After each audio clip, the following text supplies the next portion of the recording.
Yo. What's up?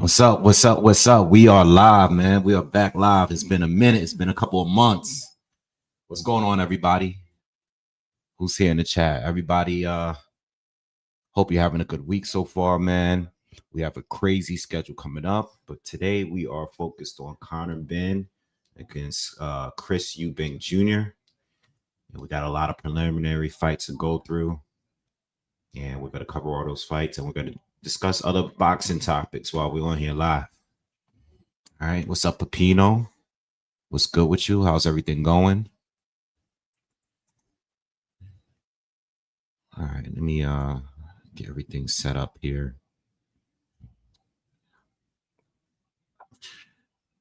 What's up, Mr. Classic Metal? What's going on?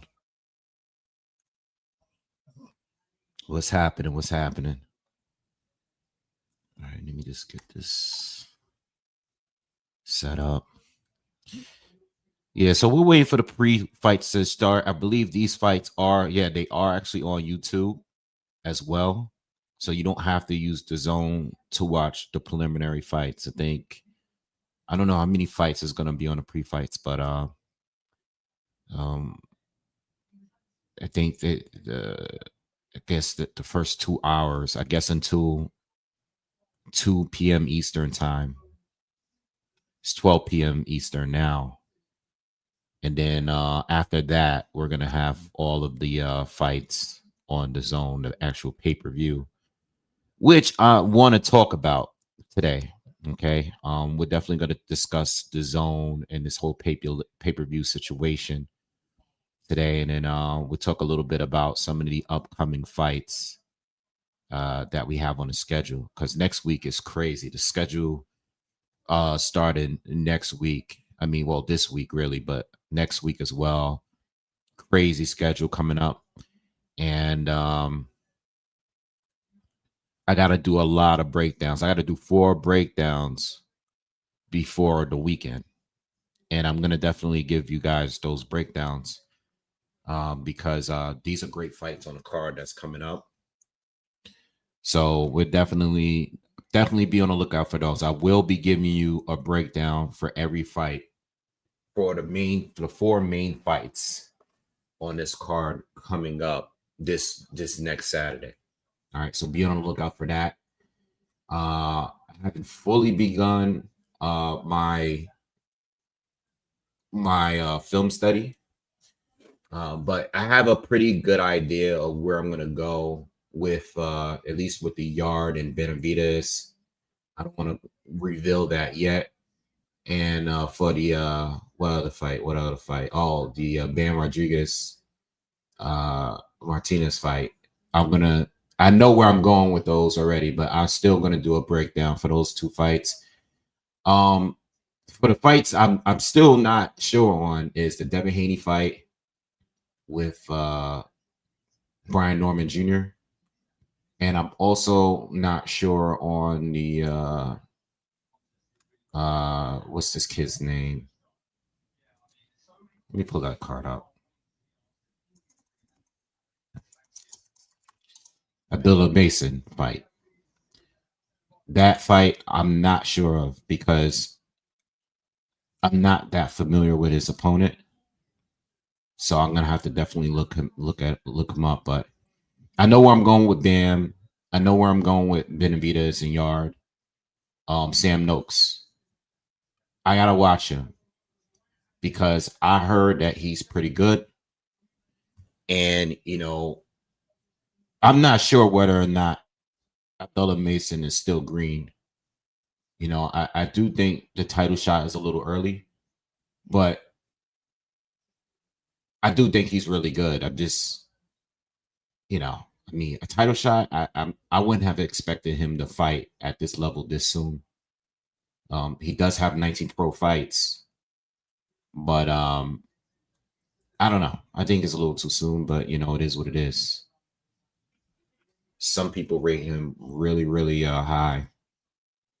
You know what I mean? But in a scenario like, let's just say Abdullah Mason was challenging either Tank or Lomachenko, or like a Devin Haney and a Shakur Stevenson or a Keyshawn Davis. If those were like the champions, I would think this is too soon. You know what I mean? But a lot of the guys are moved up already and are moving up. So it might be a good opportunity for him now. All right. Uh, so yeah, I'm definitely gonna do the breakdowns. I'll probably start doing my film study on these fights as early as tomorrow because I want to get all 4 of these videos out here. All right, and we'll go from there. All right. Well, shout out to everyone that's in the chat. What's up, Roland Curtis? What's up? Pepino says, Wade, what's your take on Catterall against Usman? Uh, I don't know. I believe Jack Catterall is with Boots' dad. I don't know if that is going to be beneficial towards him. I know Echo is pretty tough. Like I did watch his fight with Josh Taylor. I don't know. I really don't know. Catterall is going to fade. He's the type to fade. So that could be a good shot for Echo, But I expect Jack Catterall to be outboxing him early. And I expect Echo to start rallying later. You know what I mean? So this could be a close fight, possibly draw situation. All right. So I'm just gonna put that out there, because I just know like Jack Catterall is the better boxer, but he's not the biggest puncher. I know with Bozy Ennis, he's most likely gonna be pushing him to put more power into his punches. So it's a close one. Is that up next? No, those are the main events. Okay, they're showing the what's up with this Kurt Scooby guy? Like, I remember covering one of his fights, or maybe a couple of them, and he's talking a lot. And I think it's cool talking and all that, but from what I remember seeing him, I didn't think he was that good. So I don't know what that is all about. But I seen him doing a lot of talking to Adam Azim, and I think he's just gonna get outboxed.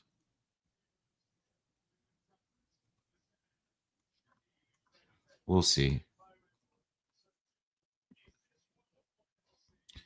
Pepino said Haney is the underdog against Norman Jr. next week. Yeah, he is. He is. And you know what? It makes sense, man. To be honest, it makes sense for him to be the underdog with his last performance and with the loss to Ryan. I mean, even though it got overturned and all that, we know Ryan was juiced up and all that, but at the end of the day, like it makes sense. Norman's coming out with some spectacular knockouts. And at the end of the day, like he's the welterweight, he's the guy that Dev is moving up to face. He has big knockout power. So I think he should be the favorite to beat Devin. Is he going to get it done? That I don't know. You know what I mean? I really don't know, this is one that I've been back and forth. I can tell you that when they first announced it, I thought Devin was crazy. I didn't think this fight would really even go down, to be honest with you. I didn't even think that Devin would take this fight because it's such a dangerous fight. I'm not saying that he doesn't take challenges because he normally do, but I thought this was too big of a jump without really proving if he's really back. You know what I mean? it's just hard to really call it, because That last fight in Times Square didn't really tell me anything. You know, it told me that Devin from here on is going to be extremely safe when he fights. And Jose Ramirez, I just thought he fought that fight too safe. You know, like he gave Ramirez too much respect. And you know, I know Ramirez is a former champion, and I know he's just coming up in weight. So he probably felt good at the weight and all that, but like Ramirez, to me, even in his best day, wasn't better than Devin Haney. Like, there's no point that I can say Ramirez was a better fighter than Devin Haney. He might have given us some better fights, you know, with Jose Cepeda and Josh Taylor. He gave us some good fights. But I thought Haney at that stage of his career should have been able to take care of him and not be so like over extremely cautious. Like the excessive amount of movement was too much. So it's hard to really tell, you know, but Brian Norman has knocked out some guys that was there to get knocked out. You know, like their styles were just standing right in front of them or coming forward, trading.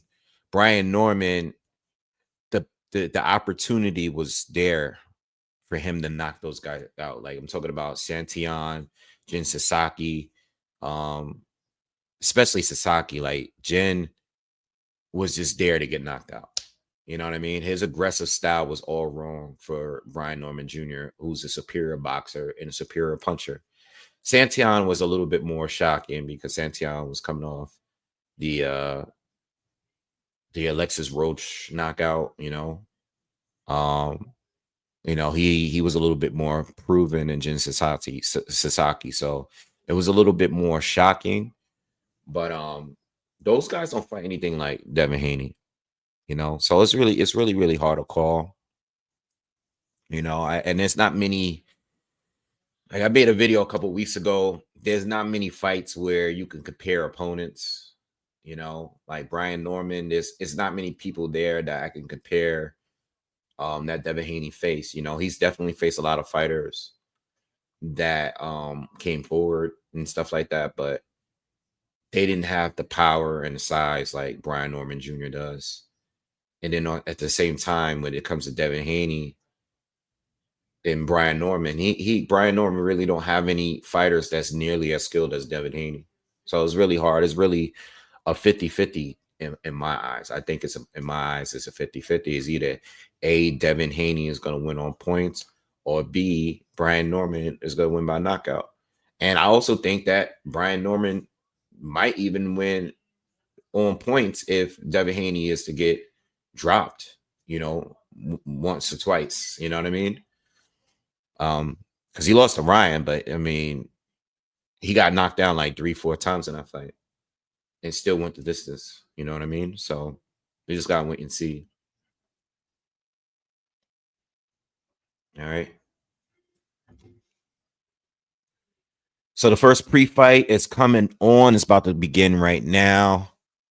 The main event is not going to be until 5 hours from now. So we got a lot of time. I'm expecting them to, you know, I'm not really expecting any spectacular knockouts today. You know, when I look at the Richard Riakporhe fight with Tommy Welch, I'm not really familiar with Tommy Welch like that. I do not know who this guy is at all. He's a British fighter. He's ranked 82 on BoxRec. All right. He's not the biggest heavyweight. So I'm not familiar with him or anybody that he's beaten. Okay, he's beaten a bunch of journeymen. You know, he has 16 wins with 9 knockouts. So 9 knockouts in heavyweight.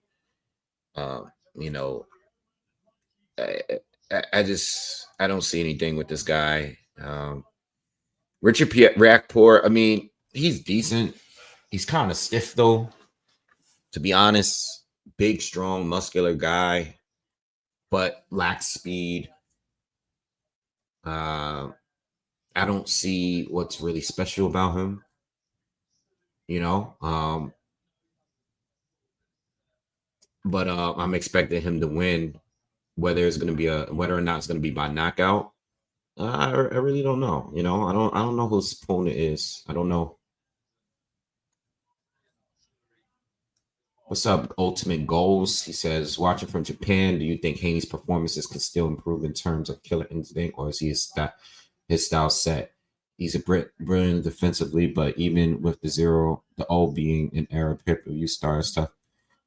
Well, what I will say is this, like, what I will say is this.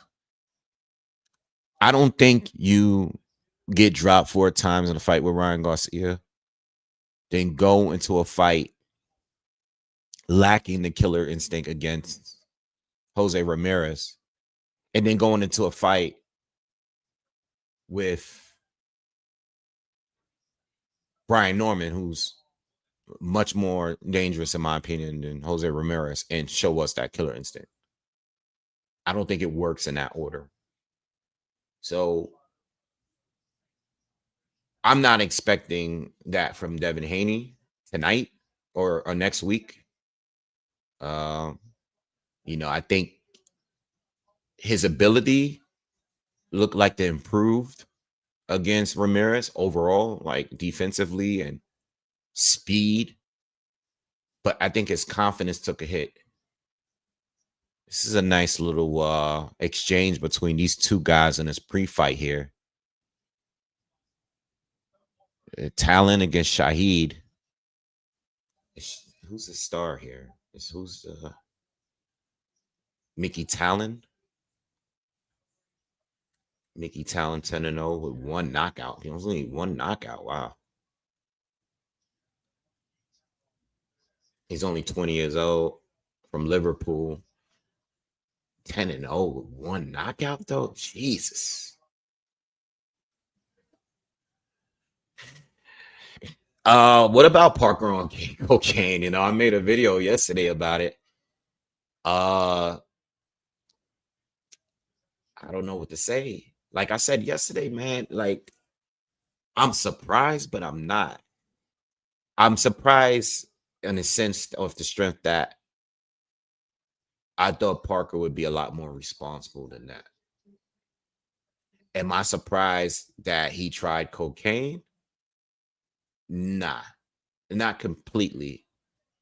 Because I feel like he's a party dude, you know? Can't prove that, but, you know, I feel like he would be the guy to party with. And he looks like he's just one of those guys. Now, doing it in the week of the fight or whenever it is, you know, I'm sure it was close. That's a little reckless, you know. But to be honest with you, man, I hope that this is all some misunderstanding. And that something, I don't know, man. I don't know how they're gonna clean this up, because we already know the B samples is always the same as the A sample. What's up, Aquay? What's good? But man, Parker looked like a party dude, and I could picture him and Tyson Fury just having a good old time. I already know how Tyson Fury get down, so it's not the most shocking thing to me, you know. But I think the shocking part of it is like the timing of it. The timing of it is shocking. You know what I mean? Like, you gotta know, like, that's gonna come up in your system, you know. But I guess whenever they release a statement, I'm sure they're gonna say that they're innocent and stuff like that. I mean, everybody does, you know. But you know, it's kind of disappointing though. But it's definitely gonna set him back. You know, I mean, the loss itself is gonna set him back, but this is gonna set him back bad. Like I said yesterday, by the time he returns, he's gonna be past it. He's gonna be past it. Like if they ban him for a couple years, he's gonna be past. He's gonna be past it by the time he gets back. You know. Even that loss, like I said the other day, like the loss, the loss to Fabio Wardley, it's gonna be a setback. But I feel like with a good win or two, he would have been right back in a good space, especially because we really don't know how long Usyk is gonna keep fighting, and we don't know how long he's gonna continue holding those belts. But I think he still could have gotten some good fights there, whether it's against a Moses Maitama or you know this is a good fight. I'm talking to you guys, but this fight, this second round between these two, like I know this guy Talon don't have a lot of knockouts, but this is a 6 rounder, and they are both like trading heavy shots in this second round. Talon is taking it from this Shahi guy. This is a good fight. Like they just trading right in the center of the ring.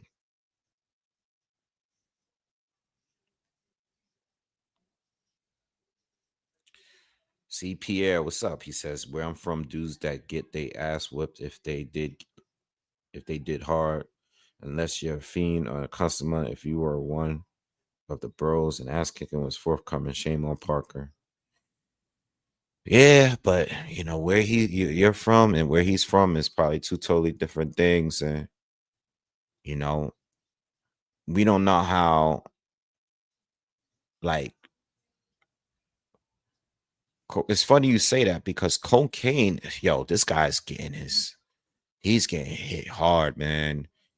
Yo, it's funny because a lot of celebrities do that. You know what I mean? Like the average working person don't do that. But a lot of those celebrities, when they reach a certain status, a lot of them, that's the drug they do. So I don't know, man. I mean, I don't know anyone that does it. So I can't really speak on it like that. I can't really speak on that at all. But I know a lot of them celebrities do it, you know. Yeah, Ultimate Goal says gotta wonder the butterfly effect if he had beat the bar. Yeah, I mean, not only that, like let's say he won against Fabio Wardley. You know what I mean? Like he lost the fight, but let's say he had won the fight. Like what would have been the reaction to that? You know? And then not only that, but people react to things differently depending on who it is. Parker is like the heavyweight's darling. You know what I mean? Like everybody loved that guy. If it was anybody else, then it would have been a big deal. It would have been a bigger deal. I think people are hoping that it's all just a misunderstanding, which it could be. A lot of these tests they find are faulty down the line. I think that would happen with Jaime Munguia last year. Earlier this year or last year when he fought Bruno Saras, and he won the rematch, but he popped, and then there was some situation where they drew the test out. So at the end of the day, you know what I mean? Oh damn. Yo, Jay, thank you, bro. Appreciate you. That's my guy right there. Thank you, Jay. Yo, appreciate you, bro. Thank you, thank you. You haven't been here in a while. I haven't been here in a while. Well, appreciate that, man. That's my guy. Um, yeah, but what was I saying? Oh, how was matter of fact, oh, you could shoot me a text, man. Just shoot me a text. How was the other day with Carl and them? Let me know. Shoot me a text. You don't have to say it on here. But anyway, what was I about to say? Oh, what was I about to say? What was I talking about this now? I was talking about Bruno Saras and the drug situation. Yeah, I can't remember what I was about to say. Oh, you know what? Somebody said switch topics. I'm going to get off that. I'm going to get off that whole Joseph Parker situation. You know, I just kind of just want to wait and see what happens. What's up, Philly Trees?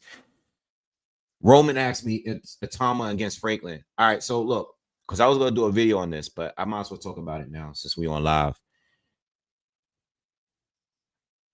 I like the fight, but I don't like what I don't like because I think Jermaine Franklin is gonna give him rounds, right? But what I don't like about the fight is how Jermaine Franklin looked in his last fight, that recent fight that we did. I think it was on the undercard of the Crawford fight. I think it was. That fight was terrible. I don't even think he won that fight, right? But they gave him they gave him the decision, and I'm not mad at that, even though I don't think he won, but I'm not mad at it because I understand the other guy wasn't really trying to fight. He was just, he was just he was being safe, but Jermaine Franklin looked terrible. He looked like he just got off the couch. He has a couple of months to get himself back in shape.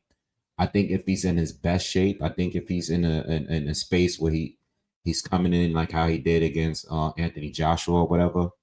I think he loses to Moses, right? But excuse me, I think he's gonna give him more rounds than all these other guys that Moses has been facing. And I think that's what they were looking for. When they first said Jermaine Franklin, they were looking at Jermaine Franklin when they first said that uh for Moses, I liked it. But then when I seen Jermaine Franklin fight in that last fight and saw how out of shape he was, I think it was a last minute call just to get himself back in the ring because they probably was going to line him up against Moses. And I think that's part of the reason why they gave him the decision, even though I don't think he won the fight. They were like, nah, we got to stick with him. You know, we got to get him back in the situation. I just hope that it's not a situation like the Martin Bacoli situation with F.A. Ajaba. You know how Martin Bacoli got knocked out by Joseph Parker? Martin Bacoli was super out of shape against Joseph Parker, right? But it was last minute, like, he got notified like a day before the fight with Joseph Parker, right? Who's been training and preparing for Danny Dubois. He gets knocked out. But then some months go by and he gets the fight with F.A. Ajagba, and he's still out of shape. Like, he went from being 310 pounds to being 300 pounds. He still looked trash, you know? And I don't even think he won that fight. It was a 10 rounder. I think I scored it 6 rounds to 4. They drawed it, but I thought FA did enough to win. I thought it was competitive, but just because it was competitive doesn't mean that it was an automatic draw. You know what I mean? And I think that at the end of the day, I still think they're just saving Martin Bacoli for another big fight with someone, but that guy got to get back in shape. And I'm hoping that Jermaine Franklin gets back in shape. He needs to get in shape for this fight. Hopefully, like, the opponent actually motivates him to get back in shape, because if he's not in his tip-top shape, he's going to get knocked out. But I still believe that Jermaine Franklin is going to give him more rounds than anybody else that we've seen with Moses. Like, Moses has been knocking guys out so quickly. That I think Jermaine Franklin, being in there with Dillian White, a better version of Dillian White, being in there with AJ, and going punch to punch at AJ. If Moses is able to knock him out just as quickly as everybody else, that's gonna be a real statement for real. Yeah. Southwest says, remember when Ryan's saying all the fighters cheat? Look at Joseph. I mean, look. I don't know if Joseph is snorting coke or cocaine, like, in order to have an advantage for the fight. I don't know that. All right. I don't know that. It's not a PED. Could it help him be beneficial? And yeah, he could be fired up. He could take punches more. He could be more energized for that moment. It could help him. I don't know if he was taking it. We don't know any details of it. You know what I mean? So it, I don't know if that's a good example to use. You know what I mean? Like guys that pop on recreational drugs is not a PD. You know, I don't know if this guy was having too much of a good time and decided to snort some coke. Like I don't know what the situation is. You know, but taking a PED is more like I'm trying to have an advantage over you, you know? Well, that's what I was saying about Tyson Fury and Joseph Parker being close friends. I don't know. I don't think I believe Parker is a party dude simply off the fact that him and Fury got so close to being best friends, or not best friends, but like really close boxing friends, I guess. Those guys got close, and I'm sure it had something to do with partying, you know. Philly, I don't know who Adrian Caball's next opponent is. All I know is that he's clearly to me a top 3 heavyweight. Whatever you want to rank it, I have him in the top 3 right now. Whatever way you want to rank it, if you want to keep, I mean, Usyk is obviously number 1, right? But I have Adrian Caball at number 2. And then you could put whoever you want at number 3. You know what I mean? If you're gonna put, you know, whoever, like Wardley, if it's Dubois, like if it's whatever, you know, like, well, we can't put Parker in there no more, but like whatever way you want to rank it. But I think Adrian Caball should, at if not fight for a title, he should be fighting like Fabio Wardley or something like that. You know? So at the end of the day, I don't know what's going on with Adrian Caball. I know he's not a big name. You know, I know he's not a big name. He's not a big name. You know, they're not going to give him the biggest fights and all that, but that it shouldn't work that way. I think his resume beating, you know, Frank Sanchez and Makhmudov and who else he beat? Gile Zhang. I think, and beating not let's beating those 3 and stopping the 3 of them. You know, like Frank Sanchez was undefeated. Gile Zhang has lost, but he's never been stopped.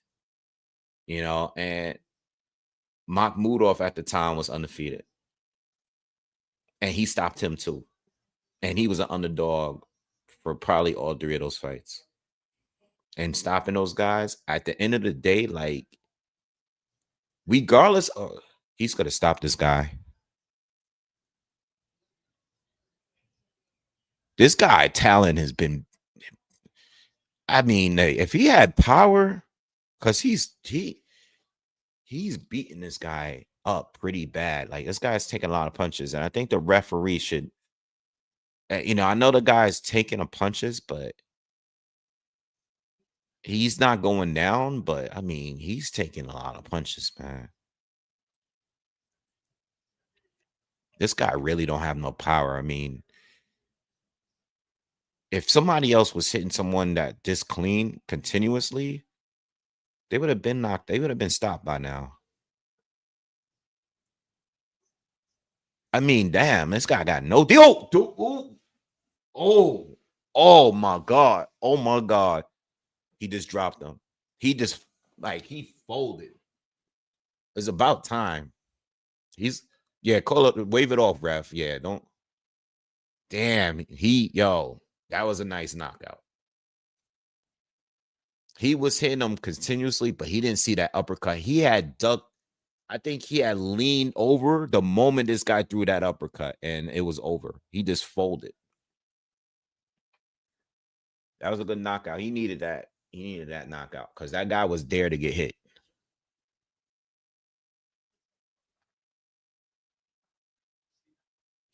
Yeah, I don't know what's up with Adrian Caball, but I kind of feel bad for him because he out of all of the elite heavyweights right now. They're showing that knockout again. Yeah, he had leaned over to his right, and this guy threw that uppercut at the perfect time. Ooh, he didn't even see it coming from where the angle came. Like, perfect. That was clean. Yeah, I feel bad for Edge Caballero because out of the top 10 heavies, right? The top 10, top 20 heavies, he's probably the least known. You know, it's probably the least known at this point. I want to see him fight somebody good. You know, if it's not going to be Usyk, you know, I'm good with seeing him fight anybody, man. Whether it's Moses, was Parker if he returns, whether it's Triple D, AJ. Well, AJ might be fighting Jake Paul. You know,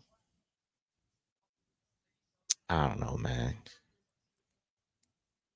But he's a good fighter. He's definitely a top tier heavyweight.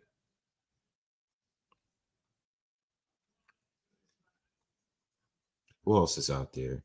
What's up with Andy Ruiz? Is he coming back? Like, I think like a month ago, I seen another like picture or video of him losing like mad weight. But what's up with that guy? Is that guy coming back before at some point? Lawrence Okakoli, I know we don't talk about him enough, but he's another fighter that's ranked very, very high. You know, at some point, like guys like him, why is Murat Gassiev still ranked high in the heavyweight division? Seriously. Like, he's literally done nothing as a heavyweight. Like, I really truly believe that Usyk took his soul, and he has not looked the same since that fight down at Cruiser. Why is he still in the rankings so high? Philip Hergovich is another one that I would love to see. Like, I know they offered him to fight Moses. He turned it down. Philip Hergovich against excuse me. Philip Hergovich against Ajit Kabayel would be a great fight. Hergovich would be a good fight with anybody, to be honest. He would be a good fight with anybody. Kabayel would be a good fight. Like, Kabayel's looking for something to do. That's a good fight. Who else you got? Michael Hunter's still around. I heard that they offered him to fight Moses too. Dubois against Sanchez. That's official, right? Is that official? I think that is official. That's another fight that I think is for like a high ranking fight, right? Like, I think that's for like an interim title or something, or for the number one. That's bullshit. You know, Daniel Dubois loses and he gets right back. Like, he'll be right back in position, like one fight away from fighting for a title again. Frank Sanchez has not really done anything since his loss to Caballero.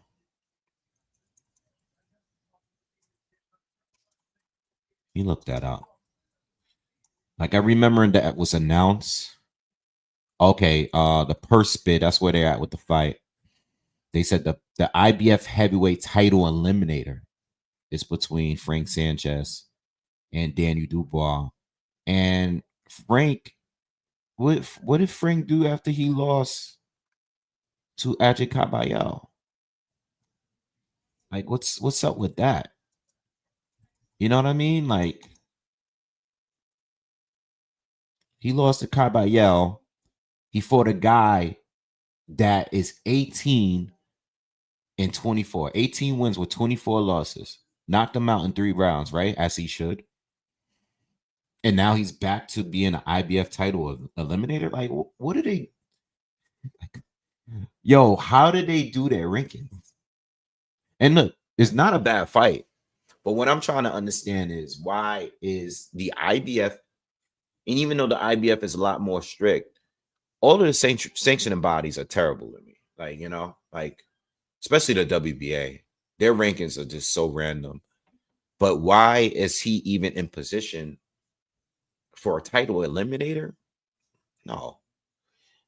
I think there are certain fighters right now that should be in a better position to fight for a title, especially Ajay Caballero. You know,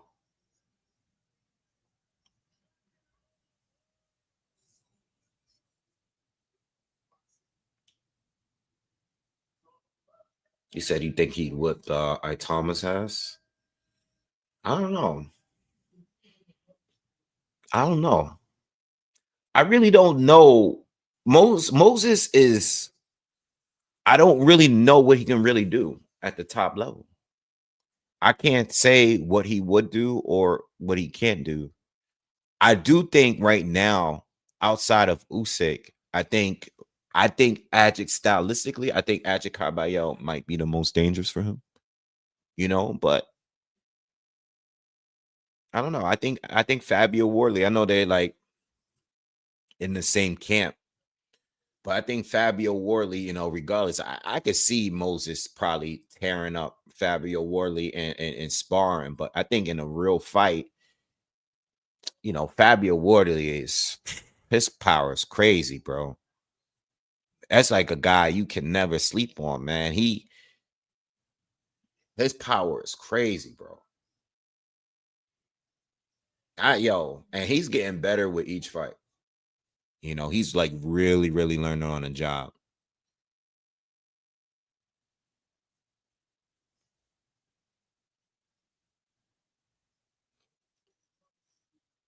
Yeah, Mr. Clax, you right. You absolutely right. Because when it came to Hergovich, who was it? I think it was Parker, right? It was like 8 dudes, right? They had Parker, you had Hunter, uh, you had oh man, it was I know at one point where Hergovich was undefeated, it was like 8 dudes that they went down the IBF rankings list. Crazy. You absolutely right. That is a good point. That is a good point. There was a lot of names that was on that high ranking IBF rankings that year, and Hergovich was still undefeated, and he was a legitimate boogeyman, even to people that were boogeymen, because Michael Hunter was a boogeyman at the time too, and he didn't even want no smoke with Hergovich. Now that he lost to Danny Dubois and all that, and he's been looking a lot more vulnerable in the last couple fights. Now these dudes want to fight him. But there was a lot of people on that list that year. I do remember talking about that in a video about how like these guys kept avoiding Philip Hergovich. I think Joshua might have been on there too. I think a lot of people didn't really want to fight that dude at that point. But he's another one that I want to see get into another good fight. What's up, Gio? Oh, I'm glad you just said that. All right. All right. Let's talk about this DAZN situation, right? So, if you guys didn't hear, DAZN has an ultimate package, right? So, the yearly subscription, right, is over 200. Now, I've been making videos on DAZN and their subscription compared to ESPN and compared to we had ESPN Plus, we had Showtime, PBC, and all that. So I've been grandfathered in with DAZN, and from the first year, I remember when they first started, they wanted $9.99 a month, right? And then I think the first year, I think when they came out, they wanted $100 a year, which is what I paid. Like I locked myself in and was paying $100 annually. Now it's going up, right? And plus now we're getting all these pay-per-views, and that's the whole problem. Let me lower this down a little bit while we talk about this. So my problem with DAZN is And I kind of figured this was going to happen, especially when they got Canelo. I knew that the subscription alone wasn't sustainable. You can't have all these big names fighting on the zone and all these big fights fighting on the zone. What's up, Clarence? You can't do it and be able to pay the purses that these fighters want, you know, because the zone's a lot more popular now. So you can't pay all of these guys. So my problem is people like Eddie Hearn, you guys were, guys was talking about how this was a better package because PBC at the time was doing all these pay-per-views, which they were, but the zone was making it seem like, pay-per-view is dead, yada, yada, all that. So all we were paying for is our subscription. But now, I think right now, like as far as 2025, we probably got more pay-per-views this year than anything. I mean, they was going pay-per-view crazy. They were going pay-per-view crazy, like the zone. And mind you, we still would get like an Amazon Prime pay-per-view here and there, even though they don't have that many cards, right? But it's crazy that we get in this pay-per-view. This amount of pay-per-views is crazy. So Turkey Al-Sheikh came out, had said a couple months back, like, yo, the pay-per-views are going to end in November. He ain't going into detail. As we see, when he said the pay-per-views is going to end, the pay-per-views will end if you pay for this ultimate subscription package. The zone regular subscription is $200. The zone with the pay-per-view package is another like $250. So it's like $450 a year. So the ultimate package is $450. Now, if you're a person that can afford to pay for these pay-per-views, like you do not use a Fire Stick and you actually pay for these, then it's a good deal in the sense that you're going to save money if you are always ordering pay-per-views. But you know what's bugged out? And I'm going to tell you, and I'm going to fix this when I get off. The zone is real slick because with today, this is a pay-per-view, right? So this is like a $60 pay-per-view. This event today, it's a $60 pay-per-view. Parker was a pay-per-view. Moses was a pay-per-view recently. Everything's been a pay-per-view.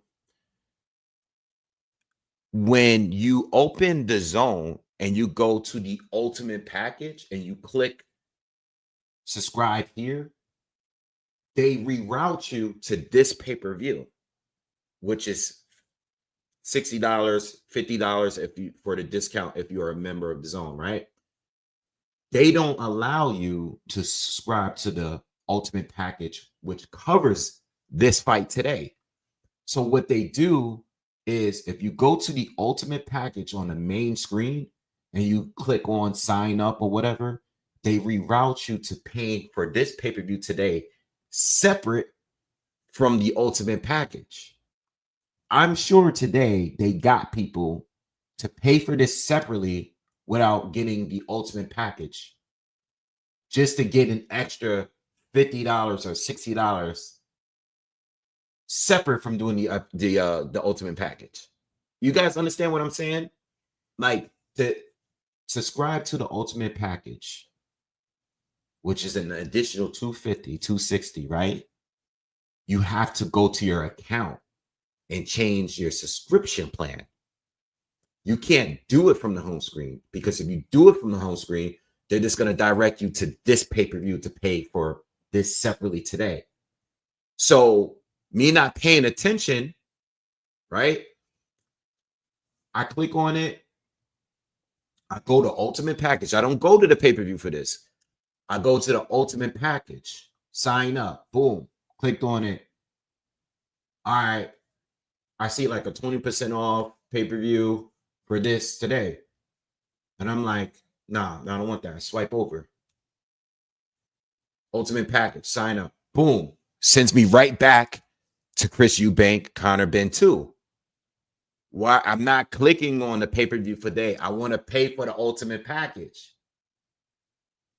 So I'm like, yo, what is up with this thing? I just want to pay for the ultimate package. So I'm thinking it's just telling me that, all right, you get the ultimate package, but it comes with you paying for this today. No, that's not what it means. It means you're paying for the Chris Eubank separately, and you still have to go and pay for the ultimate package. So after I pay for it, the pay-per-view, I realize that the ultimate package is still on the home screen. I go to it. I see that the Devin Haney fight for next week is not purchased. So I go to on the computer here. I go to my account. It's still showing me that I have my annual package and not the ultimate package that includes the pay-per-view. So I go to change it and it's there. So they just got me for an extra $50, which I'm going to cancel later. But that's what they are doing. That's the shit that they're doing. And this is why I always said, and I always kept it consistent, because I never did any favoritism towards any network or any promoter. I never did that. But what I always was consistent with is that they're all the same. If you give them the opportunity, you give them some time, they're all the same. They're all the same.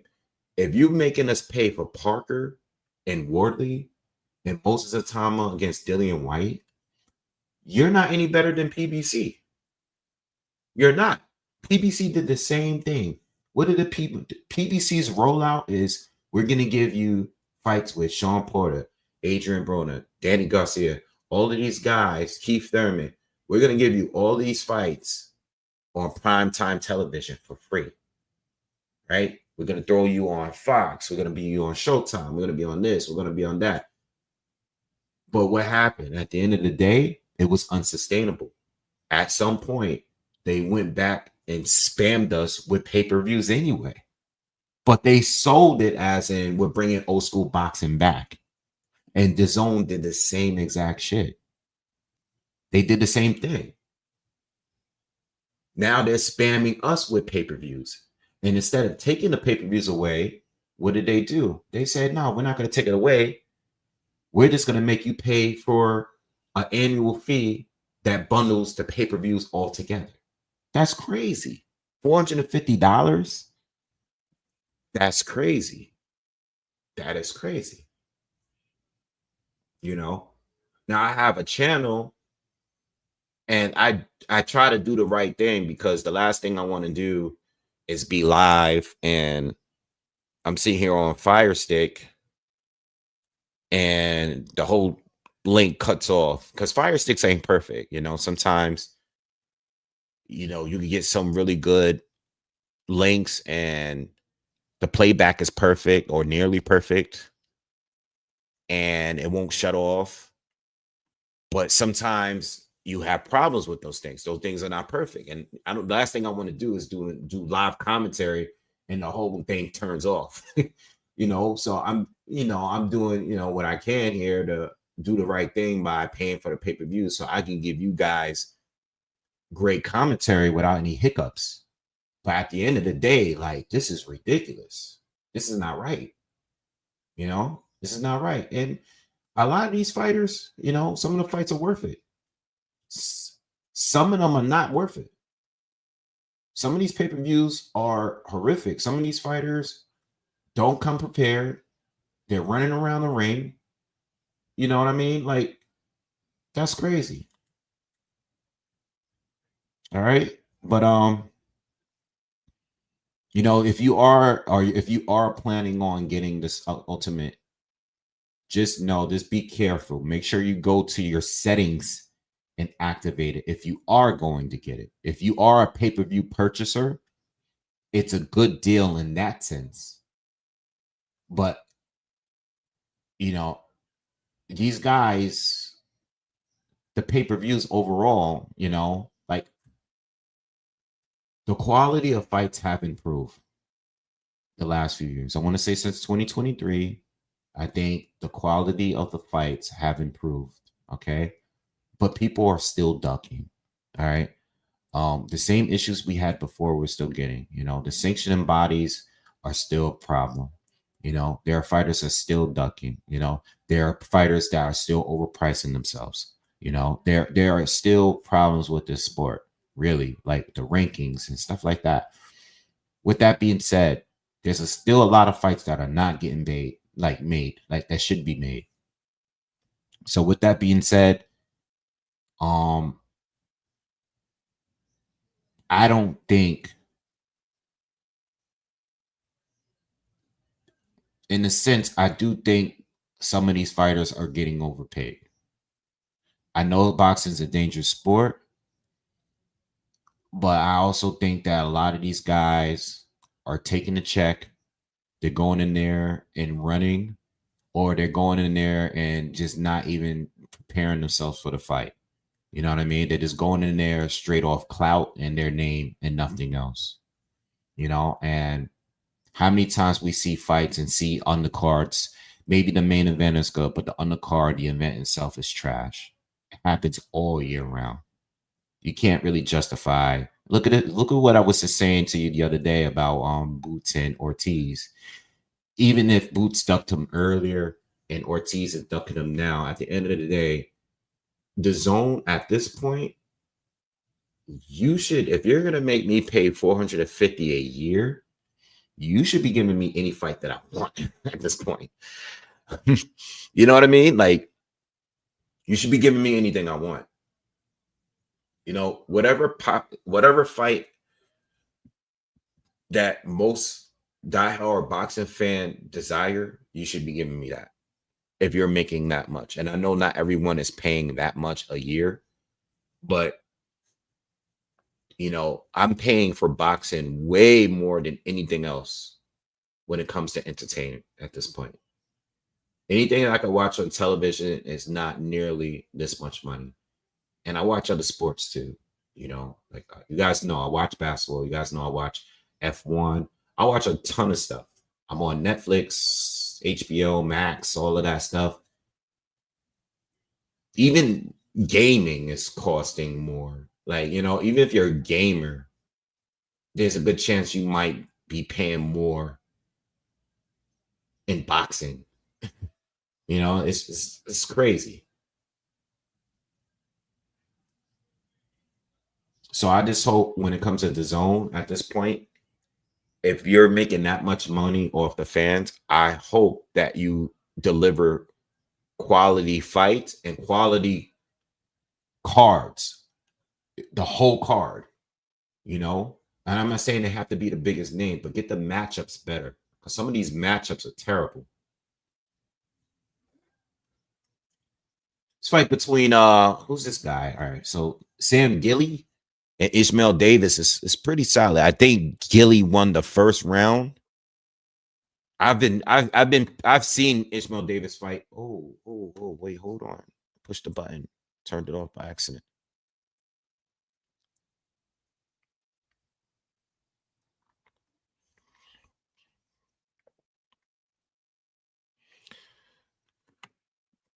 Damn, Ishmael Davis had those 3 losses in a row. I remember he lost to Josh Kelly and Bochuk. I think he did lose again.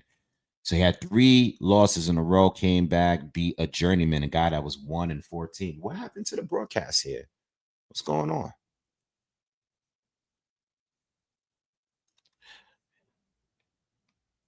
What's going on? It just turned off.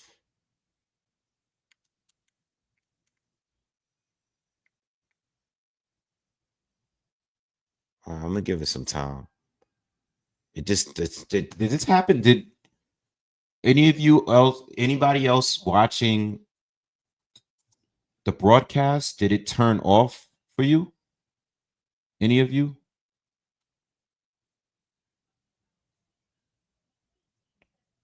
Nah, it's not the Fire Stick. It just went to showing other sports. Even on the YouTube page. I'm looking on a YouTube page and I don't see uh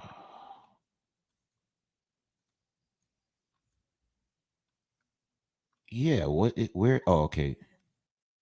Oh, it ended. All of them. I guess. Yeah, the prelims ended. All of them say 52 seconds or 52 minutes. They're not live anymore.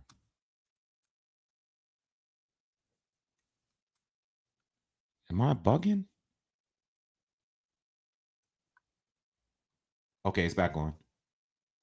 No, it's not. They're showing the I don't know. You guys still see it? All right, let me see what I mean. Look, you pay $450 and this is what they do to you. Is what they do. They must have heard me talking. Oh no, no, no, no, no, no, no, not in Espanol. Nah, nah, show me the regular one. Okay, I was on a different link. My bad. There's two different ones. I was on the preliminary one. I went to the main one just now. All right, I'm good. I'm back. I'm back. Let me ask you guys a question in the chat. Did anybody here actually pay for the ultimate package? Did anybody else here pay for the ultimate package? Does anyone pay for the annual subscription? And I don't think they give us enough cards for the annual subscription. I don't think they give us enough fights that are not pay-per-view, to be honest. Because what I don't want to happen here is, being that they don't give us enough fights that are just normal fights, I don't want them to pay-per-view everything now that, you know, they have this ultimate package thing, which is what they might do. You know, they might do that. Because in 2025, you gotta admit, like, you look at 2025, I don't think there were that many like great cards that were not pay-per-view. You know? I don't know how do you fix this problem when these guys are asking for so much money for each fight. You know, I always wonder still, I still wonder to this day, are they really, really making money though? Are they really making money? You know, I'm talking about everything as far as the pay-per-views, the gate, and when you look at the purses of these fighters, and I'm talking about the top tier fighters, are they really, really making that money?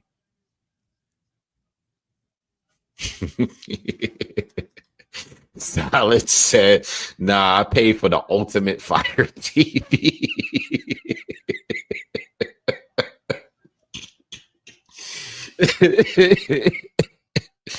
You know, and the funny thing is, I have that.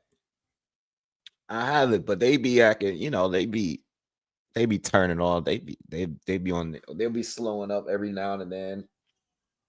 Hey, I got to get a better, improved one. I've been asking my boy to give me the program. Like, I have one, but I wanted to upgrade it. I seen a better version of the Fire Stick program now, and I'm waiting for my boy to give me the account thing or speak to his guy that does it, because he has one that's really, really good. I mean, damn, this one he got is clean. I mean, even a layout on it, every channel from every country is on there, and it's so clean. It looks like watching regular network television. No hiccups or anything. So I'm waiting for a really, really, really good version of it. But I mean, you know, as far as, you know, a regular person that is not connected to content creating or whatever, I don't know, man. I don't even know if it's worth it, you know. I don't think the fans are getting their money's worth, really, you know. We do a lot of these cards throughout the year, you know, but sometimes, You know, it's funny. Sometimes a pro box card will be a better card than some of these cards, the undercards. Maybe not the main event, but like a lot of these pro box cards and stuff be low key be fire, and you're not even paying for it. You're watching it free on YouTube, you know. And maybe at some point, pro box might pay per view us too. You never know. They all do it, but you know, we just gotta wait and see. You gotta wait and see. You know, the zone's come a long way. I'm telling you, it's definitely improved from where they begin at $9.99. So I understand the price, some sort of price increase is understandable. But at the end of the day, they just took it too far, you know.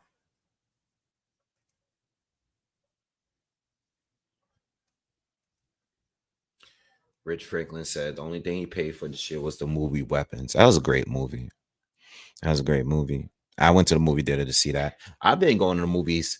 I think I've probably been going to the movies more this year than I have in any recent year, because I go to the movies now to watch re-releases of older films. You know what I mean? Um, Shout out to Tiger Johnson. He was at the fight when I went to that ESPN card. He was sitting next to Richard Torres, who was sitting next to me and my mom. Uh, Maybe I should reach out to him. I'm gonna try to reach out to Richard Torres to see if I could get an interview with him, because he was cool the whole night. We were chopping it up the whole night. I know he recently said that he would fight Moses Atama. That's a good fight. I don't I don't know how that works, but I just think that a lot of these younger fighters, they be trying to save them until they're like either champions, or you know, it's like some kind of title eliminator. Like, yo, I'm kind of over that, man. Seriously. Like, I'm over that. Like, they're doing this now with Virgil Ortiz and Boots. Like, at the end of the day, Virgil Ortiz is 3 divisions in, and Boots is already a unified champion at this point. Like, there's no saving. Like, we don't need to save them two for no. Like, it's crazy. Because you know what's gonna happen. One of these guys gonna get caught in an upset. And then after that, we're not gonna really know how these guys are gonna really look, you know. And I'm getting tired of that shit, man. These 5-year buildups. I don't know if it's been 5 years between the two of them, but it's been close to 5 years. It's got to be close. Let me look up Jerron Ennis and Virgil. So I'm gonna tell you right now that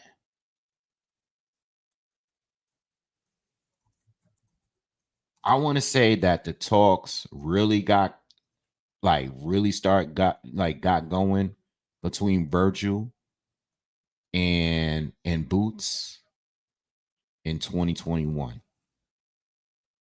Because in 2021, right, Virgil beat Maurice Hooker and he beat Egis Kavalauskas. That was already in 2021. We going into 2026. In 2021, Boots beat Sergey Limpinets and Thomas Delorme. So we going into 5 years since those fights. I feel like being that the both of them was in the same division at that time, I feel like they could have definitely fought by now. And the way it's looking, I don't think that fight happens until somebody left this comment too, and I agree with them. Whoever it was, they said that that fight probably not going to go down to 2027.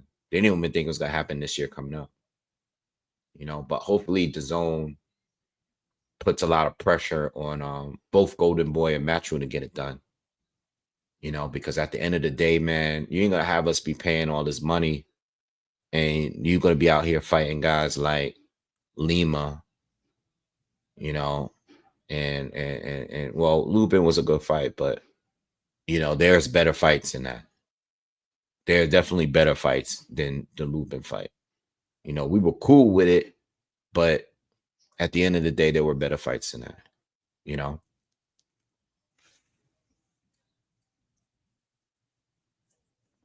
You don't want to see no Errol Spence fight in 2025 when the dude ain't fight in over 2 years. You know, and by the time he get back in the ring, it'll be getting closer to 3 years. By the time he get back in the ring, like if he decide to get back in the ring, Roy Jones said he's on his way to trying to get him back together. You know, I don't know how that's gonna work. I think Roy Jones, and I brought him up the other day when I was talking about Chris Eubank Jr., you know, being his coach at one point. I think Roy Jones definitely gonna teach you some things, but Jones kind of makes you fight. He kind of makes you do things that he did, you know. And I think a lot of those things is he perfected for him. But I also think from a mental, emotional standpoint, I think Roy Jones is a great guy to have in your corner. You know, I say the same thing about Teddy Atlas. You know, that's Roy Jones when he was doing commentary. He was like the heart of the commentators, even though he was the pro. When he used to be up there with these guys on HBO, like he's telling you from a boxing standpoint. He's telling you from a point that, oh, yo, I'm sorry, I gotta cut myself off. Is Ishmael Davis is Gilly really hitting him with low blows, or is Davis just selling every punch? I think some of them were low, but I think some of them are body shots that are clean, and he's just selling the low blow. You know, if you guys are watching, is this guy like deliberately hitting them, repeatedly hitting them with low blows, or are they clean punches and Davis is just selling the low blow? You know what I'm saying?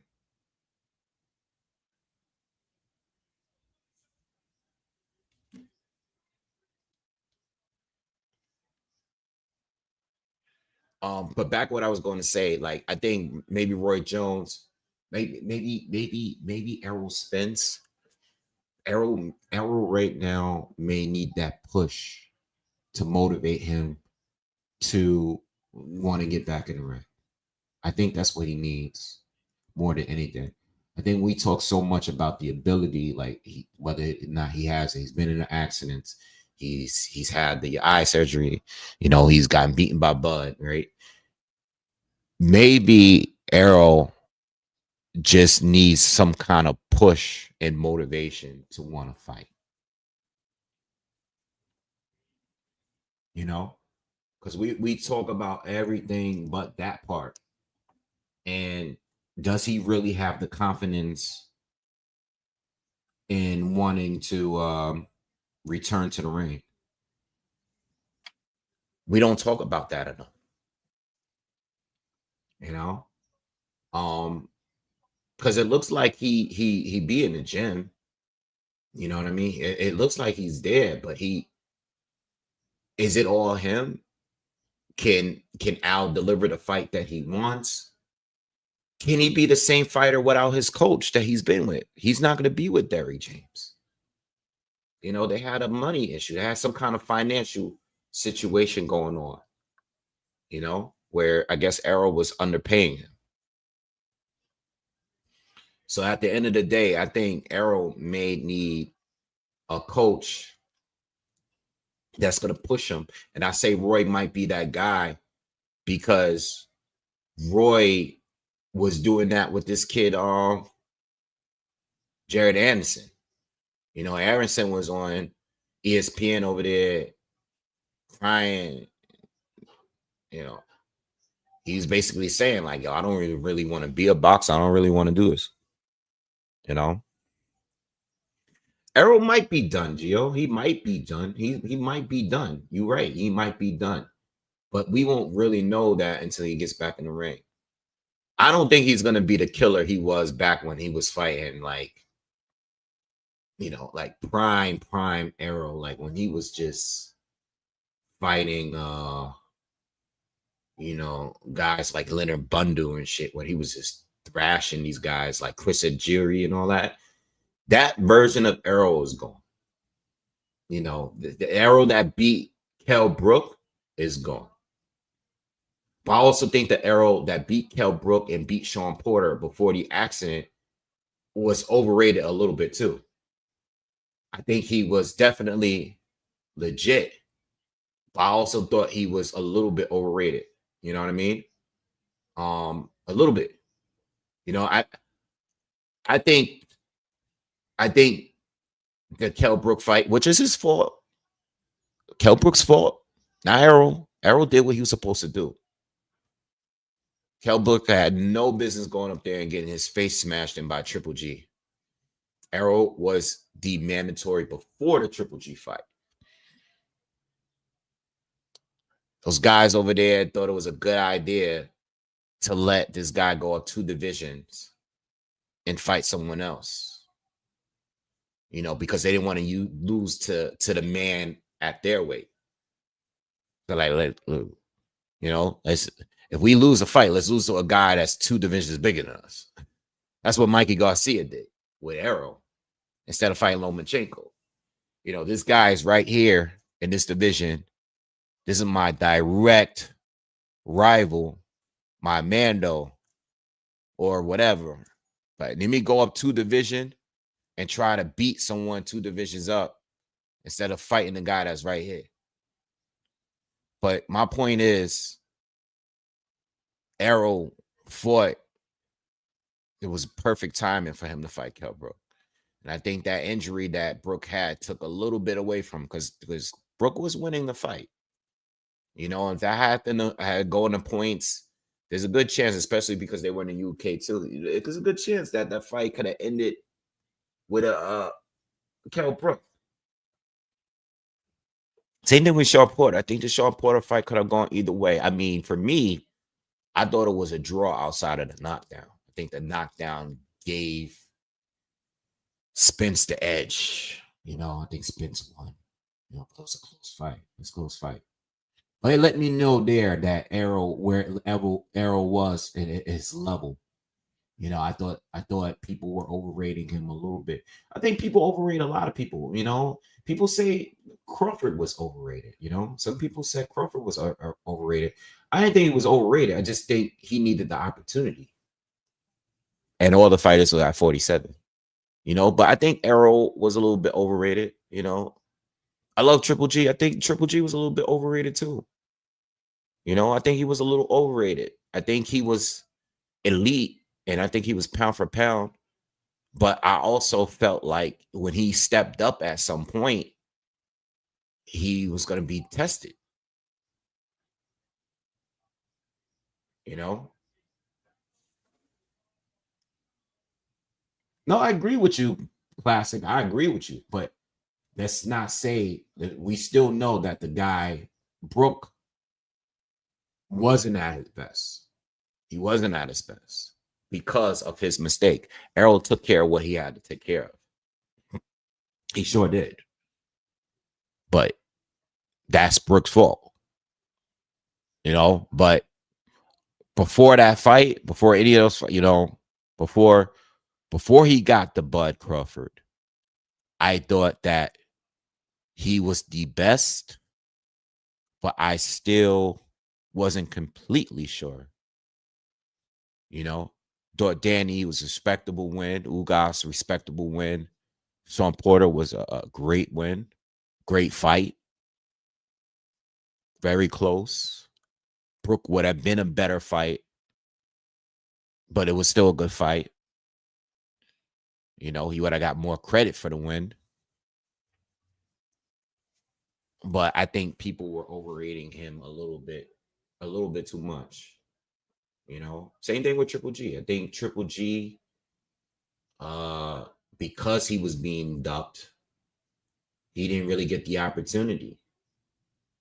You know, and the Danny Jacobs fight kind of let me know, like, all right, this guy's not invincible. You know, he's not invincible. He looked invincible at one point. You know, I remember doing breakdowns for his fights, and people just was not, they were leaving comments on him talking about the old fights, you know, with like Curtis Stevens and shit. People were not convinced that he was legit. His fights was the easiest to predict. You know, people thought Willie Monroe was going to be Triple G, y'all. They thought he was going to be Triple G. Curtis Stevens, people thought he was going to be Triple G. You know, that guy was steamrolling through everybody at one point. He looked invincible, but there was still a certain level that he wasn't facing. And partly not due to his fault, like Chavez Jr. didn't want to fight him. What's this other guy? Sergio Martinez didn't want to fight him. There wasn't too many guys that wanted to fight him. Ismail Davis is getting beat up, but he's getting his shots off too. Now, Triple G is definitely a Hall of Famer. He's a Hall of Famer. I saw that I saw there was a thing going on social media maybe about a month ago now, a few weeks ago. I think Triple G is a Hall of Famer for sure. You know, I think he was a Hall of Famer. Sure. When I say he was overrated, I think there's a class above him of middleweights that's above him. When Triple G was in his prime and he was on fire before the Danny Jacobs fight, or even before he got to Canelo, people were just going crazy, like with the, you know, people were saying people were going crazy with the middleweight thing. There's middleweights that are better than him historically. But I still think he's a Hall of Famer. I just don't think that he's in the same space of Hopkins, Monzon,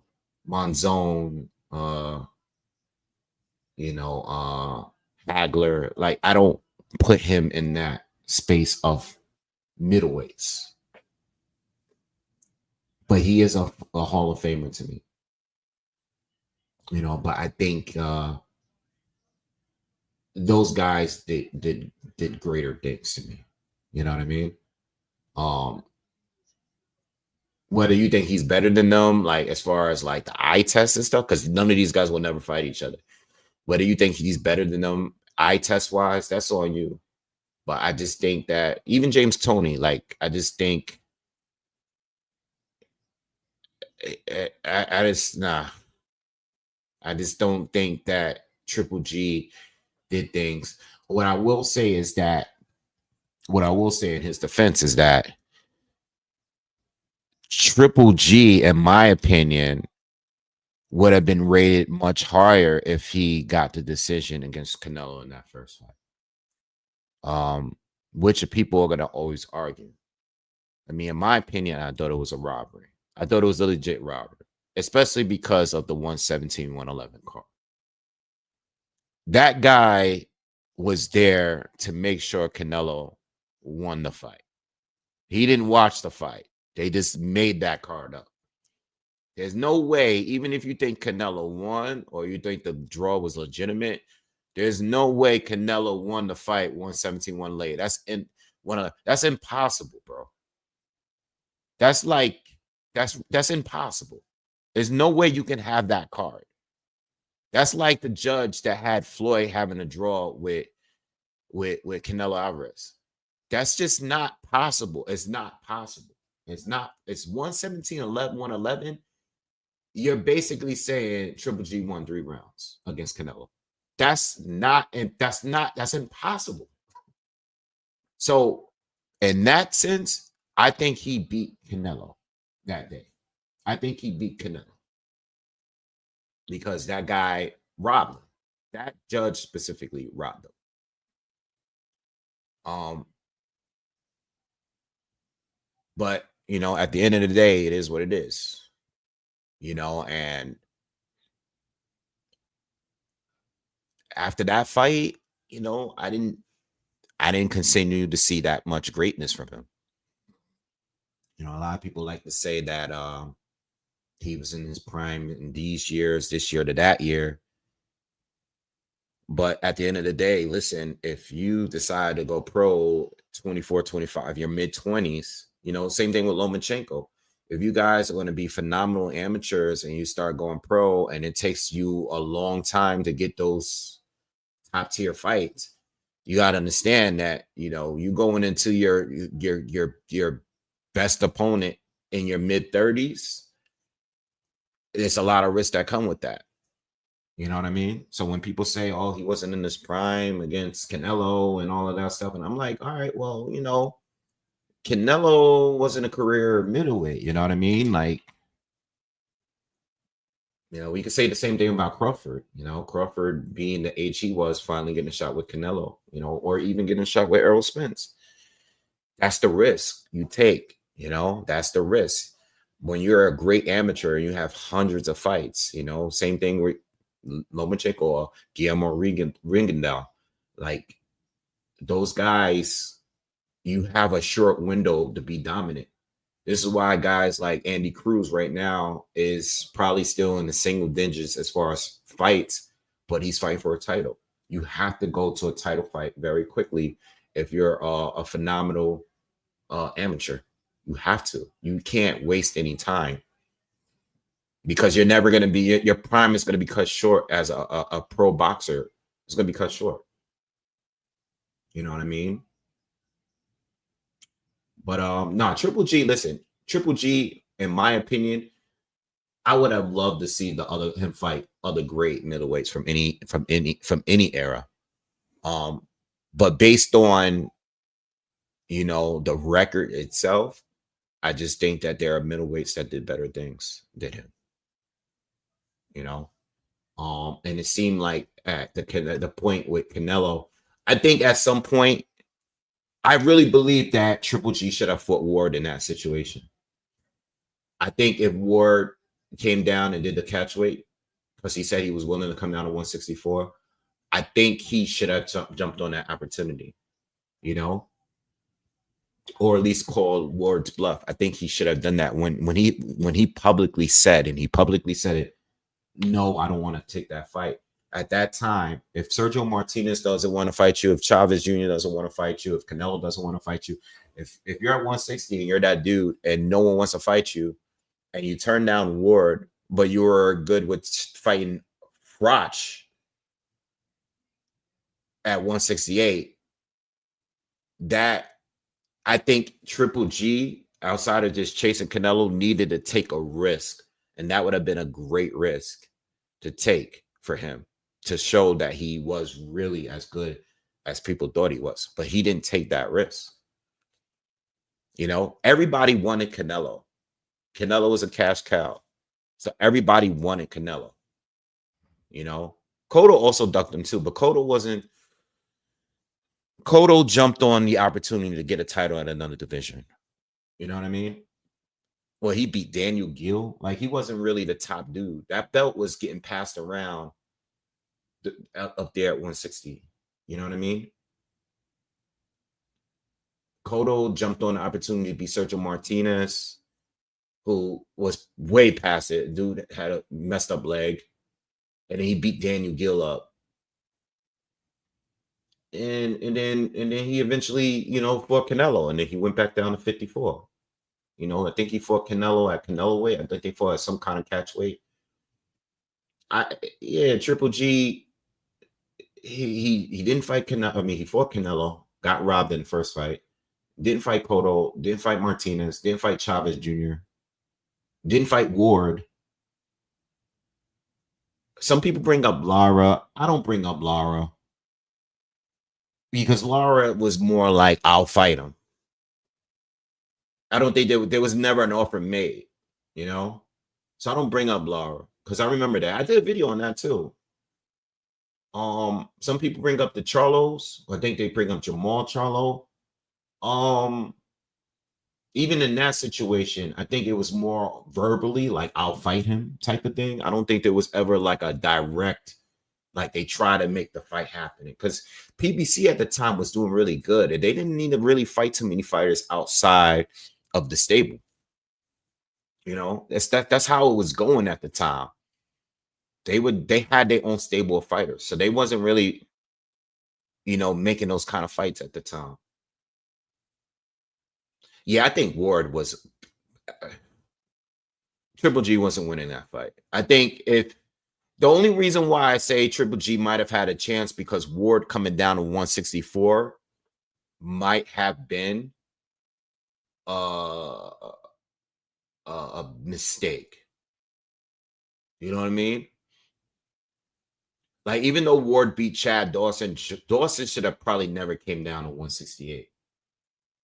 You know what I mean? Like, Chad Dawson is not a, as a light heavy, Chad Dawson is a pretty big guy. So for him to come down to 168 to fight Ward, even though that was a great Ward win, that was probably a big mistake. So I think Ward coming down to 164 might have been problematic. But I would have still probably picked Ward to win, against Triple G. But we'll never know. What I do know is that Triple G said that he doesn't want that fight. He said, no. I forgot how he said it, but there's a clip that was floating around on the internet. He didn't want to take that fight, and I think that is the problem with him, and this is why I don't really put him in the same space as those other great middleweights, because there was no real risk. Canelo was a cash cow, and Canelo is a guy that moved up from 54. You know what I mean? Like, there was no like dangerous fight that Triple G took. You know what I mean? And that's why I can't put him in the same space as some other guys that did different things. Triple G was at 160. He's a career 160 guy. So that's how I look at that. But as far as Errol Spence, I don't know if he's going to come back, but if he does come back, I don't know. We just gotta have to wait and see, and see what he can do. But 154 is dangerous right now. Fundora would be a crazy fight. Fundora might mess around and knock him out. You just never know now. You never know. We don't even know if his punch resistance is the same at this point.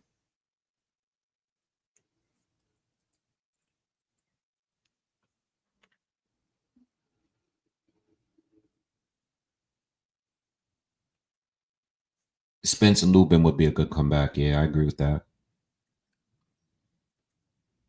You said Gilly is plus 600 on a live? Hold on.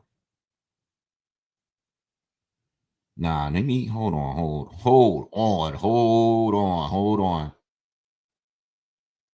I mean, I'm talking to y'all, and I see that it's a real scrap, but I wouldn't expect him to be. Oh, really?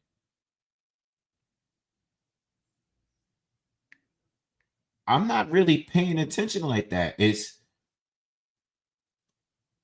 I'm putting some money on that then.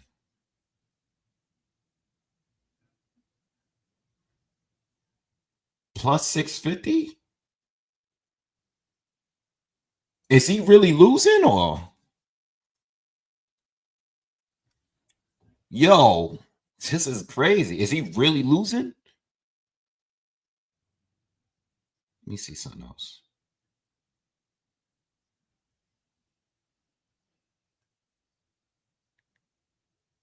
All right. I'm in, just in case. I ain't put a lot in, but I put some in.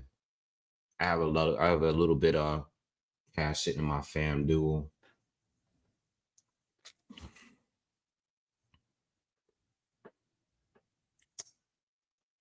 I'm gonna tell you like this: if this Jake Paul fight goes, what's up, AO? If this Jake Paul fight with AJ happens, and it goes well for Jake Paul. And when I say go well, is either he wins or he doesn't get knocked out against AJ, and AJ wins. I still think that Canelo, like I honestly thought that I can see Canelo fighting Jake Paul in a sense on the strength that Netflix is going to pay him a bag. Oh, Gilly about to knock this dude out. Oh, shit. Yo, I don't know how Davis is still standing from that. Yo, y'all might have just hooked me up, man. Yo, good looking and tell me about the odds. I might need some money just now. Damn, Davis got smoked just now. I don't know how he didn't take at least take a knee. He almost got stopped just now. But Gilly, oh, that was low again. That was low.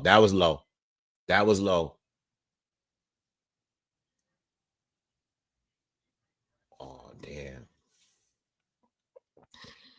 All right, I gotta stop this. Oh, Gilly called him again.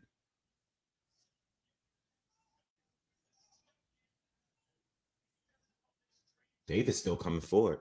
Gilly's higher, but he's still hitting him with the clean shot. Davis got a chin, bro, because I don't know how the hell he's taking this punishment, and he hasn't been stopped yet.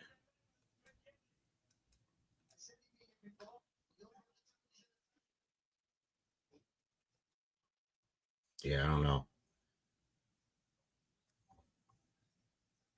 Yeah, I only said that because I could see Netflix paying Canelo the bag, and then I could also see, Jake wanted to take the fight simply because he has a size advantage over Canelo.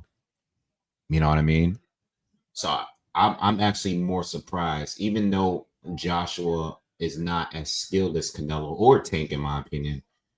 I think the size is way too risky for a guy like Jake Paul, to take. It's just too risky. And even the talent is just, there's a gap there. So I think Jake taking it is still, like, I'm still shocked by this news. Like, I'm still like, I really don't believe it's gonna happen. Yo, this fight is crazy, bro. This fight, that body shot was crazy. How many knockouts this guy got? Because I'm surprised with the shots he landed. Oh, he's not a big puncher. Okay, he's a 50% KO ratio. I'm surprised he hasn't been able to drop this dude.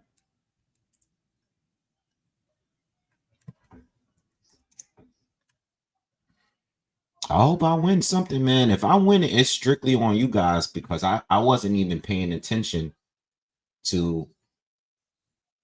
I mean, from what I was looking at, it looked like Gilly was just winning comfortably. Like, it looked like he was winning. But I'm like, I'm chatting with you guys. I'm not fully paying attention to the fight like that. If you guys didn't say nothing, I would not even know. Word.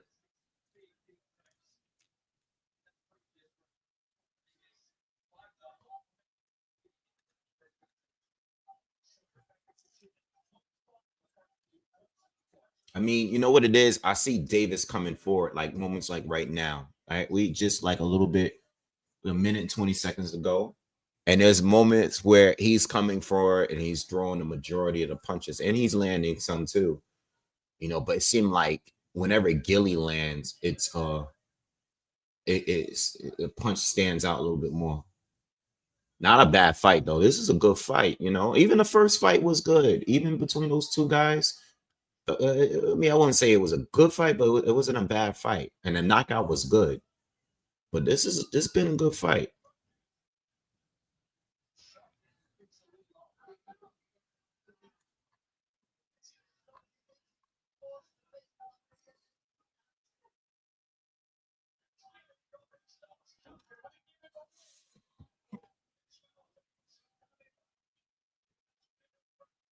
$30 to go.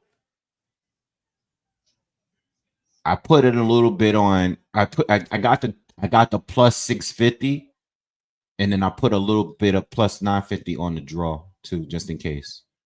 Because again, I didn't have my eye on the whole fight. Oh, Davis caught him. Whoa, no, that was no slip. That was no slip. Yo, Davis caught him with a clean uppercut, and Gilly went down. His leg did slip, but the uppercut was so clean. I call that a knockdown. That knockdown, that punch was clean, bro. That uppercut was. I don't know. I don't know if that was the right thing to do. I don't know, man. I don't know. They got to replay that. They're not going to, but he got caught. What y'all think about that? He said he slipped from the punch. Yeah. You land a clean uppercut like that and you slide like this, but the uppercut, wait, they're showing again. Hold on. Boo. Oh, no, there ain't no slip. Oh, nah, that's bullshit. Yo, that was no slip, man. He got just like you just said, Pepino. He got slipped. The punch slipped him. Nah, that was no slip.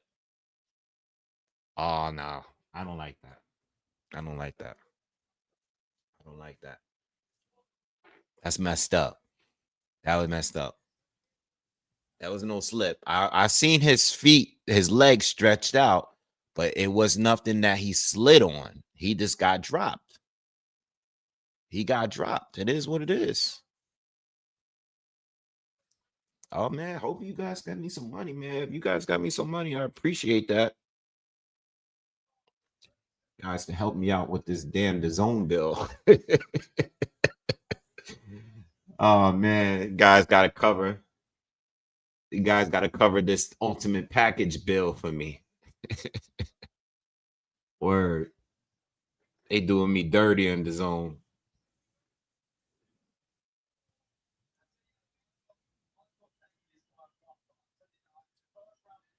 Commentary said they got Davis by 1. This might be a draw. If it's a draw, I mean, either way for me, plus 650 or plus 950. But I put less on the draw. I ain't put that much money on the draw. That was a knockdown.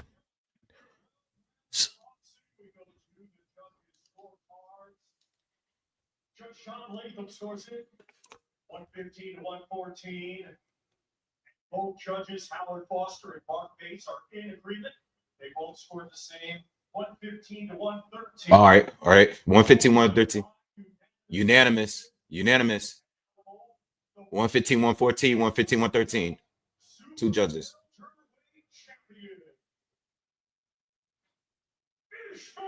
Oh, they gave it to Davis. Damn. I ain't mad. I just wanted to make a little bit of money. I ain't mad. Well, I didn't watch the fight, so I can't call it. But I think he definitely got that knockdown late.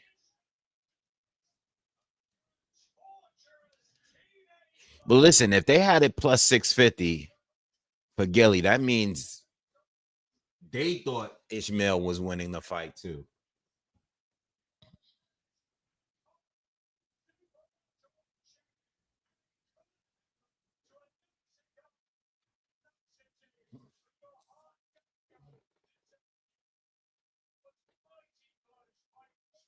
That's a close fight.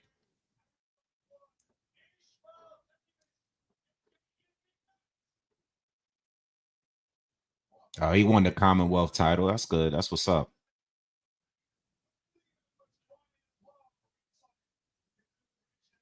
He definitely got that knockdown though. If he got that knockdown, that would have changed the scorecards a little bit more. But that knockdown that they stole from him could have lost him the fight. What's up, Armando? What's good with you? Shout out to Tijuana, Mexico. What's good? What's good? Oh, give me a sec. I'll be right back.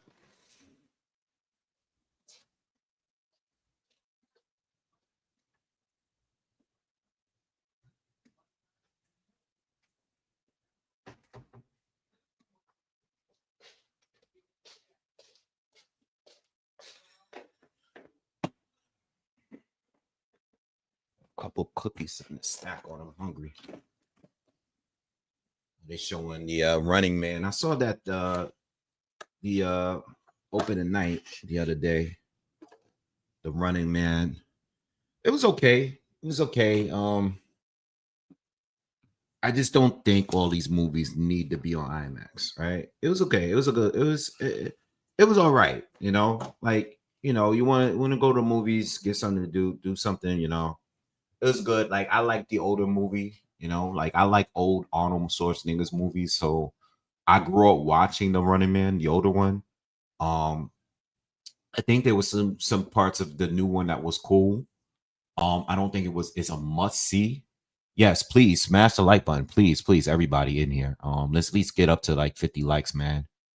I don't think it's a must see movie, but I thought it was, I thought it was good. It was entertaining for me.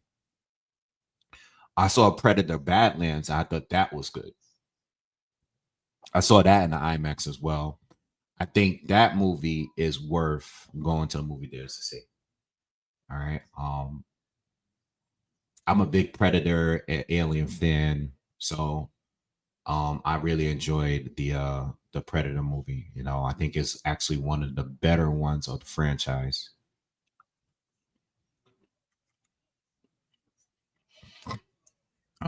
So I think that's definitely a must see. I still think the original Predator movie and Prey are the two best of the Predator movies. But I think Badlands is probably is right there. It's right there. It's up there. All right.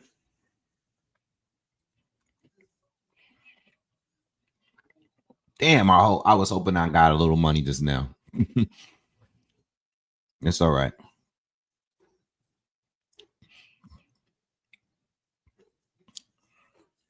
Um, but as far as this card, there's no really standout fights for me. You know, I think all the favorites are probably gonna win. Again, I think Richard Riakporhe is gonna win his fight, but I'm not familiar with his opponent. I think Adam Azim is gonna beat Kurt Scovey. I just think he's gonna beat him. Now, I don't think Kurt is all that good.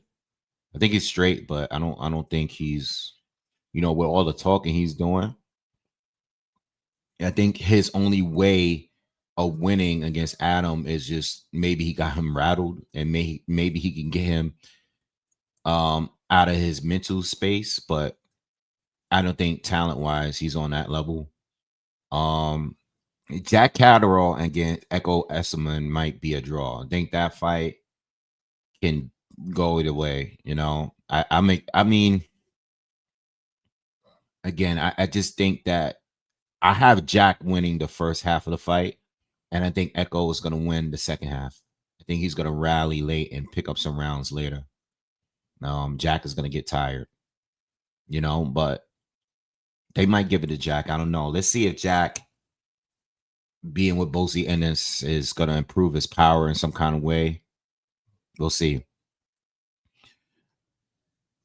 AO says yes. Predator Badlands didn't disappoint, and that's all I'm saying. Yeah, it didn't disappoint. I thought it was good. I even thought the animated movie that came out earlier this year on Hulu was good. It was an anime version, not anime, but it was an animated version, Predator movie where it was like 3 short stories. I thought that was good. I seen that earlier this year. That was good too. Mr. Classic Man said, I like the original Predator and also Predators, number 3 and Adrian Brody. Yeah. So as far as Predator films, I like the first 2, right? One with Arnold, the one with Danny. I like Predators, which is similar to the new Badlands one, simply because they were put on a different planet somewhere. You know what I mean? The Badlands kind of reminded me of it. And I like the Prey in Badlands. I don't like the Alien versus Predator movies, neither one of them. And I don't like Predator 2018. The one with the giant predator. I thought that was pretty bad. So that film and the films between with the Alien Predator films, I thought those was whack. Yeah. I could do without the Alien Predator films. I think the first Alien Predator films was better than the second Alien Predator film, but I still thought it was bad. I could do without those. All right.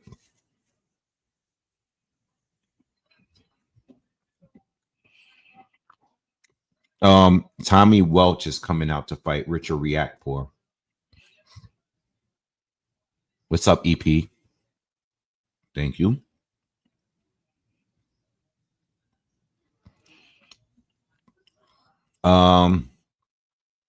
Eubank Benn Pacific time should be 2 p.m. for you guys.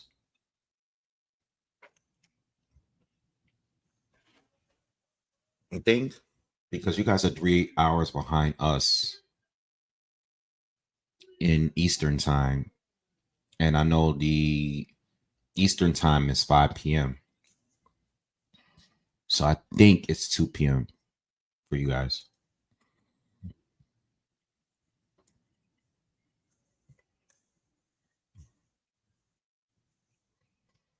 All right, Richard Riakporhe is doing his ring walk.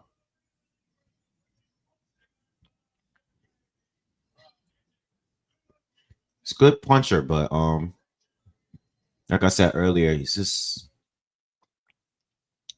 very slow, kind of stiff. Doesn't really move his head. Doesn't really move his upper body much. No, kind of robotic. I really don't see it in him. I think the moment they step him up, he probably feels better as a heavyweight. And then even as a heavyweight, he's not really that much of a bigger heavyweight. He's a smaller heavyweight. I think if you're gonna be smaller, you gotta be like a guy like a Jai Opatai. A Jai Opatai. Like, I know he hasn't moved up to heavyweight. He's gonna have to move up though. No one's gonna fight him at cruiser. He's Zerto Ramirez and Golden Boy, they're never gonna let him fight Jai. Like, they're not doing it. Absolutely not. If the zone don't put pressure on Zerto and Golden Boy to make that fight, they're never gonna make that fight. What's up, AI? They're never gonna make that fight. They have to pressure him to do that. Golden Boy is not gonna put this guy in there with Jai Opatai. And it's crazy because I think Zerto has the best chance of beating him at cruiser. But Jai, if you're gonna be smaller, you gotta be able to move more. You gotta be explosive. You gotta be quicker. If you're a cruiserweight moving up like Usyk, you know what I mean? Usyk has the skills. He has the durability. He has the overall athleticism to be able to deal with guys bigger than him. And I think Jai has a little bit of that. Not on Usyk's level, but I don't know about Richard Riakporhe. I just think that he's not explosive enough. He can punch, but he's not explosive enough. Defensively, he's not good. It's just too stiff. What's up, Will? What's good?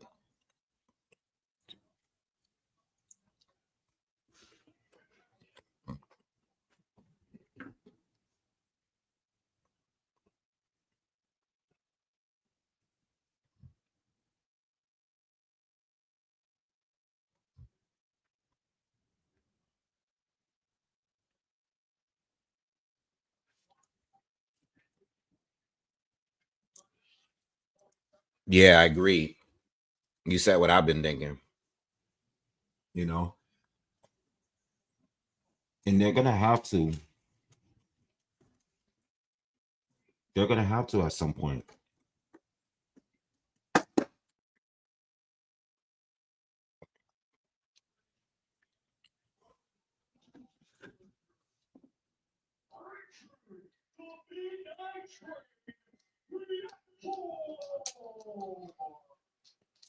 Yeah, Oscar over there. Oscar's over there protecting his fighters, which he's always done. You know, you say one thing about Matchroom, and I'm not saying that everybody protects to a certain extent, but I think Oscar does it the worst. You know, I think guys like Ben Shalom does it pretty bad too, but I think guys like Matchroom, you know, even Top Rank, they will put their fighters in there. You know, their fighters will take losses, but it's because they putting them in there. I like Welch right now. Welch is coming out firing, throwing bombs. He hasn't really landed anything clean, but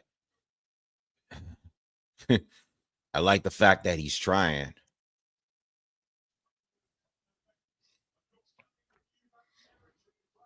Oh, good body shot from Welch. I like that. Nice left hook to the body. I haven't really got anything from React Poor yet.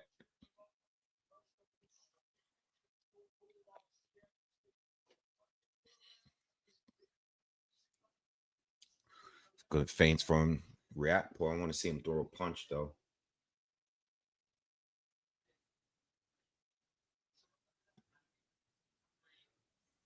Good jab to the body.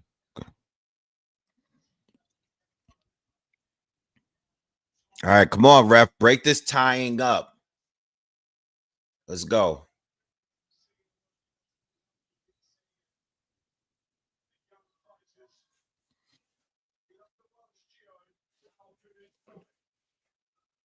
Yeah, Oscar got it. They got to do it. They got to justify this money that we're paying. Yeah, I'm gonna eventually AI. I will be doing a breakdown for that fight. That's a good fight. You know, I was hoping that it would happen. You know, Raymond Moritalia looked like he didn't want to take the fight at some point, but that's his mandatory. He has a title. You got to do it. You got to do what you got to do. That's a good fight, man. I think Andy's gonna either win on. Oh, Richard caught him with a big right hand. I thought he was about to knock him out. He caught him with a jab and a big right hand, had this guy on the ropes, but Welch took it. He ate it. Looked like he was about to fall, but good shot.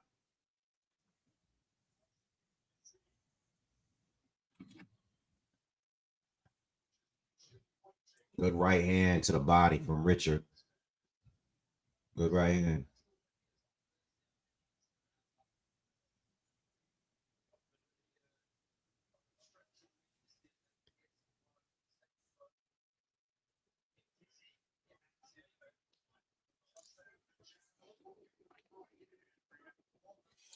Yeah, Welch came out fast, but he slowed down. 10 seconds left in the round. Came out fast, but now he's doing a lot of movement. He done felt his power now. You got that. His whole left side of his face is red. Rich almost caught him again. Excuse me, y'all. Sorry about that.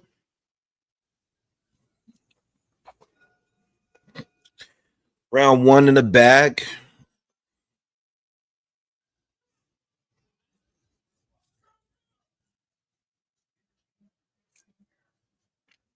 I didn't see Alien Earth yet.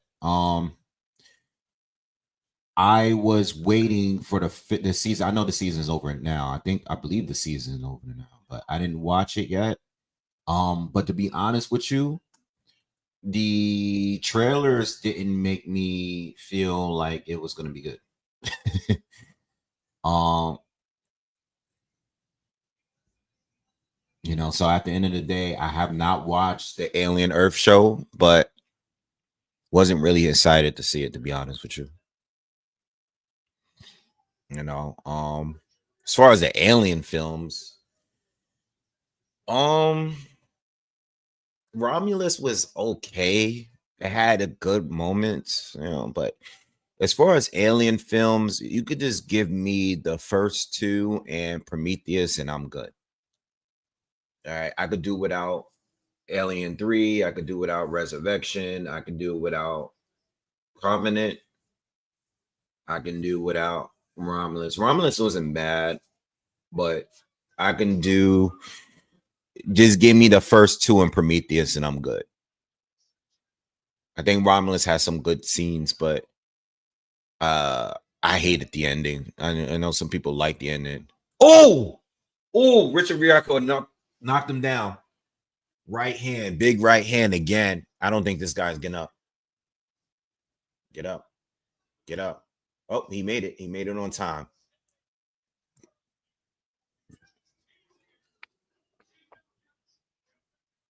Yeah, he's about to take this dude out. We're in the second round. We're still within 1 minute of the round. He gets pushed down, but I think Welch is still feeling that first knockdown.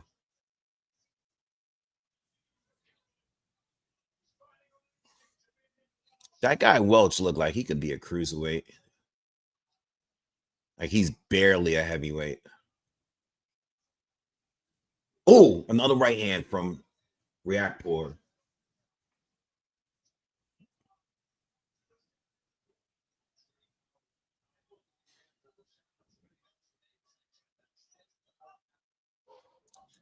Damn, Reactor is doing some violent punches, man, over there in the corner. He hasn't really connected clean, though, since the knockdown.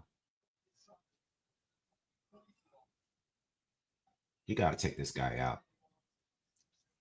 Uppercut. Uppercut. Right through the middle.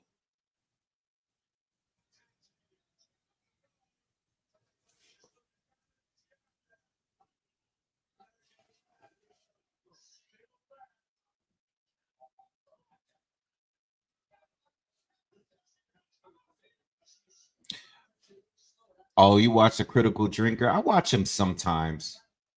Sometimes he just be rambling about shit, though. Oh, Reactor got him again.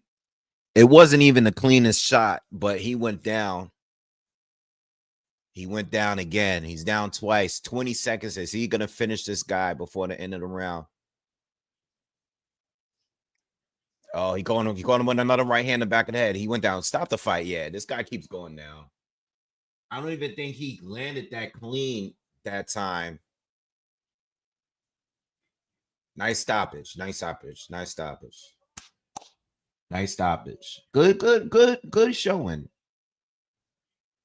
Looks like he's getting I like the speed a little bit, but I still think he's kind of stiff. I want to see a little bit more from him. The Running Man movie was okay. I don't think it's a must see. Like I said earlier. I think you should. I think Predator was worth seeing, especially in the IMAX. But I think you can skip the Running Man. Like I think the Running Man. The thing with the Running Man too, and I was telling my mom about it because I think they might going to be. I think they're gonna go see it later. What's up, mom, bro? What's good with you, bro? Everybody's good. Pop's good. Mom's good. Everybody's good. I got Eubank, man. I got Eubank. I think Eubank is gonna pull it off. The thing about the Running Man is not supposed to be taken seriously. Even the original, right? The original movie, you gotta understand that even though it's still an 80s movie, when you watch it, if somebody were to watch it today for the first time, they're gonna think it's stupid. You know what I mean? You got Arnold, you got this guy that is a hockey guy that's slicing people. You got a guy that's shooting electricity. You got this big old WWE guy with a chainsaw. At the end of the day, you got Jesse the Body Ventura, who was great in that movie. It's an old school movie. You're not supposed to be taking it really seriously. You know what I mean? It's one of those kind of movies where if you liked it, then you're gonna like that. The new one is like a newer version of that, but Arnold's not in it. I don't think the characters are not nearly as interesting, but there's still a lot of action. You're just not supposed to take it that seriously. You know what I'm saying? I think it's a fun movie. It's entertainment, but it's not something I'm not gonna tell y'all. Y'all definitely gotta go to movies to see it. No, I'm not gonna tell you that. I think if you like Predator movies, though, I think the new one is worth going to see. I saw it on IMAX. I enjoyed it. I'm not gonna go see it again, but I think I'll see it again when it comes to home theater. Um, so I enjoy Predator for real. Um, I'm a big fan of franchise though, so it's like a priority for me to go to see it. You know what I mean? But I think of the newer Predator films, I think Badlands and Prey are the top two. I would still probably rate Prey over Badlands though a little bit. I like Prey. Like Prey is one of the best ones in my opinion. Um, what else did I see recently? I seen Tron Ares in IMAX, but again, just like Predator and Alien, I'm a big fan. I think that Tron Ares was better than what the reviewers said it was. I don't think it's nowhere anywhere near as good as Legacy, and I don't think it's better than the original. But it's nowhere near better than Legacy. Tron Legacy is like one of my favorite movies of all time. But the new one was still entertaining to me. Like I enjoyed it. Yeah, Tron Ares got terrible reviews because listen, I get it. People just hate anything that's Disney at this point. I think we got to a point where they just hate anything Disney put out. You know what I mean? So I think the Tron reviews by YouTubers, they're just gonna smash anything that's Disney related at this point for political reasons, right? I get it. I listen to a few reviews on YouTube, and you know, they're going on rants about gender rants, race rants. It has all that stuff in it. The movie itself, it wasn't bad. It's not as good as Tron, the original, or Legacy. I like both, but especially Legacy. Legacy is a classic to me. It's not on the level as but I thought it was still good. Especially visually, very good. Story, not as good, but I think it's one of those movies that people appreciate later. Um, but that's how I look at it. Yes, I did see one battle after another, and I think that movie was one of the best movies of the year. I'm gonna tell you though, the way it started, I did not like it at all. In the earlier scenes, like the first half hour of the film, I was like, what the hell am I in here watching? But it picks up, and when it picks up, it gets really, really good. I think it was one of the better movies I've seen in a year. Definitely worth seeing. Yeah. I didn't see Now You See Me. I didn't see that. I skipped that one. I wasn't gonna see that one. Nah, AI. There's not a debate. Tiafimo is not a Brooklyn fighter. It just he's just not. I believe he was born here. You know, I think his father is from here, but he's you know, when you say you're from a place, you know, that means like living in a place, going to school there. You know what I mean? Like that is, I'm not saying you have to live there your whole life, but I just think that you have to have like memories, friends from that place. You know what I mean? Like I went here. This is where I went to the store to do this. This is the park I used to play there. I played basketball there. You gotta have like real stories. I don't know. He's from Florida to me. It's nothing about. He doesn't have. He doesn't even have any type of New York accent at all. Like, you know what I mean? Like, and it's okay.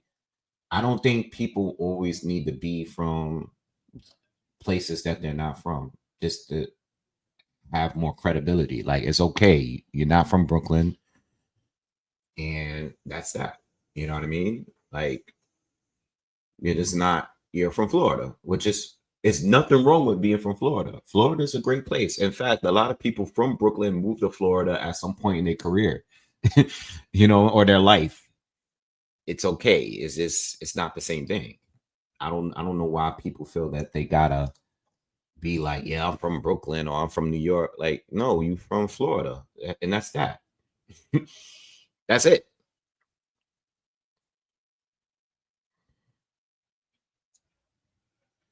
Uh did I watch The Long Walk? Nah, I don't think I seen that.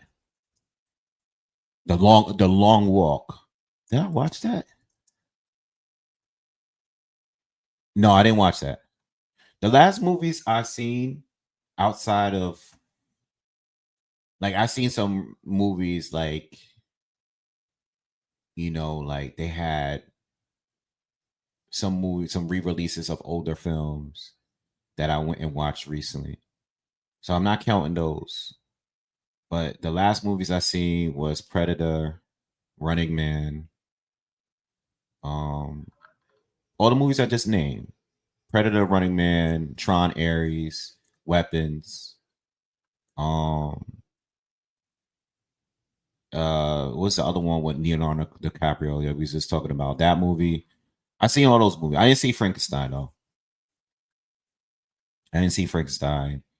Um, but yeah, I all those movies I just named a minute ago, I seen them. Yeah.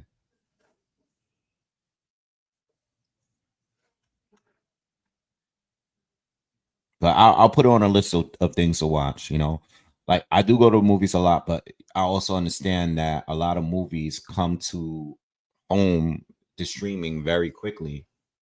You know, a lot of them come to streaming very quickly. Um, yeah, but that's those are all the movies that I've seen since the summer. Summer had like Mission Impossible. They had F1. Yeah, they had Superman. They had Fantastic Four. Like, they had all those movies and stuff. Like, you know, I liked F1. I thought Fantastic Four was cool. Superman was whack to me. I didn't like the Superman movie. Uh,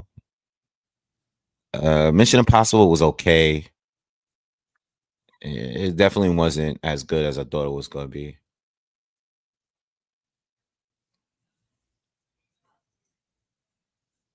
Yeah.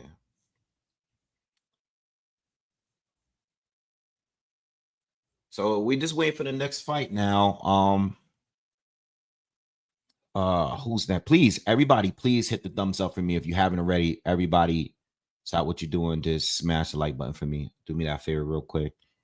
And if you can, share the video as well. If you got, you know, Twitter or whatever it is that you use, share the video. I believe the next fight is either going to be between Adam Azim and Kurt Scobie or Echo Esserman and Jack Catterall. That's probably gonna one of those two are gonna be next. So anyway, let's talk about the main event. Hey, we don't have to wait all the way until later.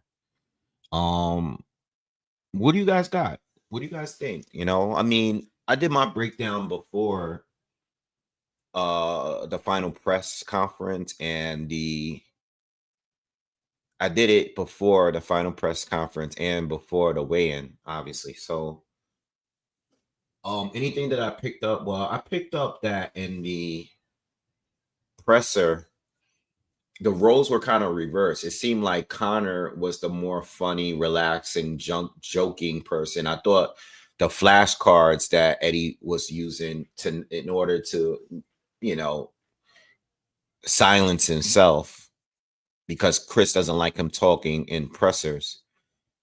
I thought that was genius. I thought that was fire. I was cracking up watching it. And I thought Chris was a lot more serious than he's been in any of the pressers, even the past pressers. Usually Chris Eubank is very,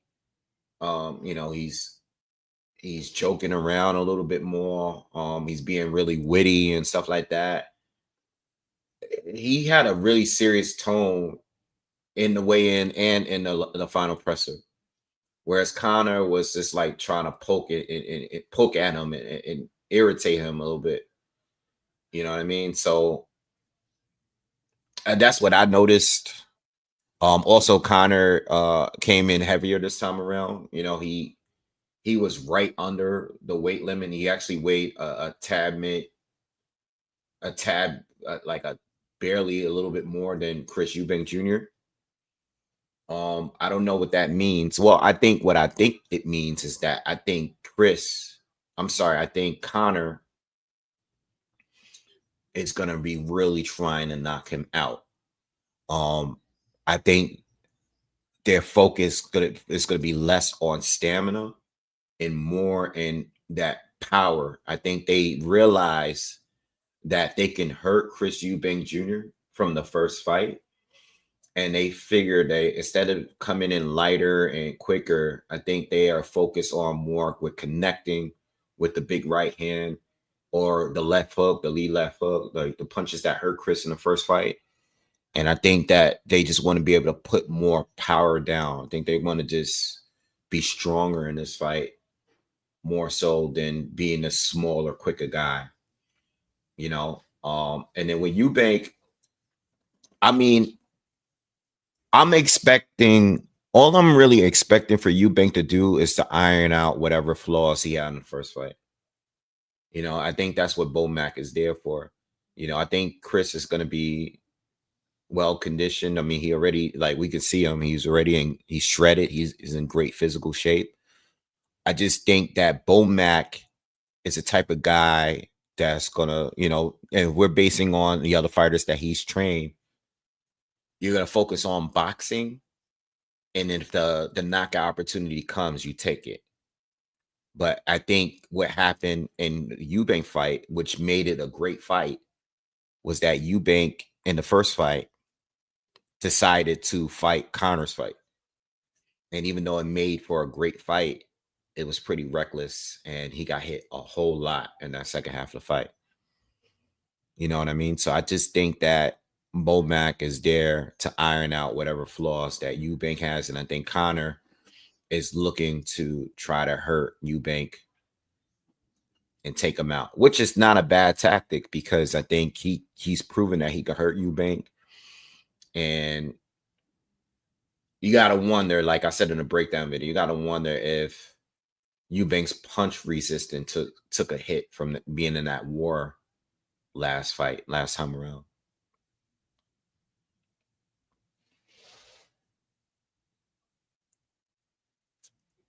So I guess that's my pick.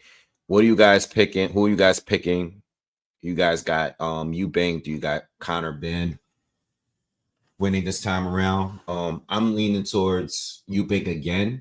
I don't have no bets placed for this fight though, but I think there's a better chance for Connor to win. This time.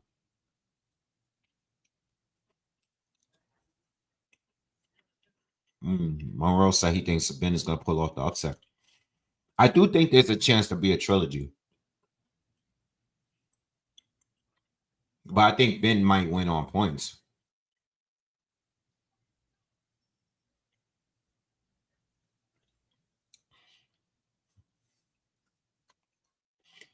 I think if Eubank gets knocked out, if he actually gets knocked out, I'm not sure if he fights Conor Benn again under the same conditions. And that might cause a third fight to not happen. You know what I mean? Because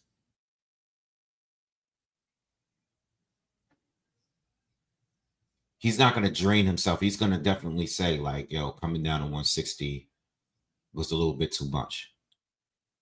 You know, even though he made weight, even though he agreed on it for the 2 fights, I just feel like if Eubank actually gets knocked out, he doesn't do the 3rd fight under their conditions, and they're not going to agree to the fight with Eubank without having that rehydration clause.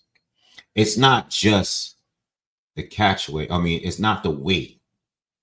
It's the rehydration clause that Eubank doesn't like. So when people say, yo, why are you weighing more? Or why are you weighing less than Conor Benn? And, you know, did he say, because he's damn near, he's a whole pound less. He's probably planning on trying to make 170 for the next day. You know what I mean? The next morning.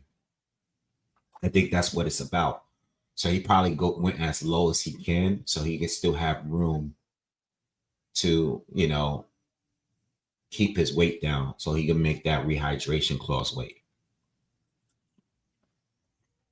You know what I'm saying? Dude had to wake up this morning and get weighed in today at a weight that he can't pass, you know?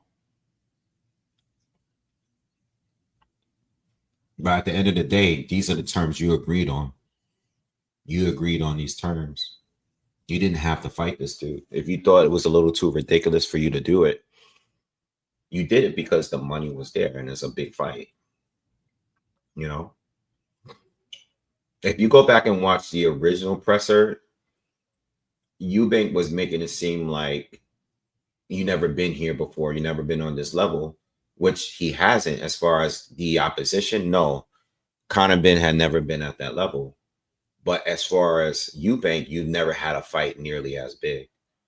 You know, the Saunders fight wasn't as big. The George Groves, even though it was for a title and it was for the World Boxing Super Series and all that,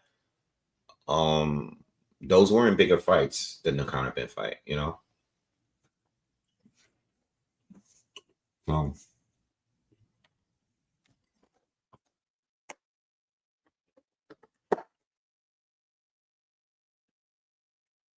Can't wait to see it, though.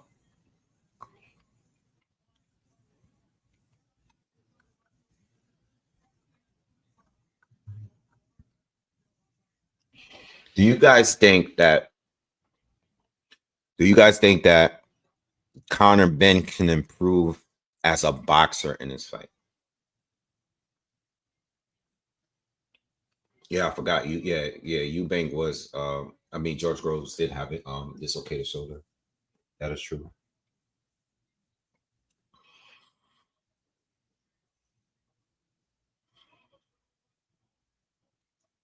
Yeah, do you guys think Conor Benn is going to improve as a boxer? I mean, even his own father said that he fought like a wild man, like he didn't really like put his punches together right, you know? Do you think that Conor is going to improve as a boxer in this fight? I don't know. I think Connor's explosiveness is his key to win. You know, I think that's what he does. I think he got here fighting like the way he fights. Same with his father. No, same with his father. I think his father got where he was to fighting like that. I mean, they both are more similar to the way they fathers fight than you think. You know, whether you think they're better or not, I think they have similar styles to their dads. I think the only difference is with Chris, Chris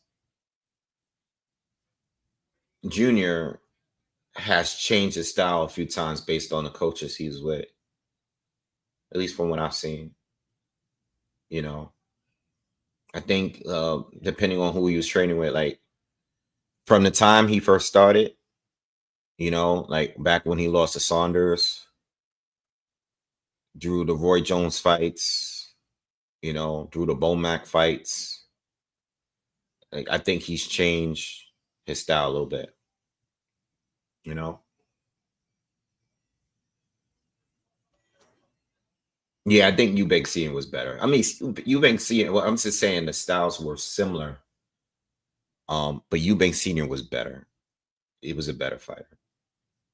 I don't know. I can't clearly say Nigel was better. You know, I mean, I still want to see more of what Conor Benn can do before I make that judgment. But I do think Conor is more explosive than his father was. But I don't know if he's a better overall fighter just yet. But I think Eubank Sr. was better. You know, the thing is, I didn't grow up watching these guys, you know. I was watching, you know, Roy, James Toney, Michael Nunn. Like I was watching those guys. You know, I didn't really watch when it comes to the middleweight guys. I didn't watch the Eubanks and Nigel. I didn't grow up watching those guys. I didn't even know about them like that until I got older. You know, like there's a lot of British ATGs that I wasn't really put on like that, you know. As far as the British fighters, you know, Hasim Hamed, Frank Bruno, Lennox Lewis. I'm sure there's others out there, but it wasn't too many of them. It wasn't too many of them, you know. And we're talking the '90s. Yeah, I was just watching Lennox Lewis. Hasim Hamed. Maybe a couple other guys I can't think of the top of the head right now, but I definitely wasn't watching Nigel Benn and Chris Eubank. You know, I didn't watch them until their fights was available to see on the internet. You know, if we keeping it real, because I don't even think their fights was televised here. You know, if I wasn't watching a heavyweight fights, I was watching like you know, the main American fighters that were from lightweight up and up. You know what I'm saying? Like, all right, Adam Azim fight about to start now.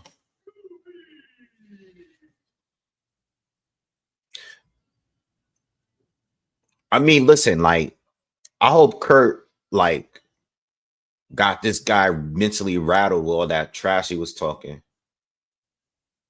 You know, but I mean, like I said, I don't think he got the skills. But we'll see. You know what I mean? I think he gonna try to turn into a dogfight. Because I don't think he could just outbox him straight up. And if Adam Azim win this and dominates too, like if he stops Kurt, I don't know if he's gonna stop him, but if he does, I'm ready to see him fight somebody for real, man. Because he ain't even fight Dalton Smith. That fight should have definitely went down. Oh, that's another fight I got to do a video on. Dalton Smith against Sabriel Matias. Yo, I'm gonna tell you like this, yo. I'm gonna tell you like this because I gotta do a video of it, but I'm gonna talk about it. At some point, Sabriel Matias is gonna get knocked out. I don't know when. At some point, though, he will get knocked out. He will get knocked out. At some point, his punch resistance is going to go. because his chin is part of his defense. At some point, it's gonna go. And Dalton Smith, I don't think Dalton Smith I don't know how he's gonna deal with Subriel Matias' pressure. In my opinion, I know a lot of these guys probably trained to have the cardio to deal with 12 rounds of hell with Matias. But I think Dalton Smith, and it's going to be a risky tactic. But those two, that team needs to focus on knocking this dude out. Seriously. You know, I'm not saying that they should load up on every punch. I'm not saying that. But I think Dalton has proven that he has power. And I think he probably did it. I mean, who Matias just fought? He fought this dude from Puerto Rico. No, I mean from DR, right? What's his dude name? Oh, he's a good fighter too. What's his name? I forgot his name, y'all.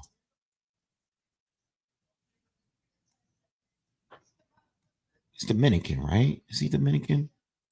Alberto Puello. Yeah, he's Dominican. He's not a huge puncher, but he landed the right punches.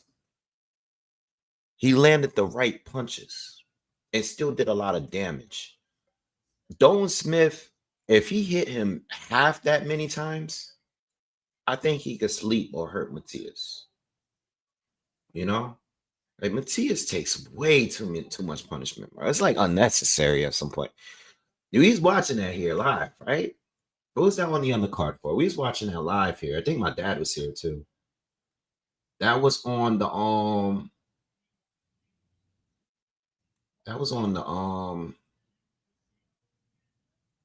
what card was that on?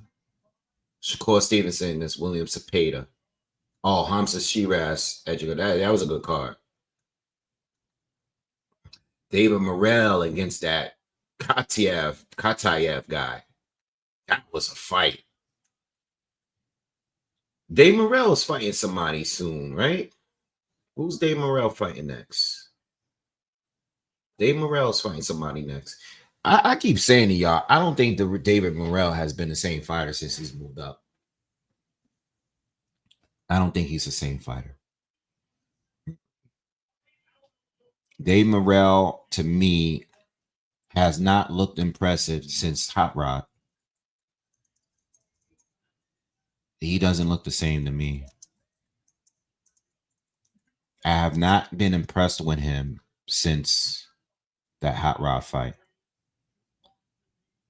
And that was at 175, yeah. Every fight before that, when he was knocking guys out 1-2 rounds, he was better. He doesn't look right. He doesn't look right. Yeah, I think classic. I think Puello got more skills than Dalton to me. He got skills, but he lacks power. He lacks the power. I think Dalton Smith got the punch. I think that team needs to worry. I think they should prepare, to land that big shot. Who else did Subriel Matias fight? He lost to Liam Powell. Jamel Charlo comes back first. Or they might come back together if they end up fighting each other.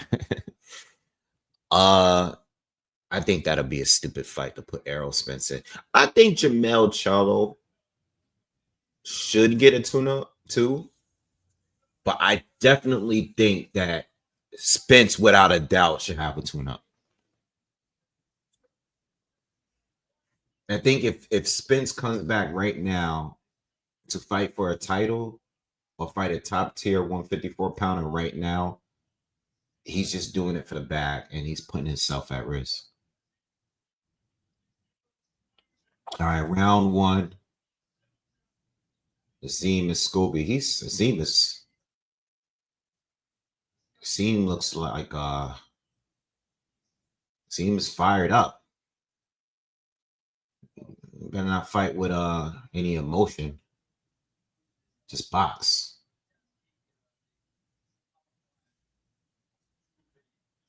This is another guy that I'm like, I'm not sure of. Like, I think he's gonna win this fight, but I'm not. Like he just looks good against the guys he's been beating. He's good. He's pretty flashy. I don't want to completely compare him to Josh Kelly, but like something like that. I want to wait until I see him fight somebody good. It's been all Adam Azim so far in his first round, though. The first minute in the round, Scobie's just nice counter jab there from Scobie.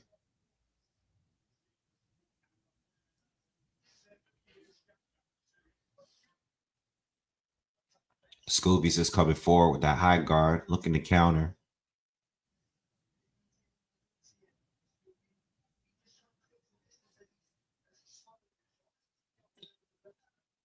Azim should swing that, loop that right hand to the body.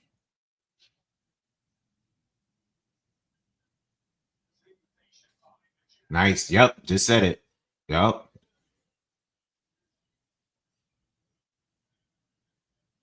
Because he's fainting, and he's getting Scobie to feint. I'm sorry, to parry low. Start throwing that right hand to his left side and get him, and fainting. And let him feint and pop him right in the head with that right hand. Just feint low and go high. Because he keep parrying down. So keep going to that body until he drops his hands a little bit more. So he did it again. That's how he's going to drop him. Scobie hasn't done anything. He's doing a lot of talking, but he ain't doing nothing. He do a 1-2 just now, but missed. Still the first round, though.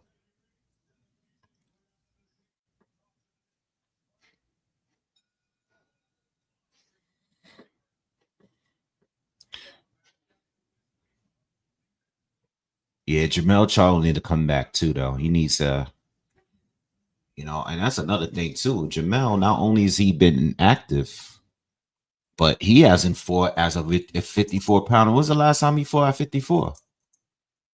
Jermell has not fought at 54 since he beat this guy for Undisputed. Brian Castano was in 2022 in May. It's going to be 4 years since he made 154. That's bad. That's bad. For Jermell Charlo to not have been at 54, damn, time goes by. Right? Time goes bad. Like, time goes by really, really fast. He has not fought Brian Castano at 154 since May of 2022. We going into 2026. And the Canelo fight was over 2 years ago.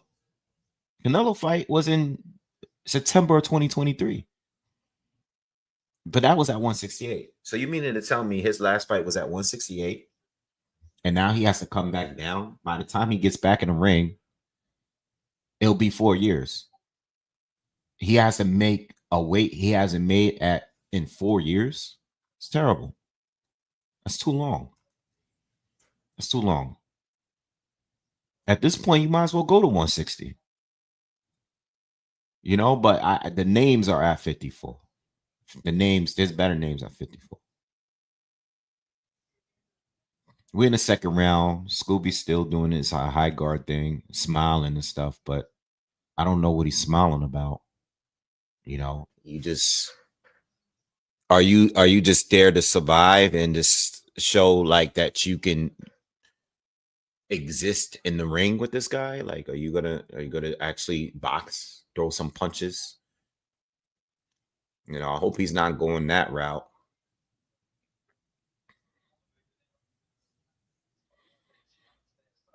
Joey said Jamel ain't coming back to 154.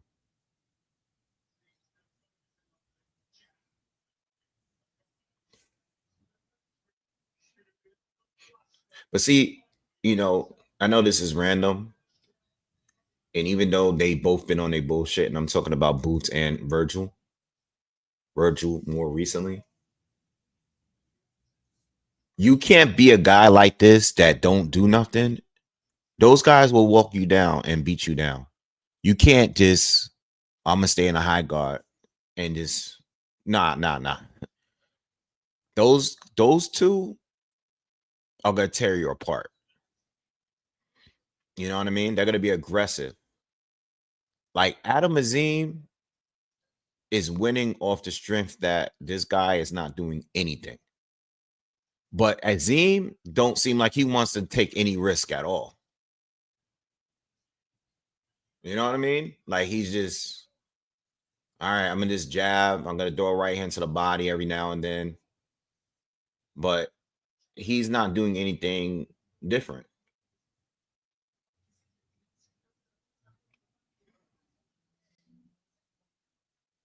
That's why those two shouldn't be fighting nobody but each other. And I'm talking about Boots and Ennis, Boots and Ortiz. Those guys shouldn't be fighting nobody else but each other right now. Word.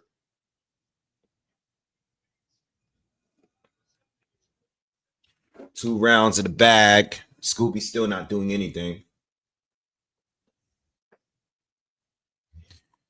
Yeah.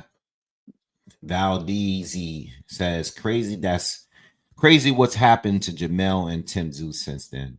That fight was all hype back then. Honestly, now would be a good time for that fight. Yeah, you're right. You're right. You're right. Tim Zoo needs a tune up, though. I'm not even gonna say that. They all need tune ups. Tim Zoo, you know, them stoppages were bad, man. He needs a he needs a, he's just like Arrow. Arrow needs a tune up. Tim Zoo needs a tune up. Jamel needs an inactivity tune up. He just needs to dust off the ring rust type of thing. He ain't needing no tune up from punishment. He need a tune up from just not being in the ring for so long. You know, just to get in there. Oh, good shot from Scooby. Okay, nice right cross. Finally connected with something good. That one was turned though a little bit. Adam Zine turned with that one a little bit, but still good shot. Jamel Charlo should come back soon and take some sort of tune up. I think. Oh,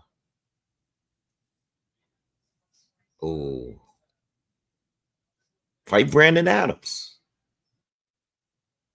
I mean, I don't know if that's a good tune up. That might be a little because Brandon Adams just beat Bohachuk for the second time.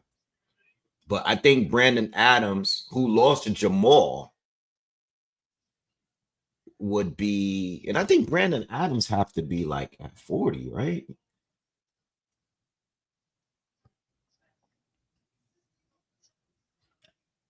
What's good, kid?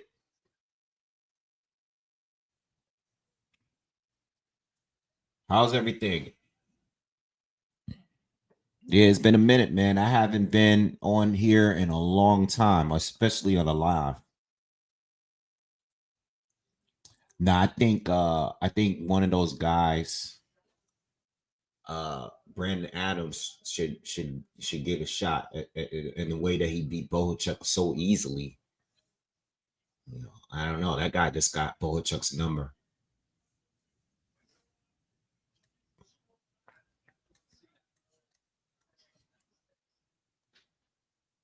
What happened to Brian Castano? Did he ever return after losing to Jamal? Jamel? Nope. He never returned to the ring again. Yeah.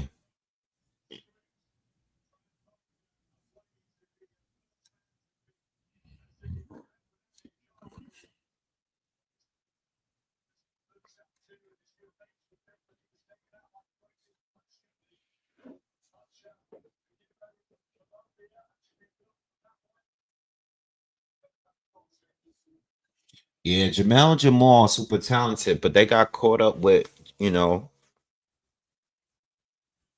got caught up in, just life, man. Life be life, and bro. That's what happens, I mean, you're a great fighter. You've made enough money to change your lifestyle, change things, for your family. But life be life, and man. People go through things, man. That lifestyle change can change you. That's what happens. And when things are not good at home, especially, that's no amount of money can change that. No amount of success, money and stuff, popularity can't change that, man. He's watching these videos, all these videos with Jamal was drinking. And it's funny because Jamel was always a hothead, right? Jamal was kind of like more chill. You know what I mean? Like, I wouldn't say he was friendlier, but he was quieter. He was more like low key. But once Jamal started going on social media and ranting and being, that's when you knew something was really, really going on. Because Jamal wasn't never really like that. Jamel was more like out there like that. You know what I mean? It's sad because Jamal and Demetrius Andre never happened, man. And I still think they still could have made that fight. I still think they could have made that fight, especially when Andre came over to PBC. Good jab from Scooby. He's starting to let his hands go a little bit. But every time Adam starts to open up more, then he goes back into doing what he was doing before. But we're getting some combinations for him now. I like it.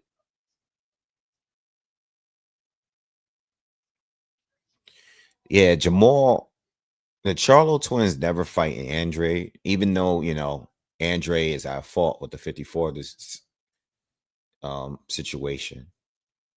To be honest, Demetrius Andre ruined a few fights for himself. He ruined a few opportunities for himself. If you were really paying attention, I know he makes it seem like everybody avoided him, but that's not all true. Some of the fighters did. Billy Joe Saunders did for sure.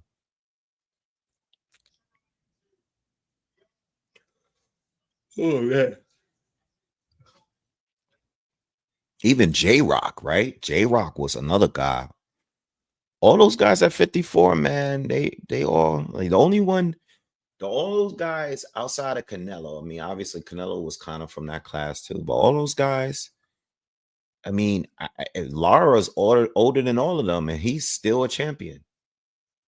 You know what I mean? The fact that Lara is still in the game and he's still a champion right now. Scooby is out here using his head. Come on, man. What are you doing? It's crazy because Lara is still the champion and he's not at 54, but the fact that he's still a champion it says a lot.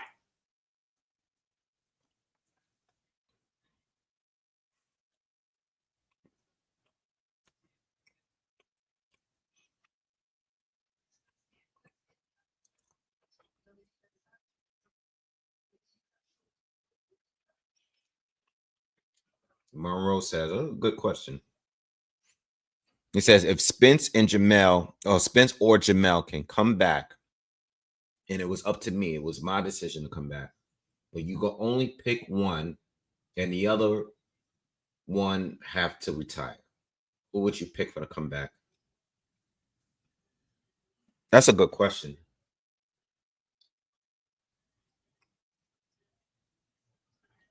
Jamel.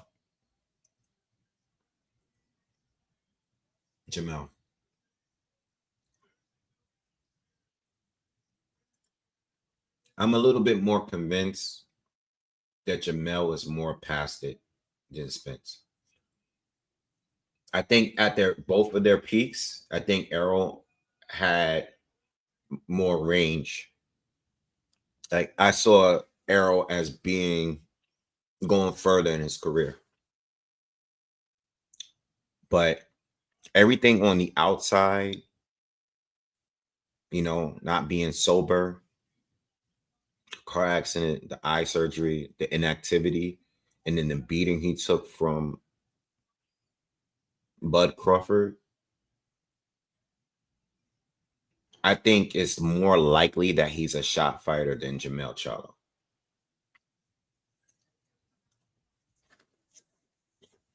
Yeah. I think he's more likely that he's shot. I think Jermell is just inactive. But I think Errol took more damage in and out the ring. You know what I'm saying? And plus the styles too, because Jermell,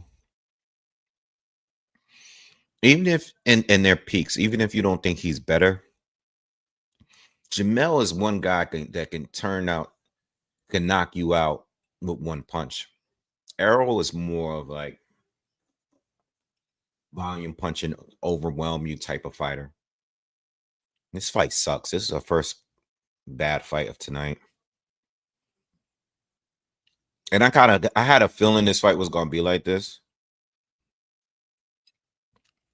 Because it seemed like whenever dudes do the extra amount of talking, but no one really knows why you doing all this talking, it ends up being like this. Like, I'm just trying to get in your head. I just want to check.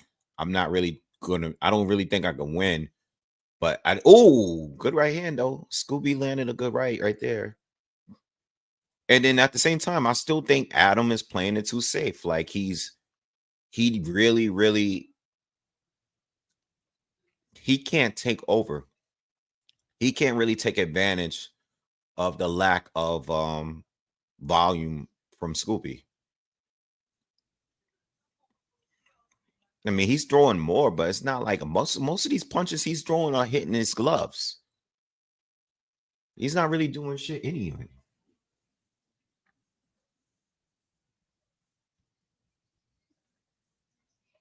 He said, Jamel quit. Spence never did. Give my Spence all day over someone just trying to survive like Jamel. I get what you're saying, but I'm talking about actual condition. Like his condition is, he's not no quitter. He ain't no quitter. Like Jamel. Jamel didn't attempt to even try to beat Canelo.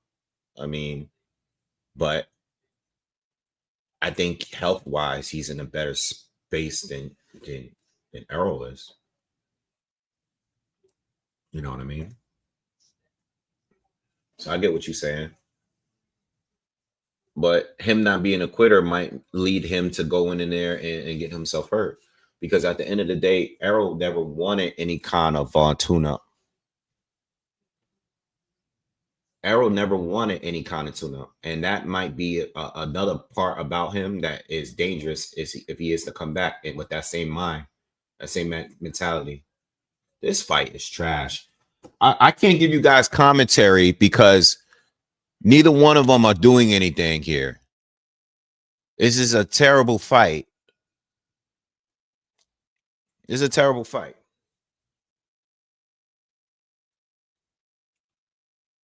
Monroe said, wait, what is the most dangerous fight for Crawford? Janibek or Janibek?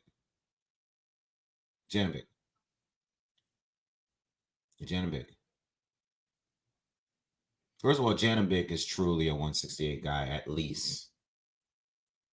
Fighting at 160. He's a southpaw, tall, rangy, move, swell. undefeated. Don't really know what he can really do at the highest level. I say he's more dangerous, not because he's better than Canelo, but because he's more mysterious. I don't know what he can really do. If Crawford were to take that fight, I just don't know. I got to wait and see what he does with Lara, which is a dangerous fight for him because Lara, to me, still has the best straight left hand in the game, even at 42 or whatever age she's in. But I would say I don't think Canelo can beat Crawford after watching that. You know, after watching that, I mean the everything that I thought about Crawford, I didn't even know that he can take it to another level. Like he took it to another level at damn near 40 years old. He pulled out a whole different bag of tricks that he had in the bag. Like whatever we saw in the Spence fight, we didn't even see all that yet. You know what I mean? Like, I don't want to see a rematch of that. I know what Canelo is capable of. I didn't know that Crawford was really waiting to fight someone that he thought was worth that he can show like that he could do more than what we've seen. So no, I would go with Janovic only because Janovic is younger, fresher, and mysterious. Because Janovic has not fought anything. I was saying this about just Triple G, you know, but Janovic, even lower than that, like he has not fought anyone that anyone has cared about. And I understand that, you know, it's not really his fault. It's like the Jai Opatai situation. You know, like we want to see better fights, but no one wants to really fight him at 168. And it's not that too many people there. There's a lot more people at 168 and at 154. This fight. This is whack. I can't do this fight. This fight is trash. 6 rounds of just these guys want to just fight dirty and hit each other when they, you know,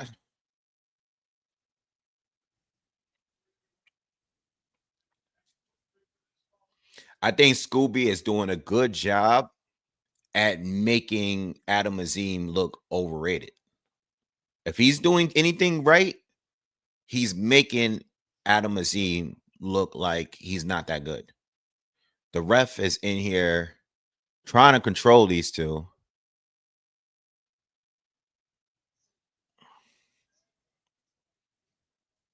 But at some point, he's going to have to take a point from someone.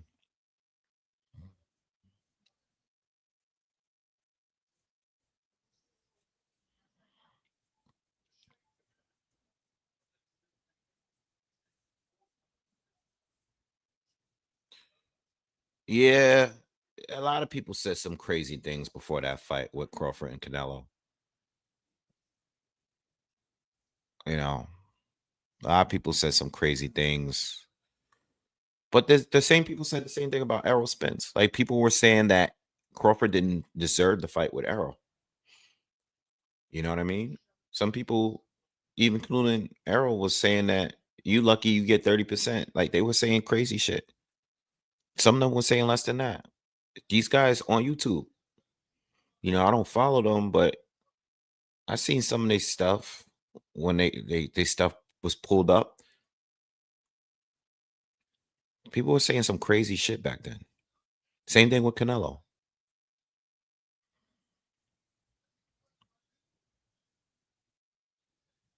You know, it is what it is. Me look at this Fabio Worley guy. Guys, no amateur background. And he's just a new heavyweight dude that's just running through dudes. Like, pause. Like just he's just beating everybody up, knocking them out too. Knocking them out, stopping them. You know, I mean, experience is a factor for sure, but it's not everything. You know, some people are gonna just fight you at the right time and be better.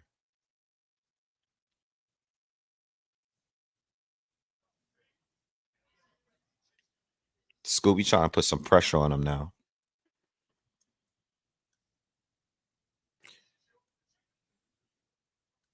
Bivol against Jai Opatai. Bivol. I mean, Bivol definitely have a huge size disadvantage if he were to go up to cruiser, because that's a 25-pound jump.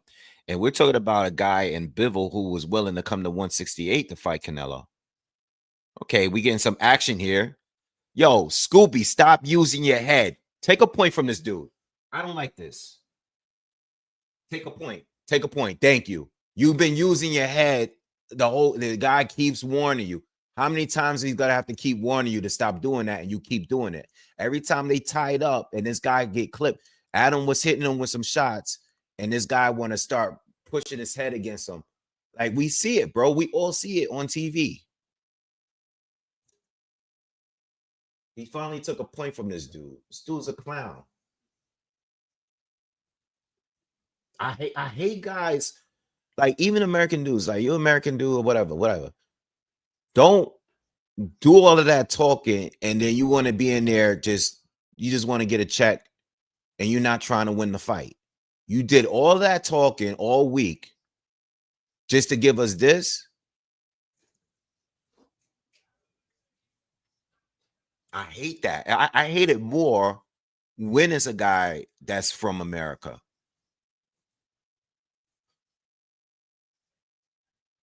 Turkey Al-Sheikh just pulled up with Eddie Hearn. Yeah, I hate when these guys do that. I think Bivol has a size disadvantage, but outside of that, he's still on he's on another level from Jai Opatai. You know, now Jai might knock his ass out, but Bivol's pretty durable, man. He's going to be smaller in there, but he got the skills. Oh, Zim is hitting him with some big power shot, and Scooby responds by hitting him low. This guy Scooby is a dirty.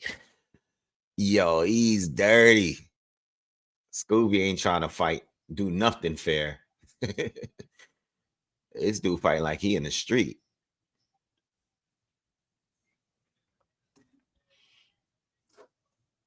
We got one more fight after this fight. We got a few more, we're halfway through this current fight. And then we got the fight with Jack Catterall after this. And then we got the main event. But we're about right on time. Every hour is a fight. Showing Chris Eubank pull up with his pops. I like Chris Sr., yo. I know as a son of Chris Sr., he probably be annoying the hell out of Junior. You know what I'm saying?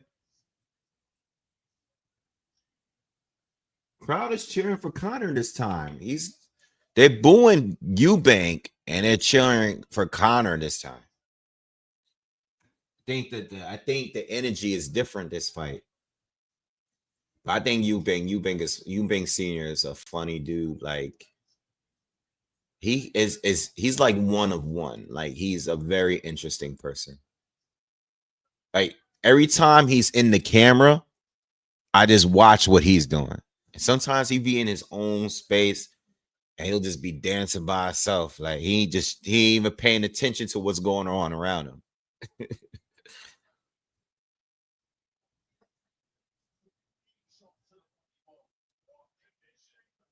You think Canelo was done? He might be done. He might be done. He might be done.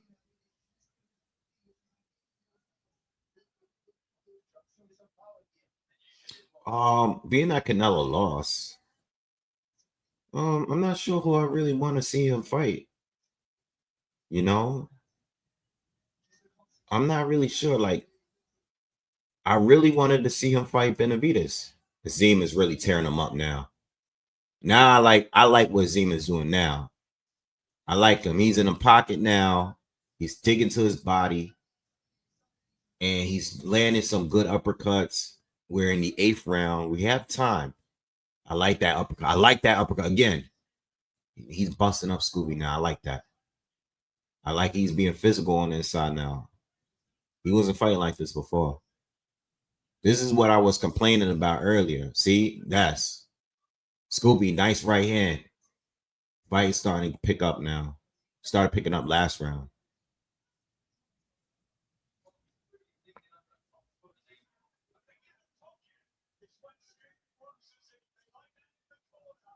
Scooby looks a little bit too muscular for his size.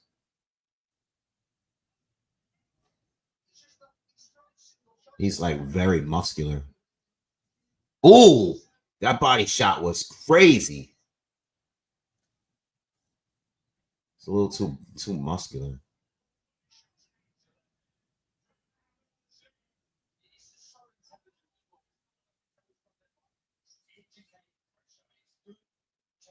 He's walking him down now. This is the best round for Adam Azim. Best. This is how he looks good right now. This is the way you're supposed to treat somebody that was talking crazy to you like that.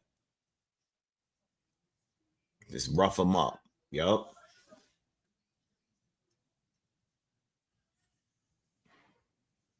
No, I didn't put any bets because I wasn't expecting Scooby to win. There was no money there for Azim. I think the next fight there's a possibility of it being a draw because I think like I said earlier, I think Jack Catterall is going to start out faster, but I think Echo, with his pacing is going to possibly pick up rounds in the second half of the fight with his aggression and his pressure after Catterall slows down. I didn't put any money into the main event. I'm not. I've got Eubank winning, but I'm not confident in Eubank winning. I'm like, I'm not sure. And I think if he wasn't as much as a favorite as he is, I don't think it's worth putting money on him.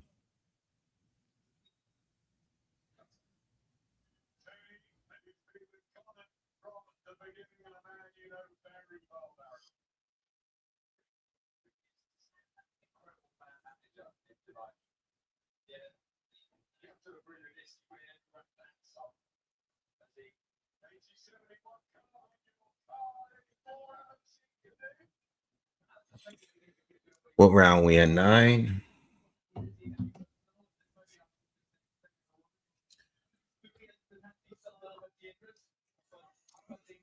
I seem to find a way to make this guy take a knee.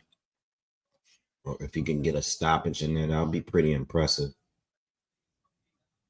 I mean, Scooby's still landing. He'll land a good shot here and there.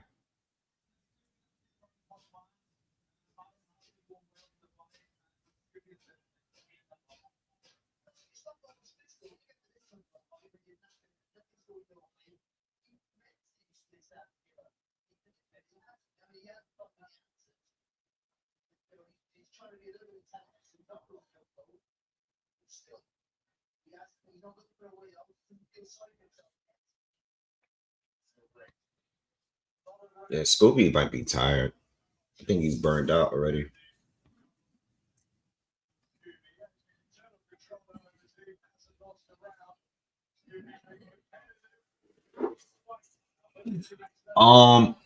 Yeah, I think Worley's a dangerous fight for anyone.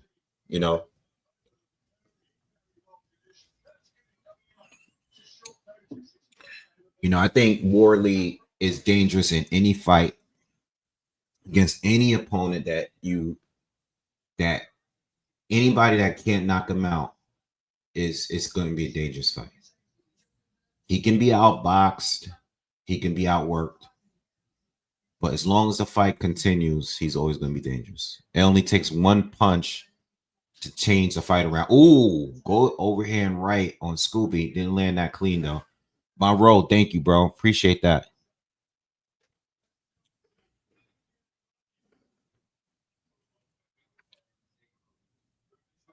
Good body shot again from Azim. Scooby always goes low when he gets hit with a good shot. Uppercut. I was saying like uppercut. Let's get that. Should have been throwing that earlier.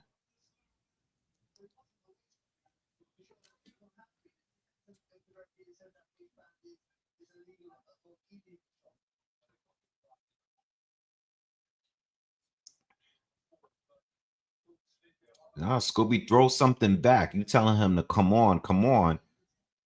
Throw something back.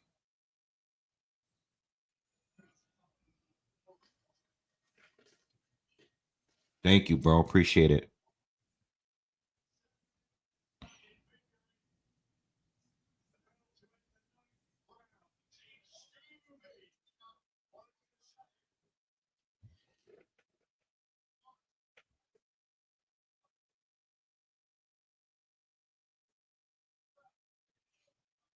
Um,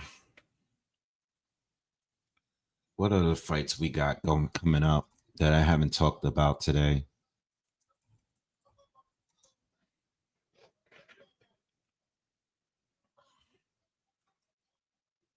You got the Japanese card in December. Um,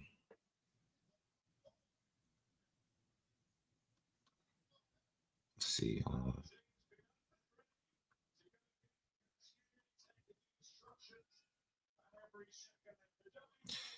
That Lamont Roach Pitbull card is fire. Got Lamont winning that. I got Laura and Janovic. I don't know. I don't even know. I don't even know. I mean, I'm gonna do a breakdown. But I don't know if I'm picking someone for that one. I don't know. I don't know at all. Um, Foster and Fulton is another tough one. That's a tough one. Foster and Fulton. That's another tough scrap to call.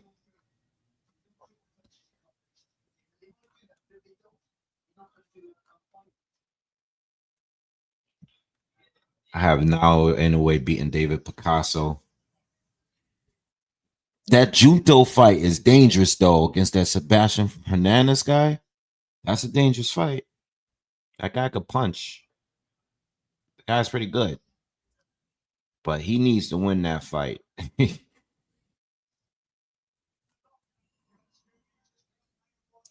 Oh, I didn't even know Rafael Espinoza was fighting tonight. That's crazy.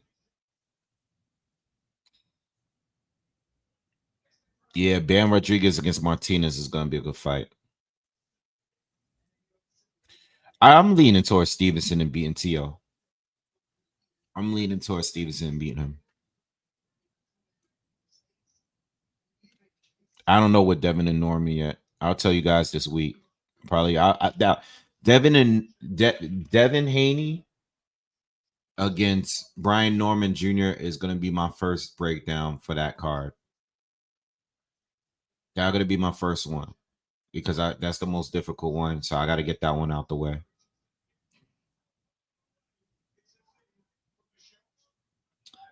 Benavides and Yard. I'll tell you guys on the breakdown video. I know where I'm going with that one though. I'll just let you guys know in the breakdown video. Monroe said he's super disappointed in Virgil and his team for ducking boots. Yeah, I am too. But hopefully, they put some pressure on those guys over there, and we can stop stretching this fight out, playing these games. But there's always so many ways you can get out of fights.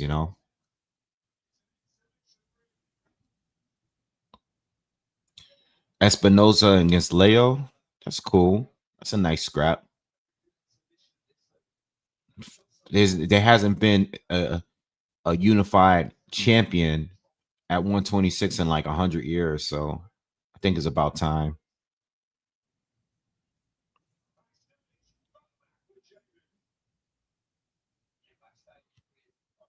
The interview on Bomac. Hold on.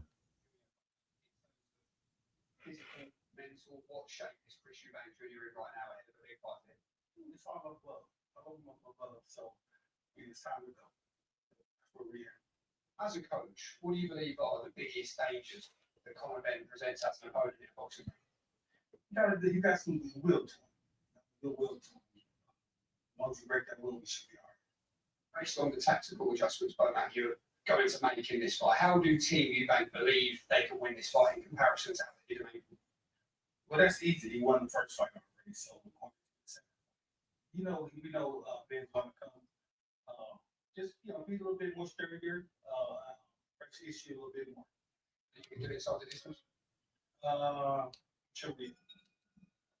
They asked him what can he do in this time in this rematch.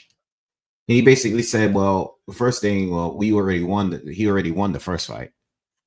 He said all he got to do is be a little sturdier, tighten up some things, push a little harder,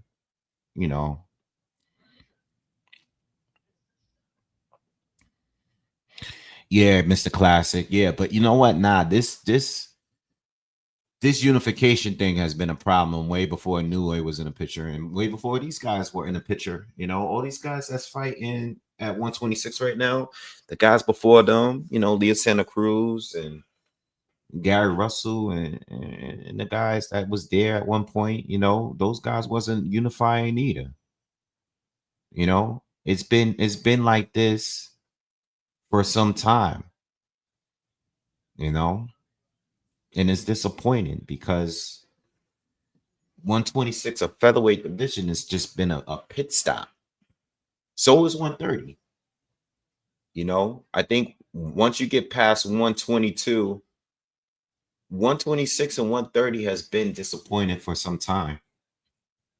It's just like 120 is 122, and then there's no real fights until you get to 135. You know what I'm saying? What's up, Toro? What's up, man? Appreciate the support.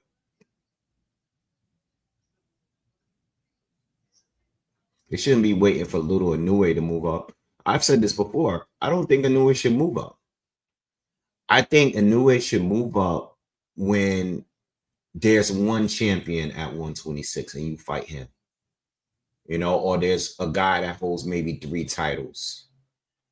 Not these, like all of that going up. Nah, I think before moving to 126, Inoue should fight both June. Oh, Adam hurt him. Adam hit him with a big right cross. That hurt him.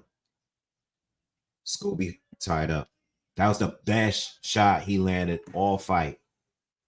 Scooby is still locking him. Oh, Scooby's out on his feet. He doesn't. The ref is trying to pull him off him. He's hurt still. He's still hurt. That right cross is what. Uh-oh. He might stop him. Very impressive if he does. Uppercut.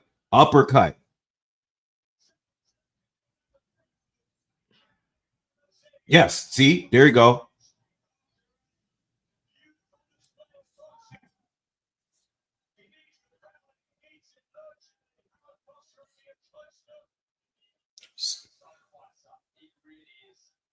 Oh, another right cross.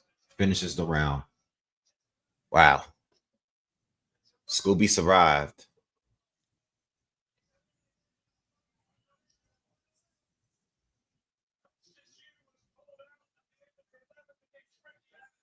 Yeah, Nunez is good. He's legit. He's legit. I would go to that. Yo, if the tickets is good, I would go to that. I don't know what the card. I'll take a look at the card. But Nunez against Navarrete should be a good fight for sure. Let me see. If I listen, that sounds like a fight where the ticket prices is not that bad. That's not that bad. Nunes is a good boxer. That's gonna be a good fight. Oh, there's no undercard on there yet. It's not until February. So that's a wow. So they still got to put put the card together. But I would go like if it's like a local fight. You say you in Phoenix, yeah. Like those are the fights I like going to. You get great seats for the price. You know what I mean?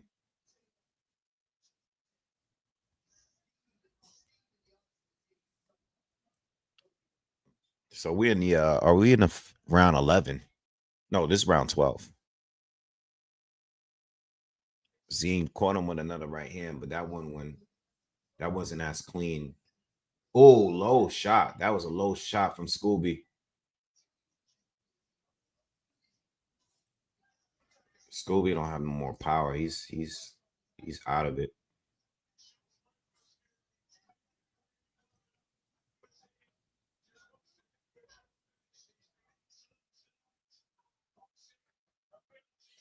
Oh, good short right hand from Scooby, but Adam Zine hurt him again with another right hand. Scooby's jumps in to tie up. Uppercut.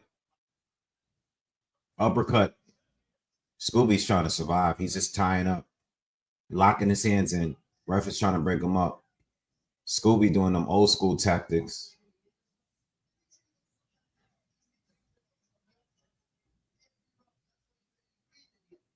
Oh, he almost caught him with the uppercut. Body shot. Oh, left hook from Zine. Scooby's hurt again. He's trying to stop him. He's trying to get it. There's a minute. Oh, he takes a knee. He finally took a knee. Oh, wow. Very impressive stuff. A minute left. Oh, the ref stopped it. Yo.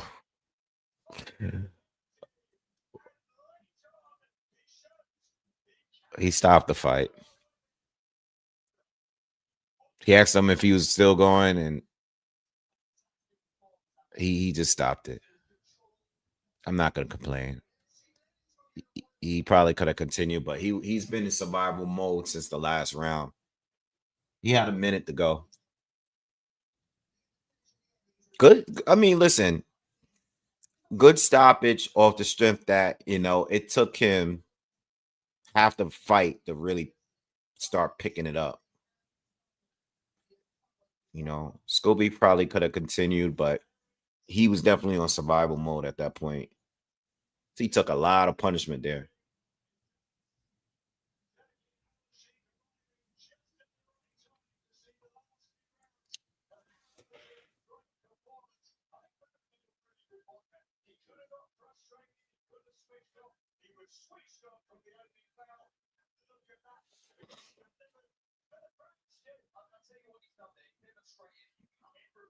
Yeah, I definitely want to see him step up now. I've been wanting to see this guy step up, though. Good window, good stoppage.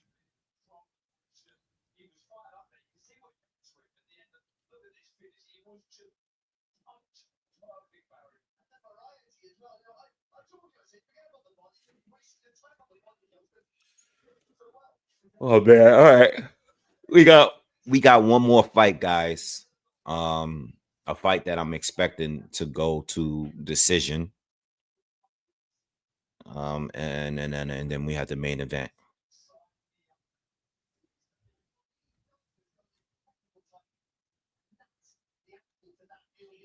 I am starving.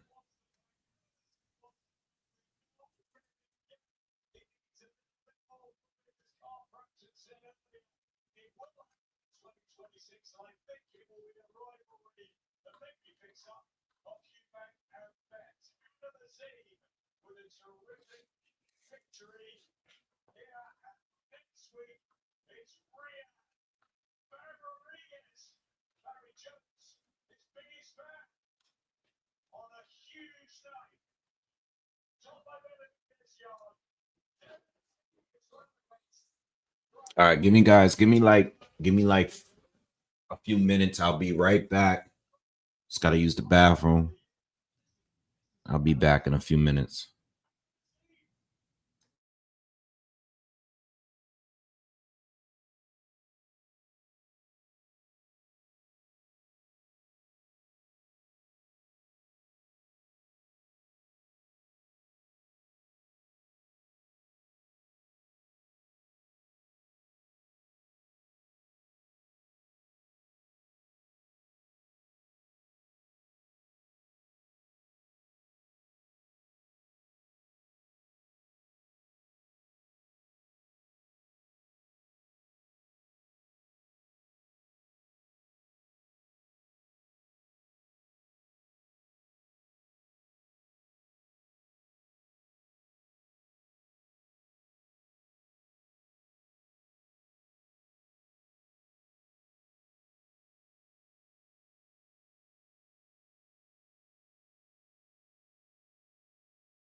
All right, guys, I am back.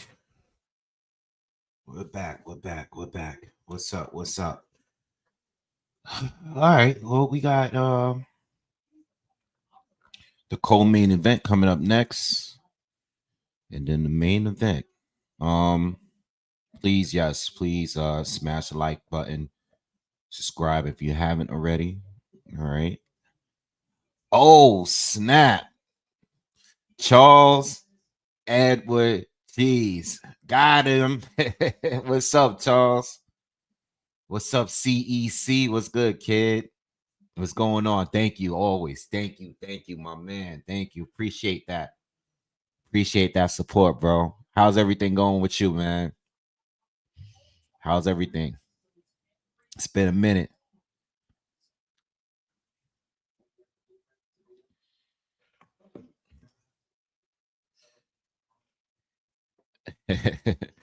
Oh, you was in here? Oh, you was in here lurking? Yeah, what's going on, man? How's everything, man? How's everything? How's life? How's life, man? Next week, we got a big week. Okay, okay, all right. Be safe out there. Be safe out there. It's getting cold over here in New York, man. Starting to get cold in New York. I ain't gonna do nothing. This is time to be inside. Just go to the movies. That's it. Nah. I gotta get out of here after I get off this live tonight. I'm not gonna be on the other card, unfortunately. All right, but I will be doing a lot, picking up on the lives again, and the recent, I mean, the next few months. You know, I know I took a break after the Crawford and Canelo fight. I was on vacation. I would have did Joseph Parker. Excuse me. I would have did that card, but I was on vacation. I was out in Turks. Yeah, I'll be on there. I'll be on there next week for Haney and Norman. Is that fight in Saudi Arabia?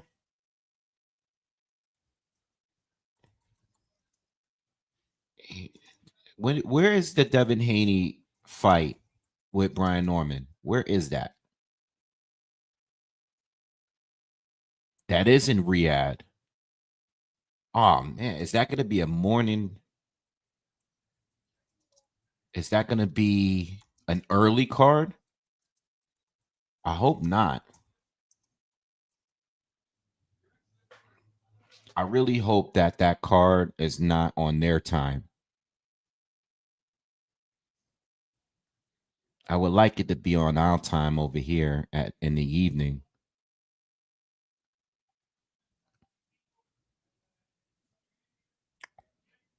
All right, I'll figure it out at some point. Yeah, I'll figure it out. But I would hope that it's not, but it's probably going to end up being on their time because of it being in Saudi Arabia. Oh boy, these afternoon cards be killing me sometimes. All right, but we're gonna make it work. We're gonna make it work. I would hope, especially because well, you got mixed. You got Americans on the card. Yeah, we'll figure it out. I'll figure it all out later. We'll figure it all out. Charles, thank you again, bro. Appreciate that. Always appreciate your support, man. I really do. Really do. Helped me out a lot.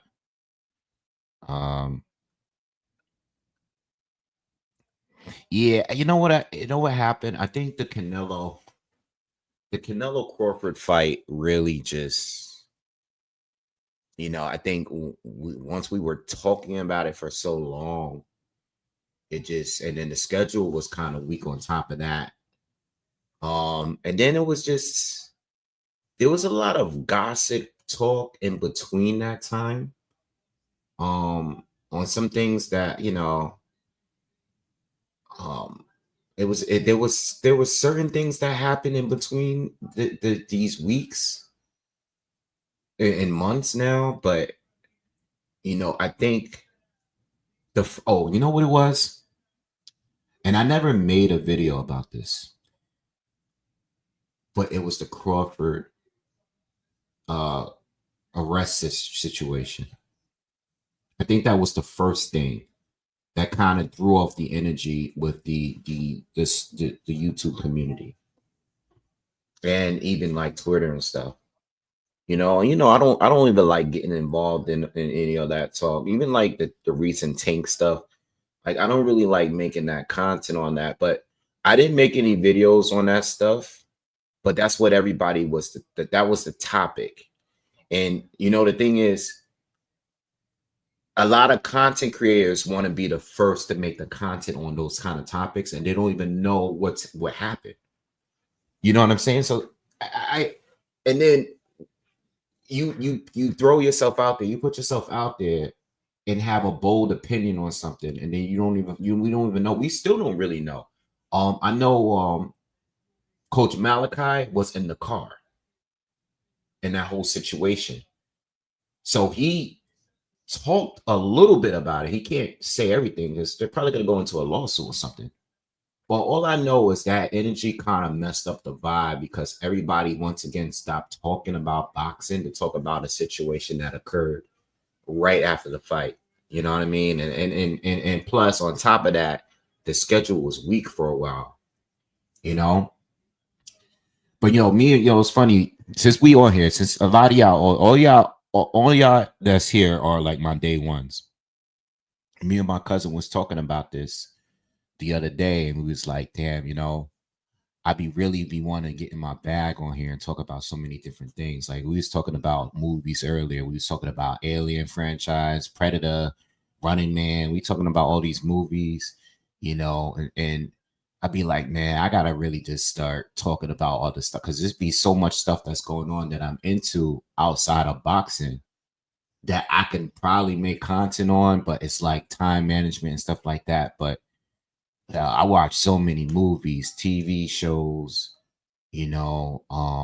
music, battle rap, basketball, F1, whatever. Like, but people may hit me up all week about Max Speed because a lot of people that I know personally became fans of Max Speed because I put them on to Max Speed.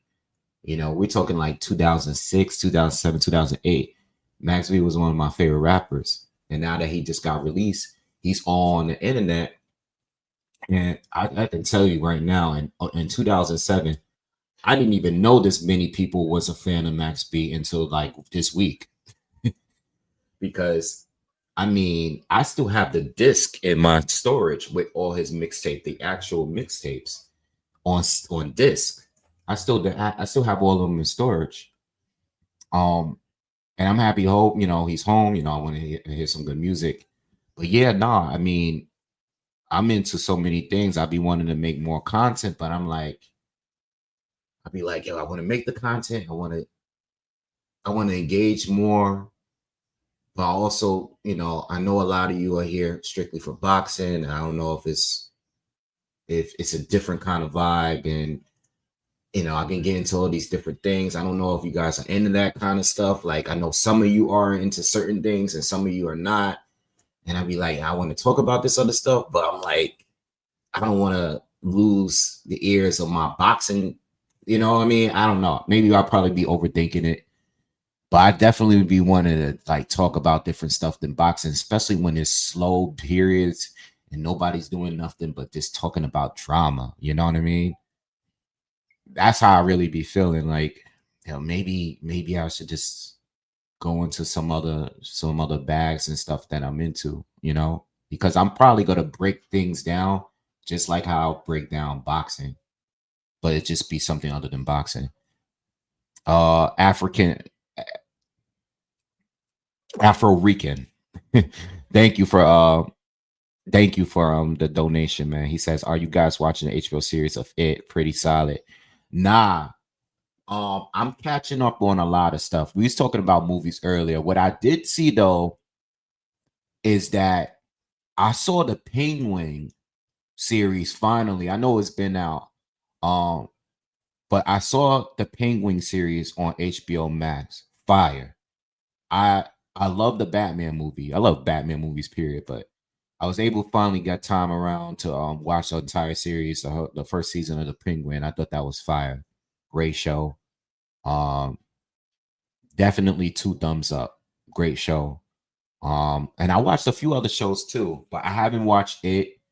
To be honest, I wasn't really sure if I was gonna watch it or not.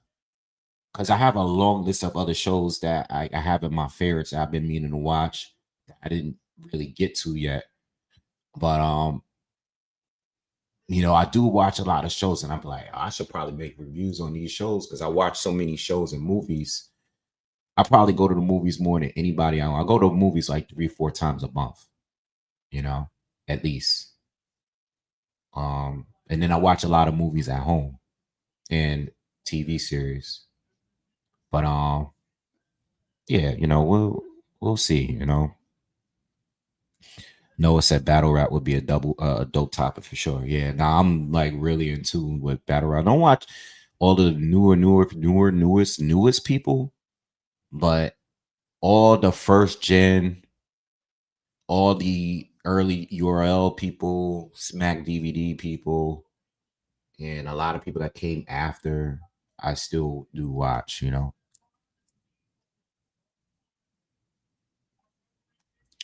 Afro Rican said, nah, I believe it's going to boost your channel. I think you got what it takes. Thank you. Appreciate that, man.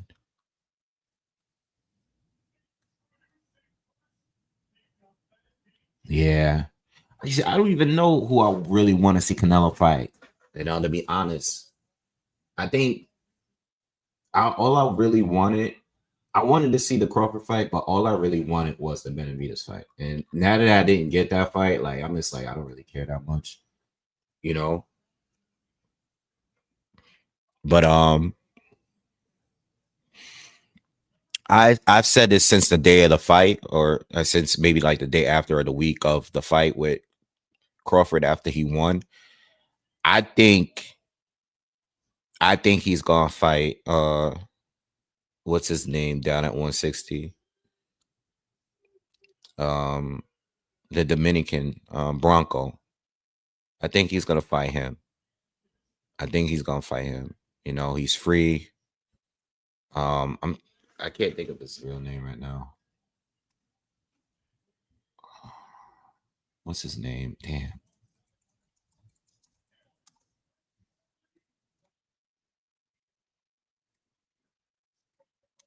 I forgot his name. Can you guys help me out in the comments?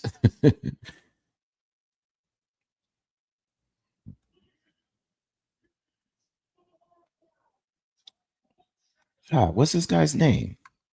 I can't find it even on the what's his name from Dominican Republic? Nicknamed Bronco from 160 that's holding the title. Charles, thank you again. He says, Wave, what do you do when you hate someone who is bound to you by blood? Carlos Adames, yeah, thank you.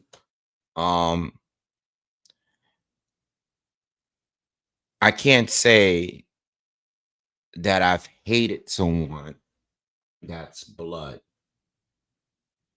I can't say that. I dislike a lot of family though. Not a lot, but I dislike some of my family. All I really do is just give myself some distance from them. Like, I'll just try to be as far away from them as possible. I don't really hate anybody that's blood though. There's people that I don't talk to, don't communicate with. I don't be anywhere that I feel like they're gonna be at, you know what I mean? And if they are there for a family function, I kind of just if it's something that I have to be here, we don't have to be in the same space.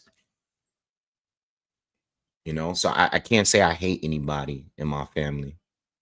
All I can say is that there's a few people I dislike, and if it's a function that we both were gonna be there, then I just keep my distance. That's it. You know, believe it or not, I'm gonna start doing commentary, but because the fight just started, but I'm kind of like one of the people that's like the glue to the family. So when there's people that have issues with each other in my family, I'm usually the person that fixes those issues, or at least try to.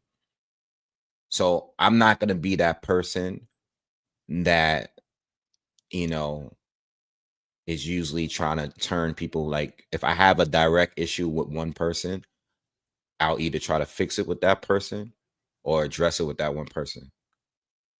But I'm definitely, at least in my generation, and sometimes with the older generation, but definitely in my generation and younger, I'm usually the one that's trying to fix the issues, the problems we have. And I'm also the person that people call when there is issue, which could be a little stressful, but you know, my father was that the same way with his generation.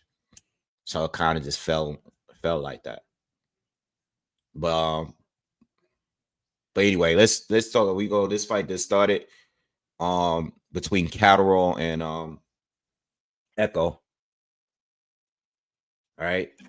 But you know, good question. You know, I think that's a great question. You know, but everybody's gonna handle it different.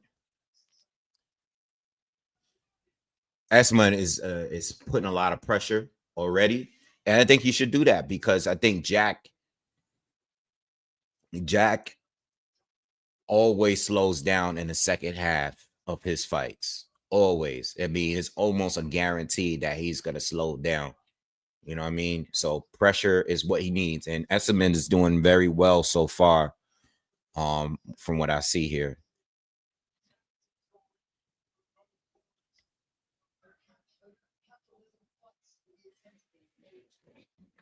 Good right hook from Catterall.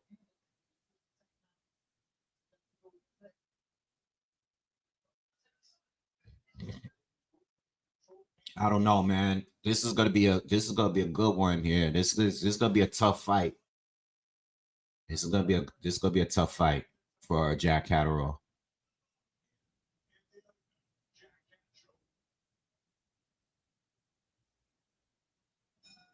Round one in the bag. Close round. Can't really score. I was still talking to you guys when I was I didn't score the first round. But I could see Esselman wearing him down at some point.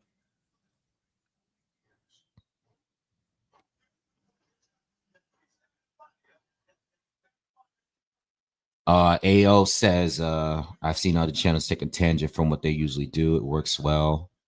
So yeah, if you know the time you would do it, it'd be also to be delve into other non-boxing subjects. Appreciate that.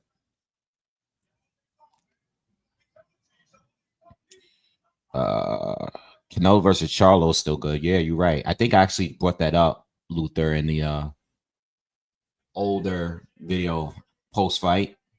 I think Charlo's a good name for sure. Jamal, and I'm talking about Jamal. We talking about Jamal. All right, round two.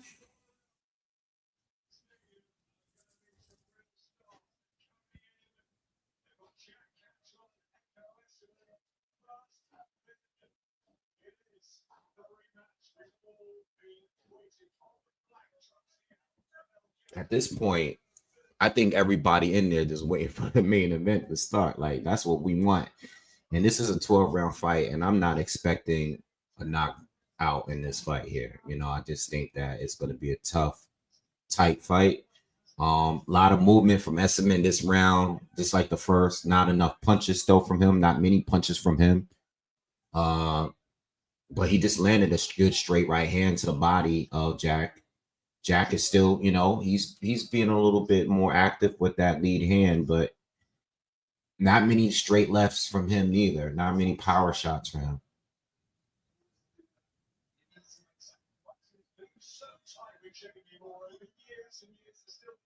Now, to be honest, I'm not. He's nice straight left from Jack.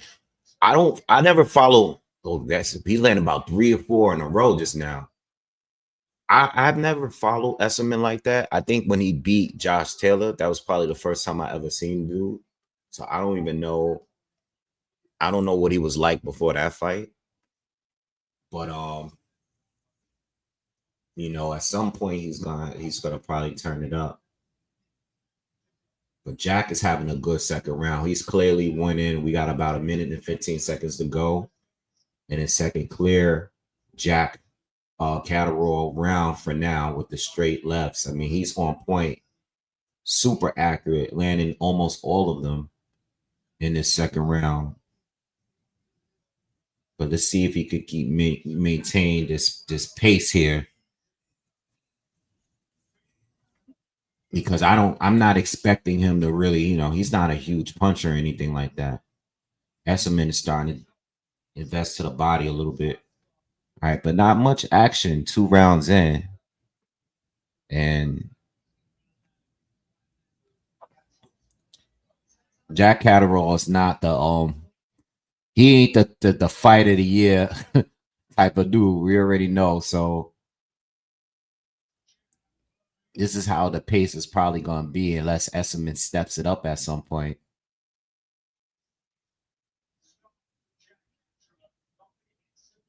Just, you know, what do I always say on these live? I never understand why they make these fights. You know, I think one of you guys answered it one day. It was like, yo, why do they put these kind of fights in there right before the main event? You know, like the worst fight usually be the cold main event. And then the main event, it'll be the firefight. You know what I mean? Like, because Jack Catterall is never involved in really good fights. I think the second Josh Taylor fight was good, though. I ain't gonna lie. Even the first one was good. But most of his fights be like, you just be waiting and waiting and waiting, you know? Choice Angel says, my boy Wade got the Ferrari hat favorite F1 team, even though they can't produce a consistent race winner. Yeah, they're terrible as shit. They're terrible this year. And they probably getting rid of Frank this year. Like, I don't think he's gonna be, you know, running that team going into next year. I don't think anything is gonna happen with Lewis or Charles Leclerc, but that team stinks. Even Leclerc is worse. Like everything has gone downhill this season. You know, just the team itself is just bad. Both races are just doing bad this year. They just don't have a good car neither. You know, that car is just, to be honest, you know, regardless of where they're at on points, I think, you know, obviously McLaren make a better car. You know, Red Bull makes a better car. Well, at least for Max Verstappen. Even Mercedes make a better car right now to me. You know, George Russell, you know, Antonelli, they got a better car. You know what I'm saying? I just think they got a better car. And not for nothing, I think the RB team is a good car too. They got a good car. I think Ferrari's car is trash right now. This season is terrible for them. You know, it is what it is.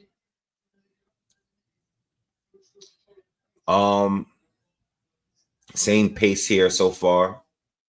You know, this the typical Jack Catterall fight. You know, I know he's with Ennis's pops in his corner now, but it's the same type of fight that we normally see from him. And I think with him, it's always just lack of power and just a waiting game. You know what I mean? He's not much of an initiator. He fights off the counter all the time. And he's a good counter puncher, but he doesn't really turn it up like that.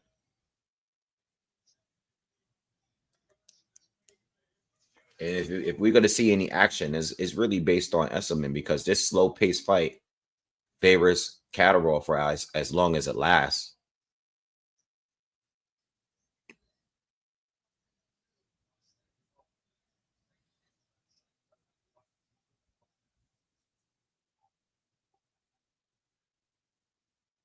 Yeah, it's the car, bro. Leclerc is done better every other season before this season. You know, and to be honest, they had a really solid team.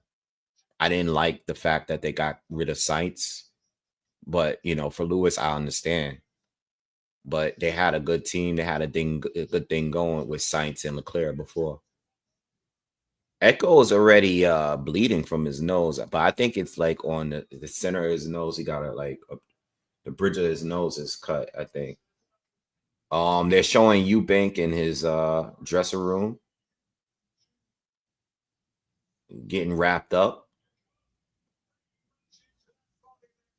All right. Just look like he's almost ready to go.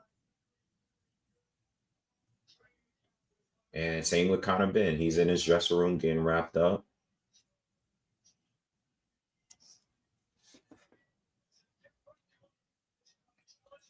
I mean, yo, the thing is, Connor has been so relaxed going into this fight, but once the bell ring, is he going to be relaxed? Or is he going to fight like a crazy man like he normally do, you know? That's what I'm like interested in seeing. And like at the end of the day, you still going to fight your kind of fight.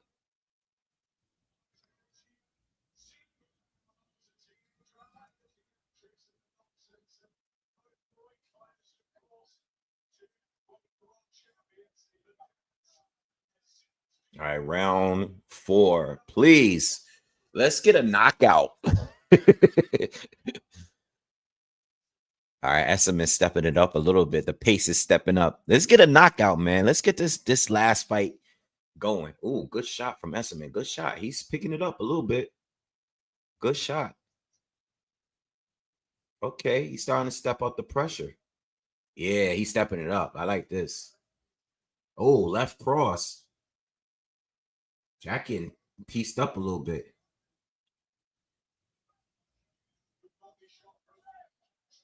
Catherall's letting his hand go down, but a lot of these shots ain't landing that clean. Esselman stepping up the pressure heavy. He's really bleeding from his nose bad, though. That's a lot of blood. But it's on his nose, though. It's no cut over his eye or anything.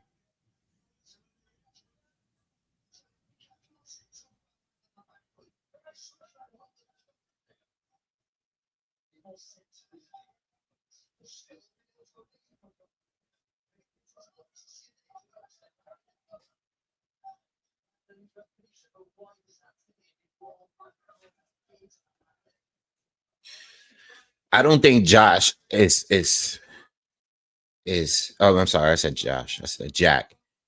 I don't think Jack is improving to me. You know, when I watched his last fight, even in the pro grade fight, which was a good fight. It was a good fight, by the way. I don't know if he's peaked already. I think he's peaked already. You get what I'm saying? I don't.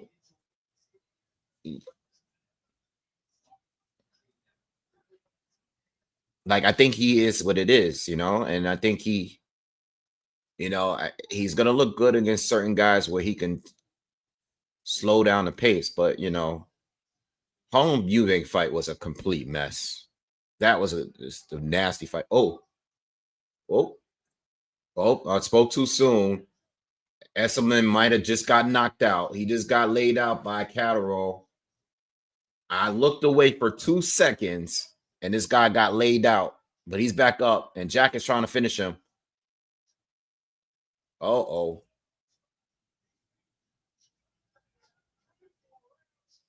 Spoke too soon. That always happened to me. I talk my shit, and then the whole opposite happens. He's beating up. He might stop him. Esselman's hurt bad, y'all. He made it. He survived, but I got to see the replay.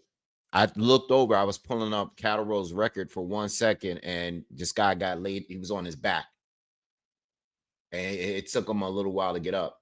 Let me see. Boom, right hook, and the straight left, the left hand behind it got laid out, bro. Damn, that hook was nasty. That was a nice little combination right there. That was good. Yeah, that left hand right here, yo, that shit was clean.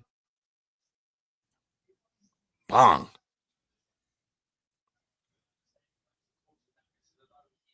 Oh, that nose cut was from a head clash. They just showed the replay from that. That's a nasty cut on his nose. I wonder if his nose is broken too. Catterall's coming at him. You got to be careful. He just caught a left hand. Catterall got to hope he doesn't punch himself out.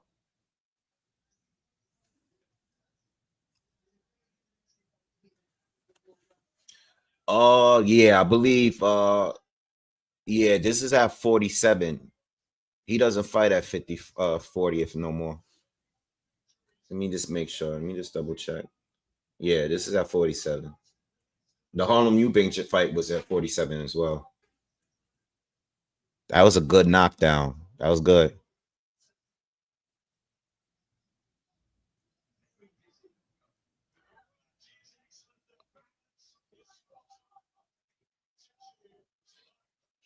Oh, Catterall.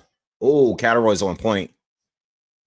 I gotta wonder if this guy's nose is broken too, because that's gonna definitely affect his breathing with that nasty headbutt. But Catterall's tearing him up.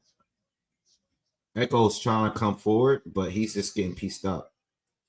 If as long as Jack doesn't get tired, we're in the 5th round. As long as he don't get tired, he's on point. Yeah, Jason Statham be always like he's always at these fights right in the front too.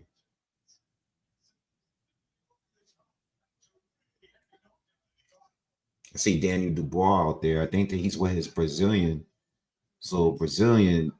joint that he had. I see him. I see Triple D.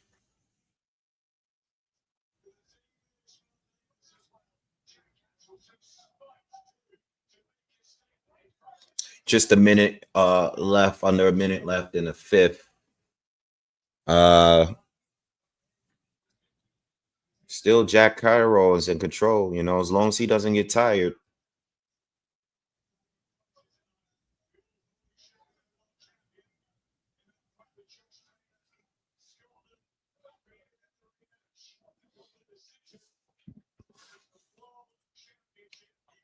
They're still talking about how Jack should have been undisputed against that Josh Taylor first fight. I think he definitely won, but it was close though. Josh did come back, but I still think Jack did enough to win. I think I scored it 7 rounds to 5 with the knockdown too. You got to add the knockdown in there. I think he beat Josh Taylor. That would have been crazy. Imagine Jack Catterall as undisputed. That's crazy. We would have been saying former undisputed champ.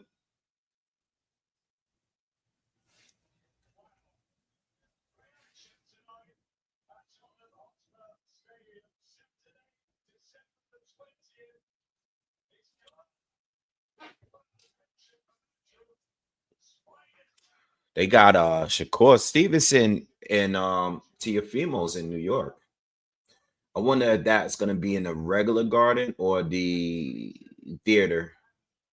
Crawford's in the building. Crawford just came in. I don't know. I think he's in he's probably in Eubank's. He's in Eubank's dressing room.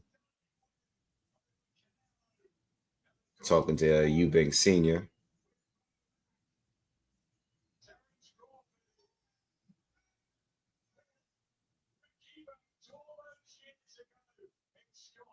It's crazy how big of a star Crawford has been. Like, every time I open social media, I be seeing him on ads now. Like, it's crazy. Like I thought the buzz he got from being Spence was crazy, but this is a whole different level. I be seeing him on ads everywhere now. That's good though. I mean, even though it's late, I mean, it's still well deserved.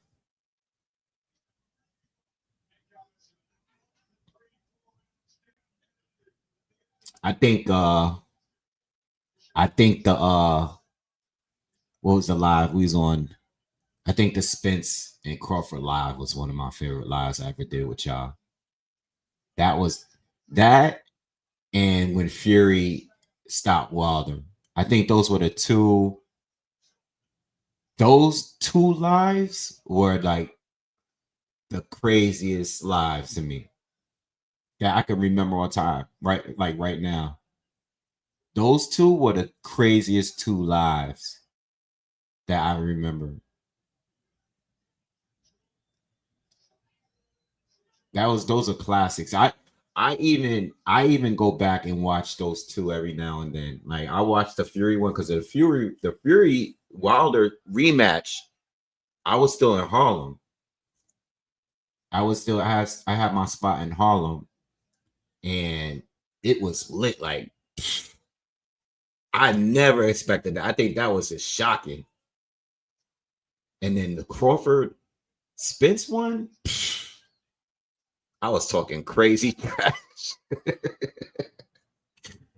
Oh man, that was a classic. That was one of my favorite lives, man. Even the Crawford Canelo one was one of my favorite ones too. But that Spence Crawford one and the Fury Wilder one was classic, bro. Classic. You know, I wish I was on live. I wish I was on live when AJ and Andy Ruiz was fighting. I went to that fight though. I went to the Garden, so I didn't. I couldn't cover that one because I went to the Garden to watch it. But that would have been a crazy live if I was live when Andy Ruiz stopped Joshua. Crazy. I don't know if I'm going to TO and Shakur. You know, I think if I am gonna go to a fight, I'll probably go to that one. You know, I'm doing some. I'm actually doing some saving some money right now, so I'm kind of just been low key lately. I'm trying to go into the new year with that mentality. So I'm definitely cutting down on the live fights. You know, I'm at least this year. I'm glad I took my mom to her first fight. I always take my dad to a fight every now and then, but taking my mom to a fight was like big for me because she doesn't even watch boxing, but she had mad fun when I took her to that ESPN card, the Xander Zayas one. She had a lot of fun. So I was happy to take her. At least I always want to take my mom to a fight. So I'm glad I took her. We had great seats. So I'm kind of like chilling with the live fights. I think for me, I've been to so many fights now.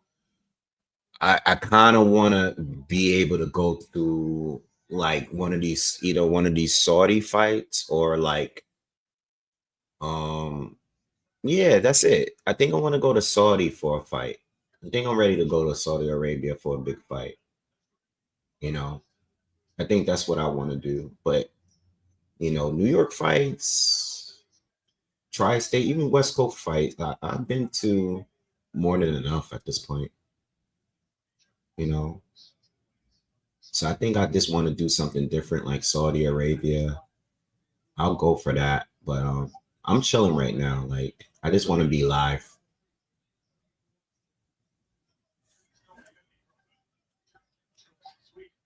Yeah, Crawford and Spence is one of my favorite moments in me having a boxing channel, period. Since I covered boxing, that probably definitely had to be my favorite night. That's not number one. That live was my favorite live. We were just turned up. It was like a party, yo. Really, like for real. Like I like when we could just like have some drinks and just talk crazy and just that's like therapy, man. For real. Like we had a lot of fun that night. And the way Crawford was acting, like when he was talking to Jamel and the crowd, and yo, Crawford was really on one that night. Word. Like that fight was for the hood. I don't care what nobody say. Oh, this is starting to be this is starting to really become a war here. Jack Catterall got a bad cut on his right eye. And this is like becoming like a really grueling fight, man. Which I thought it would be at this point. I mean, we're a minute left in the 7th. Esserman is still taking some heavier shots, though. I still wouldn't be surprised if Catterall might, because Esserman's eye, his right eye is closed. It's done. His eye look crazy. Yeah, he's gonna stop. He's gonna stop him. There's no way he could finish this. That's another day, Monroe. I don't know. T.O. is good for ruining stuff. So I don't even trust that fight is gonna happen. I don't. But we gonna wait and see. We're gonna wait and see.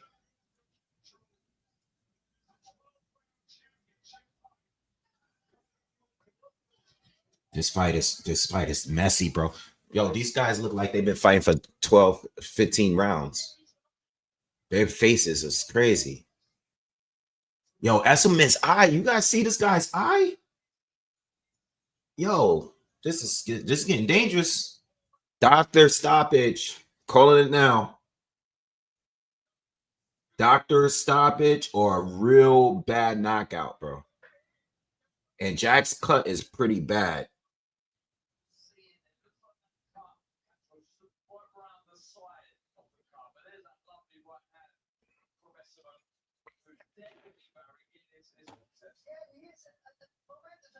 Yeah, his eye's gone, bro. Monroe said so many people doubted Crawford. That's why Crawford was talking crazy. Yeah, no, you're right. Yo, speaking of, I meant to talk to y'all about this earlier. I really want to see Conor Benn go to 54. I know he's been talking about going back to 47. Like, I want to see him go to 54 and fight Boots or Virgil or somebody like at 50. I want to see him fight somebody at 54. He talking about going to 47. I don't think he should go to 47. He's another one. Like I was talking about Charlo earlier. He's another one that hasn't fought at 47 for years. It's been years. He hasn't fought at 47 for so long.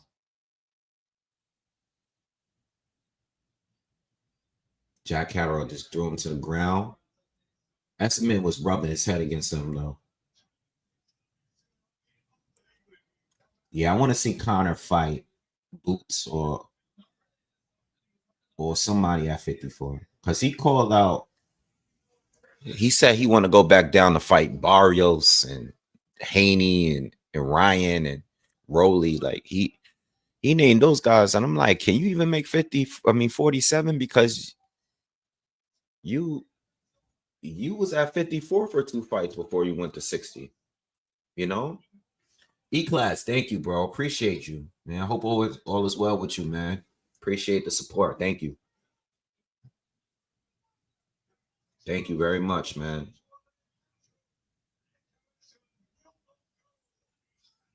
Said Conor should have fought Barrios before he jumped to 160. Yeah, I don't think he's gonna make 47 no more. Especially in this fight. This fight, he's even heavier than the last time. Nah, I think that's dead. Like I said, he should have did all that before he went to 160. But then at the same time, he probably felt like I'm not, if I could get a big fight with Eubank, it'll be a big British fight. I don't want to end up taking an L down at 47 and then ruin the fight at 60 with this guy. But again, I don't think he needs to go to 47. You know, I think if, let's just say hypothetically, like he wanted to fight Ryan, right? Because that would be a stupid good fight, right? Like you get two guys that's just gonna talk stupid. Ryan's gonna just act like a crazy man and make him come up to 54. You know what I mean? They can have that fight.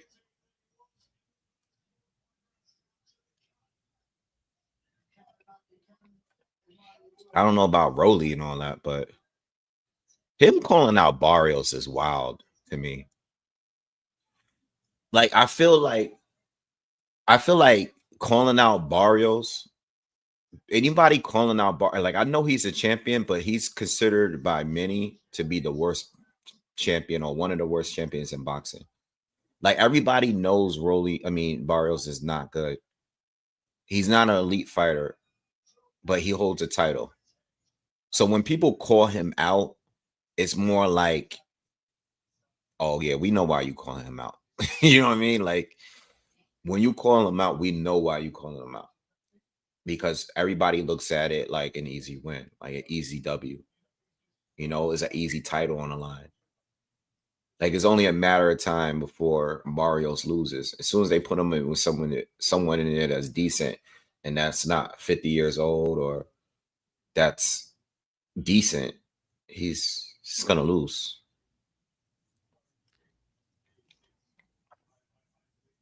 I agree with you, Monroe. I agree with you.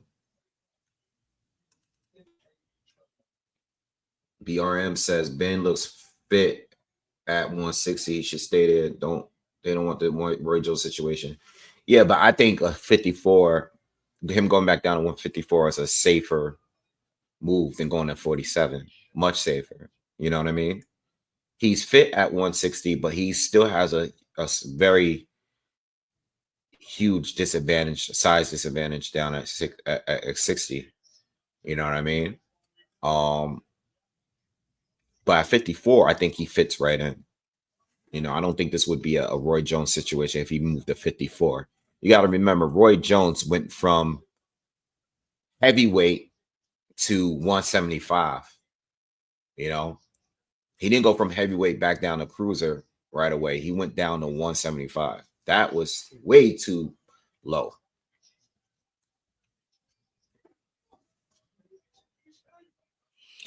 Yeah, Ryan's gonna be fighting Mario Barrios, and I hope that Barrios finds a way to win that, but that's not happening. You know, I mean, this is why, like, you know, and I know everybody is talking about, you know, the situation with Dana White and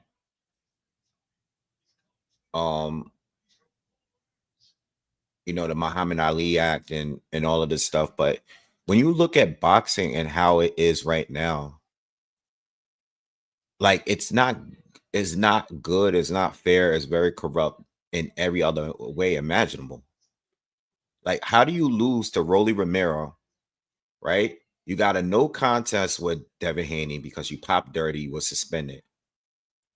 And then in your very next fight, you fight against Rolly Romero, lose that, and then you get a title fight right after that against Barrios by the WBC. Like, how do you even justify that title shot? Like, the title shouldn't even be on the line. Seriously. It's crazy. Of course, that's why Manny chose Barrios. We already knew that. Like, how do you get rewarded for cheating and then losing? You cheated. You don't even got the W on your record for beating Devin Haney. So you cheated, and then you lose in the very next fight, right? And when you're a huge favorite, by the way. And then after that, you get another title shot against a guy that beat you, but neither one of you were welterweights. Rolly and Ryan weren't even welterweights at that fight. It's a joke. The whole thing, the whole boxing situation is crazy. Like Ryan, yeah, just like you said, popular privilege, like, but it's on a different level at this point. Like, dude, Ryan don't have to do nothing but show up, and he's gonna get an opportunity. All he got to do is show up. He don't have to win. He don't have to be clean. He doesn't have to make weight. You know, he could go on racial rants. Like he could do whatever he wants to do, and he's still gonna get rewarded for it. I mean, he does everything wrong. But I mean, oh snap, they got Pierce Brosnan out there. Pierce Brosnan. Damn, everybody's getting old, man. Pierce Brosnan and GoldenEye. I'm a big Bond guy, but I'll say like GoldenEye is the only one I really go back to out of his movies. Daniel Craig, like his movies were better to me as far as the newer Bonds. Pierce, I only really liked GoldenEye. I think Tomorrow Never Dies was okay. The World Is Not Enough was nah. And I hated the one with Die Another Day with Halle Berry. That one was crazy whack. Oh my god, when they had the ice battle with the cars, it was whack. Yeah, Charles. That was sad, bro. GoldenEye was the only one I really go back to. Like with Daniel, even the ones I don't really like that, like Spectre or the second one, like Casino Royale classic, Skyfall classic. The last one was a little bullshit, but I still think his movies were just better. I think GoldenEye was the only. Pierce was a good Bond, but the movies wasn't always that good. I think the GoldenEye was. Yeah, bro. When he was on a wave surfing with the parachute and the CGI.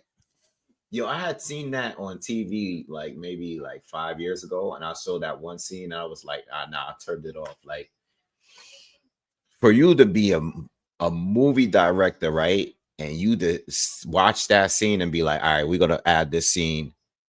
Yo, we're gonna put this in the movie. Like to watch that and then say, like, okay, oh, Jack just fell out of the ring. Kind of got pushed out, but he just fell out. Yeah, just say like this is the finished product. We gotta add this to the scene, to the movie.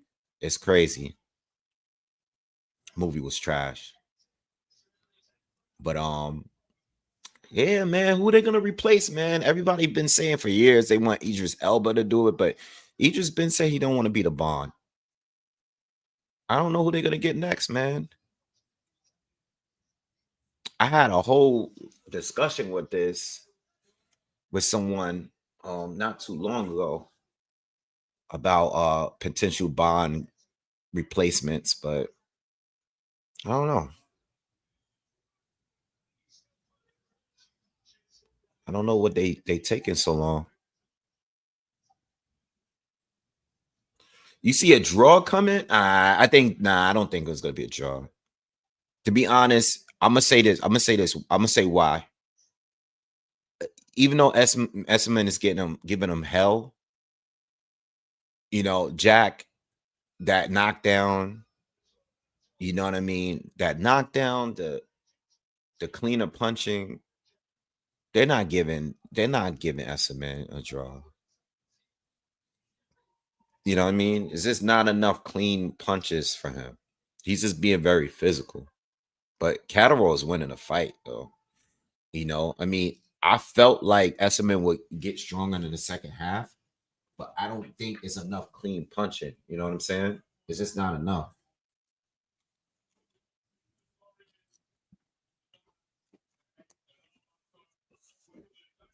Yeah. Nah, I don't see no draw, bro. I mean, it'll be great. I'm always, I'm big on the draws, but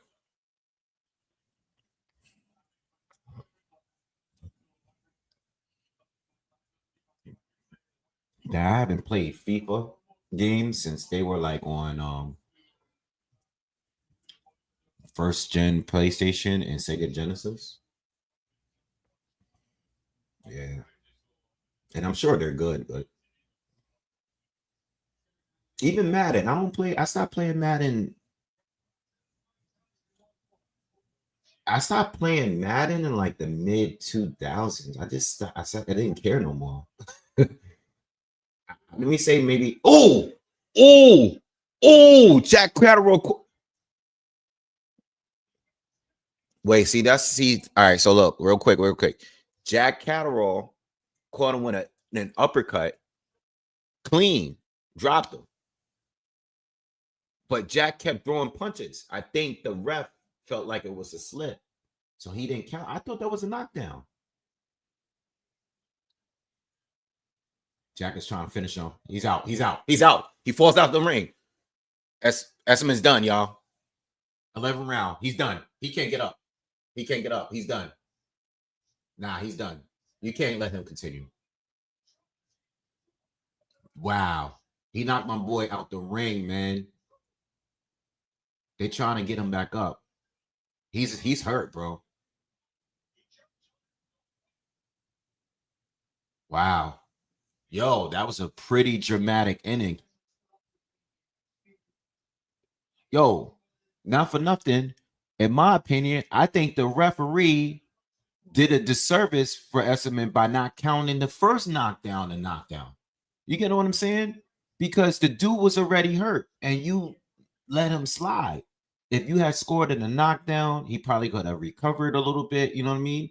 You let it continue and he's hurt. And this guy ends up knocking him out the ring and the guy can't even get up now.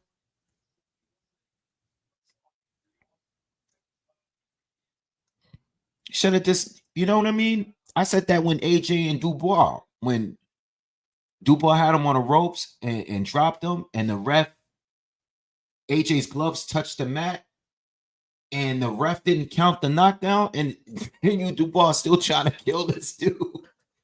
I was like, yo, you made him more hurt by letting him continue when it was clearly a knockdown. Both gloves touched the mat. Ayo said Daniel Craig is the most rugged and action-packed Bond in the franchise I've ever had, and I'm waiting for a transgender 007 to hit the screen. Oh my god. Yo, he's stupid. Yeah, but nothing surprises me anymore. No comment. Jack destroyed him in that 11th round. To be honest, the fact that Esserman even went this far after his eye looking like that after the first 3 rounds is crazy to me. That's a good question, Monroe. Me personally, this is a good question. This is a question that we talked about on this channel before in the past. I always thought that Errol was all wrong for Thurman, and it's more because of the body punching. You know what I mean? I think prime Errol, very durable, high volume, dangerous body shots. I think that would have been a problem for Spence. I think Keith Thurman is super dangerous early though. Like I think Keith,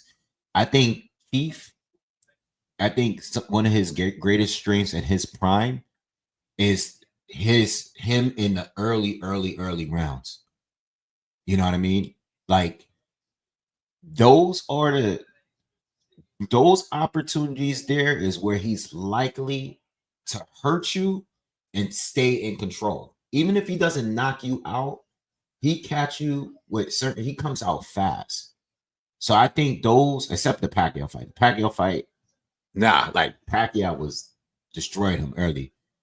But I think once you get settled with Thurman, like even like the Danny Garcia fight with Thurman, right? Thurman comes out swinging, throwing bombs, landing bombs. Danny was mad. His durability was crazy though, right? At that time. But as soon as the longer the fight goes, and Keith starts doing all that moving and he's dancing around, he's boxing. That at that point is where I think he's beatable. But Thurman in the first few rounds is, bro, he's a problem. You know, he's a problem, even for Spence in those first few rounds. But I got Spence because I think at some point Thurman's gonna start moving. Spence is gonna start walking him down, cutting off the ring, hitting him in the body. And we know that Keith Thurman is weak to the body. It's too many guys that hurt him to the body bad. Once he gets hit to the body, that's where you get him. You know, Thurman could take a punch, but when he gets hit to a body, that's another problem with Keith Thurman too. Thurman don't like tying up. Thurman gets caught with a good shot and he starts running. Or Thurman gets hurt. Thurman gets hit with a good shot. He's just gonna run. He's not going to tie you up and try to lock you up. He wants to just run away from you. That knockout is low key like one of the craziest knockouts of this year, bro. That knockout, look at the slow motion on that. But that guy was extremely damaged, bro. They're giving him the oxygen, bro. I'm gonna tell you right now, that guy is not gonna be the same after this fight. He's not gonna be the same after this fight. That's too much damage. It's like with this guy's name, Erison Lubin, in the Fedor fight. It's too much damage. Too many rounds. They went 11 rounds of him just getting hit in the head.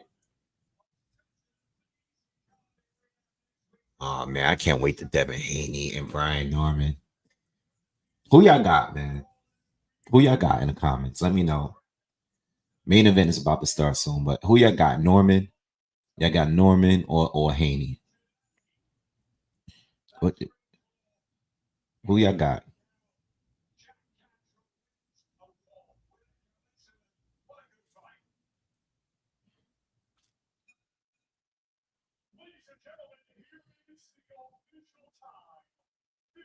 Classic got Norman.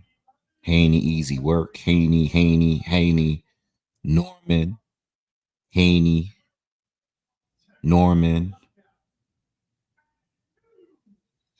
I don't know, man. I don't know.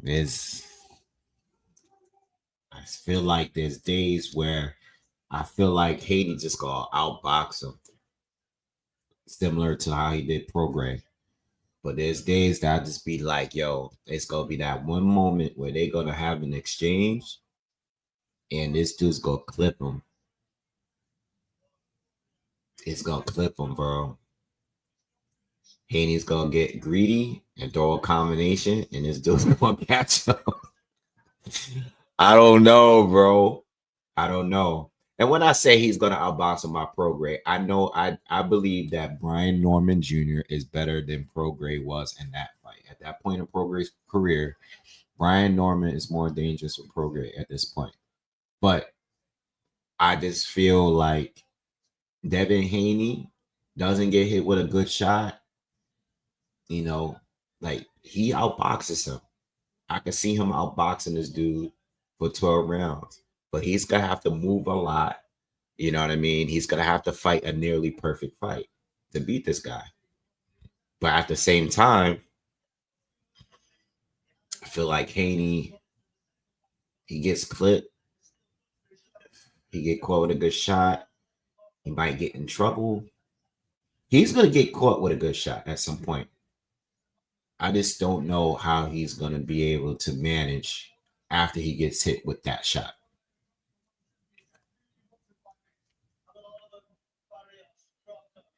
Romeo said he thinks Devin gonna have. You're not the first person that told me that.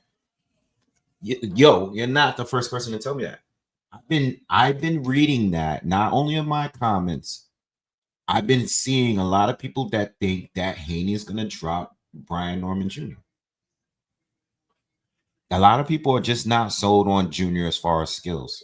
They're not.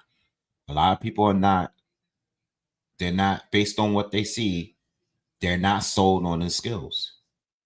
They don't care about the Jin Sasaki knockout. They don't care about the Santiago knockout. They don't care. They like, the Haney's is gonna move, pop, use his jab, and just clear the scorecard. But I ain't gonna lie, when I heard this fight was going down, I was one of those people that didn't believe, like, Haney's gonna take that fight though. I'm not saying he can't win. He can win. He can't. I'm not saying he can't win, but I'm just surprised he's taking the fight because it's a dangerous fight. And I really truly don't believe that the Jose Ramirez fight answered any questions for me. You know what I mean? All right, these guys are about to come out soon. Main event soon.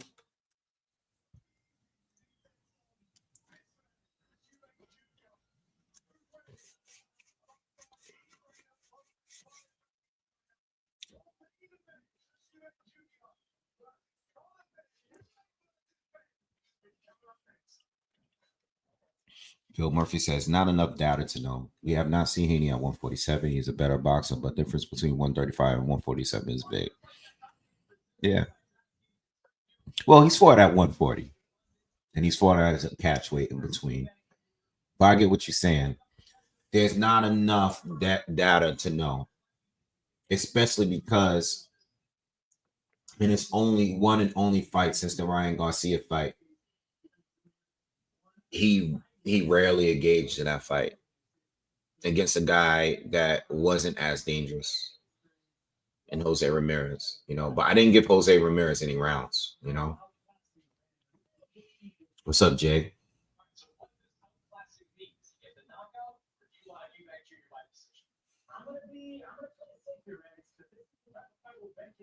Nah, I think I always thought Spence was a bad fight for Crawford. I don't want to say offer. I didn't always think that. Because there were certain Spence fights where I was like, I don't know. Spence looks good. But there were certain fights there that was like, nah, Crawford. For me, it was the Porter fight. The Porter fight did it for me. I knew after the Porter fight with Spence that he couldn't beat Crawford. And not because it was a bad fight. It was a competitive fight. But I knew at that moment that was his level. You know what I'm saying? Some people say the Mikey Garcia fight because he couldn't stop him. For me, it was the Sean Porter fight. And I'm not trying to take anything from Sean. I just knew that at that point that was his level. I already had Crawford above a fighter like Sean Porter. And I know people like to say, well, Sean Porter was better at that point. He's more motivated when he fought Spence. He was better. He was in his prime. Yeah, I hear that. Everybody said that about Porter. Everybody said that about Kell Brook. When, I get it. He fought the better version of certain fighters. I agree with you. But what sold me was the Porter fight for Crawford. I realized that Crawford in that fight with Porter, when they told him, like, you're down, and he just decided that he's going to stop Porter just because he can, that made me realize that just only confirmed what I knew. Like, this guy got something that he's not even showing us what he can really do yet. In fact, he didn't even show me what he can really do in the Spence fight, because he did what he needed to do to take care of business. It wasn't until the Canelo fight where I was like, oh shit, this dude is even a level above the Spence version of him. Like, he really went into his bag of tricks in this fight right here. So that's how I look at it. I don't think there was a version of Spence that was better. What I will say is that I think that Spence was the second best guy at welterweight at one point. And I think even in his prime, I don't know.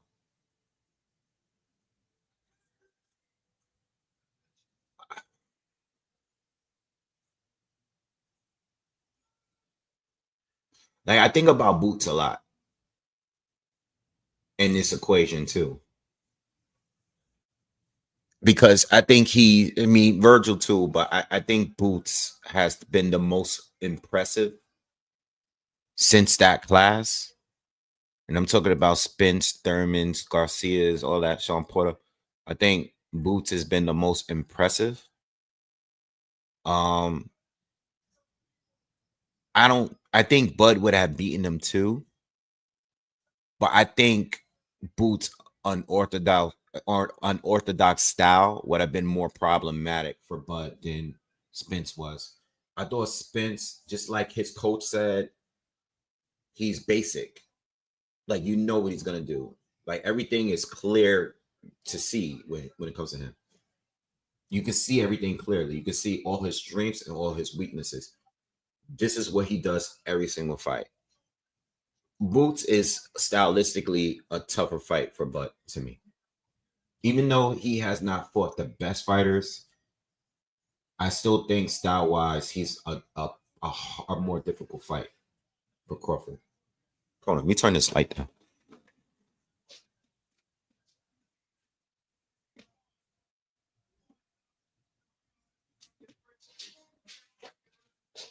If you guys like understand what I'm saying.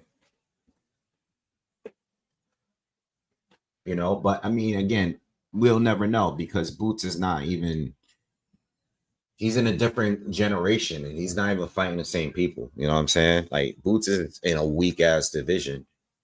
The welterweight division this is the worst it's ever been. Because the last generation was fire. Crawford, Spence, Thurman, you know, all those guys like Danny Garcia, Tim Bradley. I mean, I don't even know if they're in the same class, but even the class before that, when you had Marquez, Pacquiao, Bradley, Floyd, Cotto, like Patton, like now we got Barrios, Brian Norman, and Boots for a little bit. Shit's weak. You know, terrible.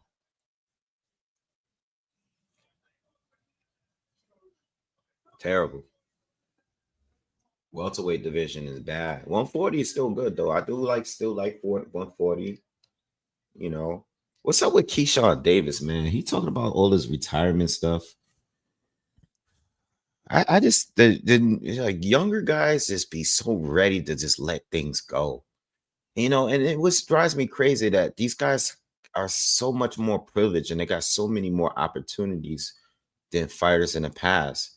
Yet, you know, they have one little hiccup and they ready to just leave the game. They ready to retire. Like they don't want to do it no more. You know what I mean? Like none of them can deal with hard times. You know, you had a horrible weekend, which is your fault. You know, you miss weight. You know, you start a whole fight behind the scenes and now you're talking about retiring, man. Like it's crazy. I really hope that kid eventually come back soon without, I mean, he will come back, but I hope he comes back without taking so much time off. But it's just amazing how many of the younger fighters like Keyshawn, you know, talking about retirement, Jared Anderson, same thing. Like, it's like these guys, something happens and they just be ready to walk away from the whole thing. You know, it's just crazy, like how the mentality of like today's athletes, you know what I mean? Like, they don't have no will to like really push themselves through hard times. You know, even outside of like boxing, it's just like that with everything. Mental health breaks and stuff. Like this is weird. I watch the NBA and they rest a lot of these guys.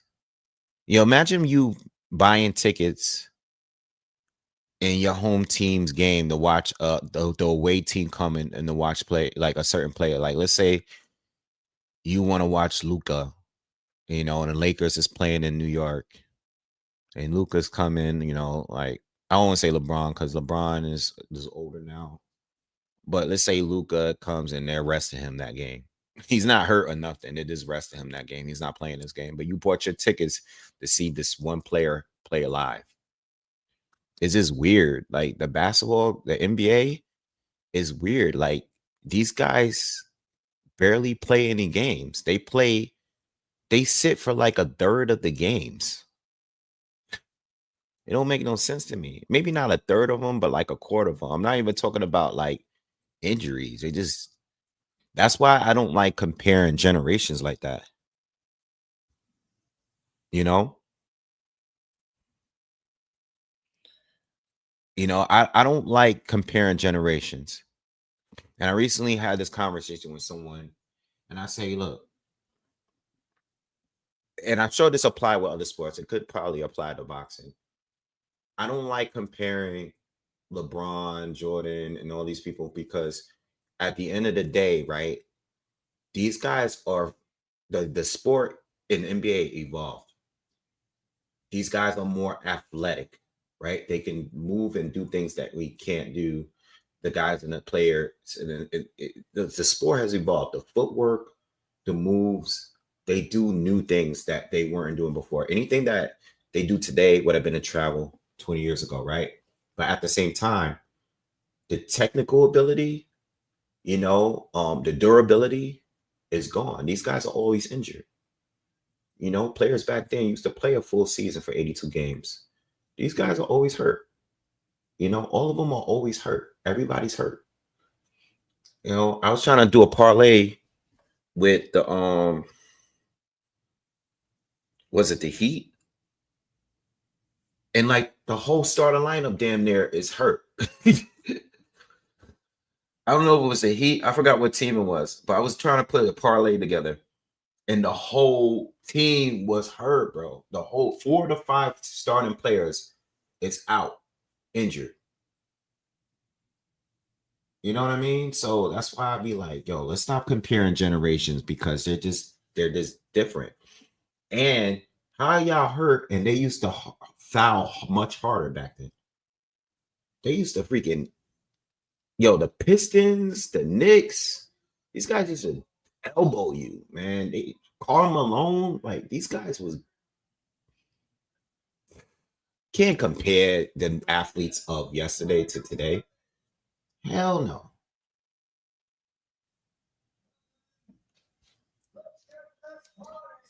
Brunson, to be honest with you, I think he's one of the tougher guys out there because he takes a lot of punishment.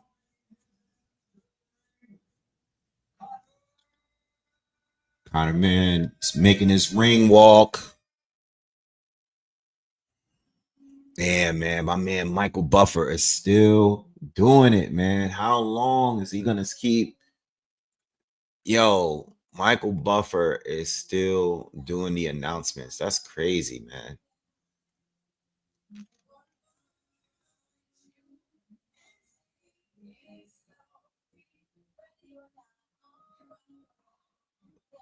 He coming out to the Fugees. That's an album I haven't listened to in years, man. I should listen to that. I haven't listened to that album in a long, long time. Good timing though, man. They said that the main event started at 5 p.m. Connor is doing his ring walk, and we still 14 minutes ago. So they're making some good timing. The arena looks packed. Arena looks pretty full, man. Damn, it looks fire. Yeah, the stadium's out there. I still haven't gone. That's another thing. I mean, I've been in the UK to see fights. I've been to the O2, and I went to the Wembley Arena, not the stadium. I gotta go to the stadium at some point. I have to go to a stadium fight, period. I haven't even gone to like Dallas Stadium. I haven't seen a fight in the stadium before. Anywhere. Oh God, here comes the spin rolling in.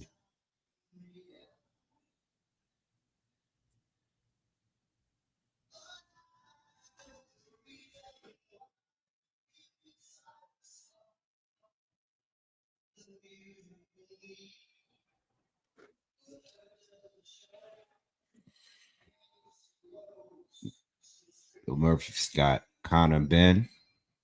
I think he could win too.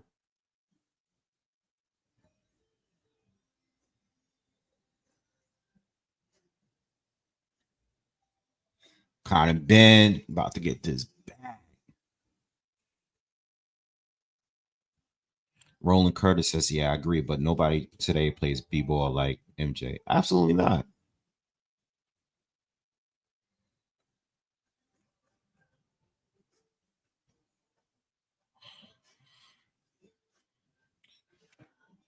Let's get it.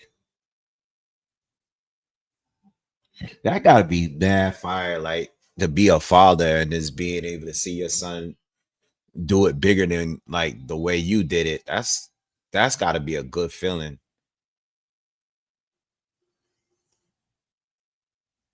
Shout out to them though. If Chris Eubank wins, like, what does he do? Like, I mean, is he still talks about winning a title? I mean, he has to want to still try to win a title. You know what I mean? So, like, what does he do exactly? Does he fight at 160? Does he go up? I think Canelo would fight him if he won.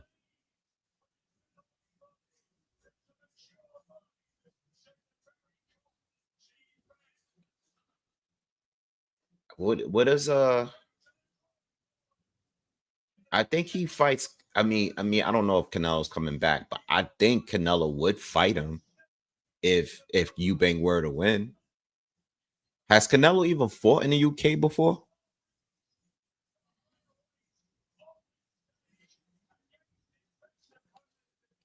Jake Paul would probably fight him.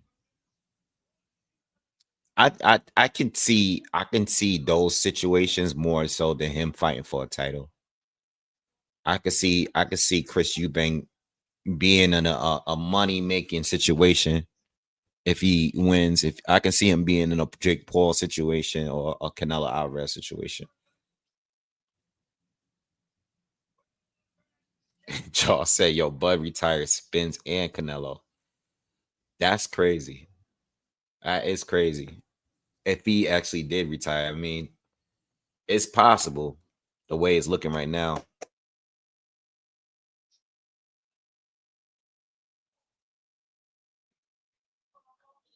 Yo, this band is going off, man. Okay, my man Connor Benn with the Yankee colors.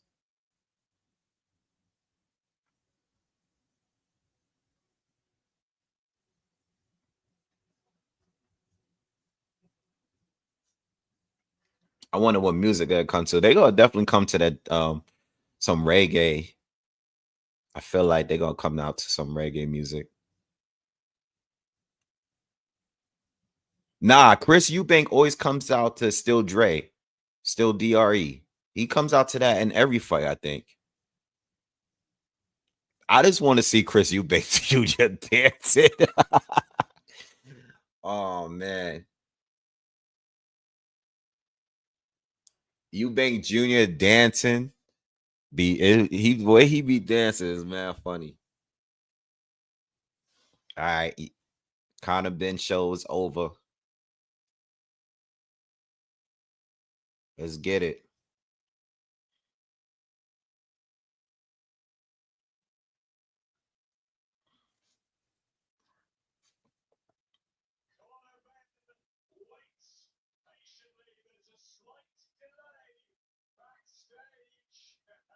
There's a delay.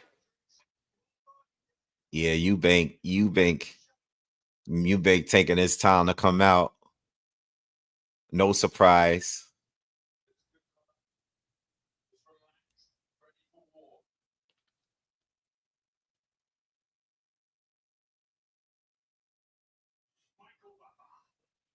Yeah, I don't think Canelo is done. I think Yeah, I don't know. Somebody offer him a bag. Yeah, they booing Eubank this time. Unlike the last fight. I think yep, still DRE. Oh, yo, his robe yo, this dude's robe look crazy. Oh, this dude robe look crazy, man. He looked like a giant marshmallow. It looked fire though.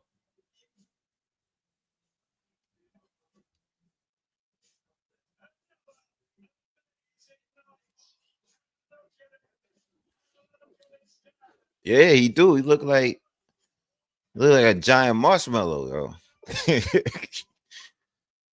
And you ain't up on things. But his trunks is yellow underneath though.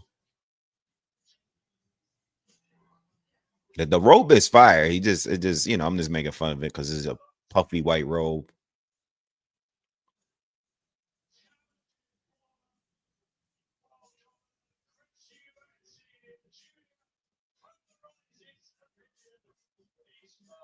So there's no ban and nothing, just still DRE.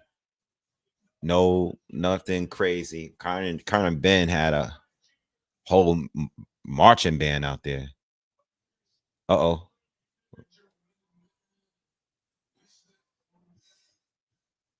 Oh, he's coming. Oh, he's coming out with 50 Cent. Oh, he coming out the mini man. Oh, oh, that's crazy. I put a hole in it with me. That's crazy. I wasn't expecting 50. Yo. Wish that for me. Look in the side no more. Mercy on me. Oh, and he's actually rapping on the mic. Yeah, that's crazy. Ferrari F50. Damn, how you get 50 to do your walkout? How you get 50 to do your walkout? He's doing Winston now.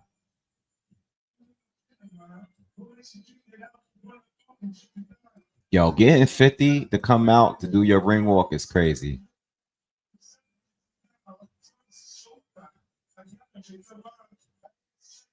You have to be one of a kind. Every 9.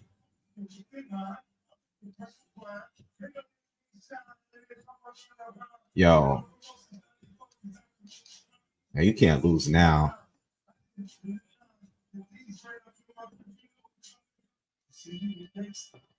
Bust your head, boy.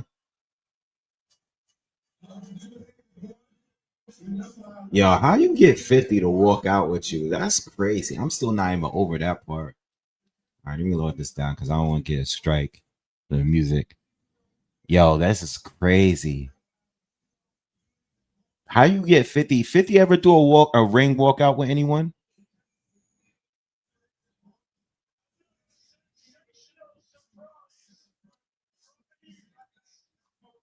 Yo, Eubank's always one thing about them.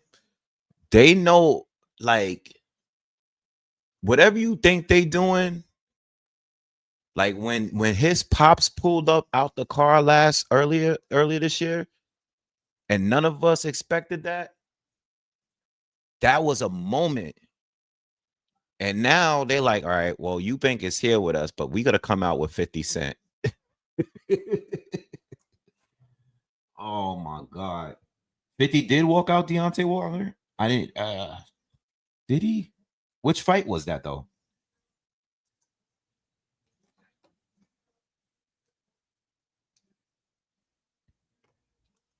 $50 Cent. Deontay Wilder.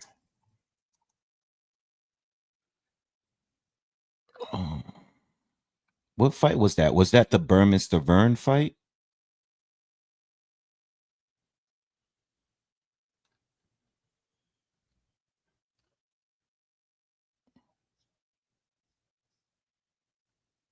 Yeah, I don't know. Oh, Burmester Vern too. Gamboa.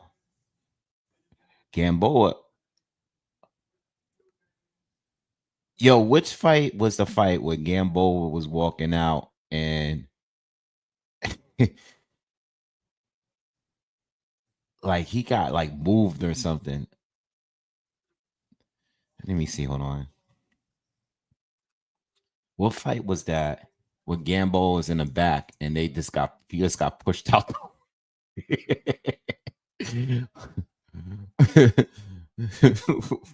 What fight was that? He's like in the background.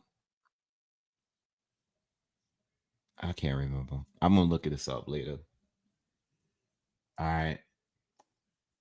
All right, y'all. All right, y'all. Let's go. Let's get it. Everybody hit the thumbs up, smash the like button real quick for me. Thank you.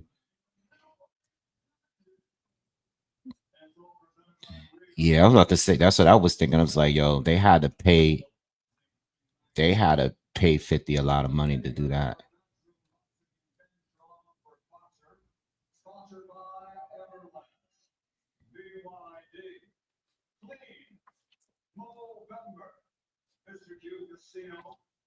Deontay Wilder, Burma Samara too. I hated that fight. I hated that fight was made too. That fight was trash.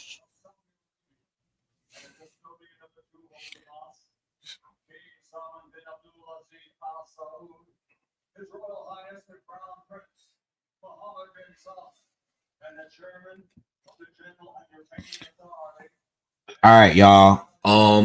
Last picks before we go. We start this this show. I'm gonna go with Eubank still, man. I don't know how it's gonna get done, but I'm gonna go with Eubank again, man. Might be a tougher fight. Like I said in a breakdown video, I like Benn's chances of winning this time more than the first time, but I still think Eubank is gonna get it done. You know, I think all he needs to really do is just be smarter. But I do question his punch resistance, though. I do question that. That's the only thing that I'm like worried about when it comes to him. But I think if you know, being with Bo Mac, they probably ironed out all the wrinkles, and I think they're just gonna be fighting smarter and then and just do better this time around. So we'll see. Do y'all think this? Are y'all expecting this to be a better fight than the first one? Do you think they're gonna outdo what they did in the first fight? I don't think so. I don't think so, and I say that because the first one was a complete war, whereas in this one, I feel like they're just gonna try to do better than what they did, like on a strategic, tactical level.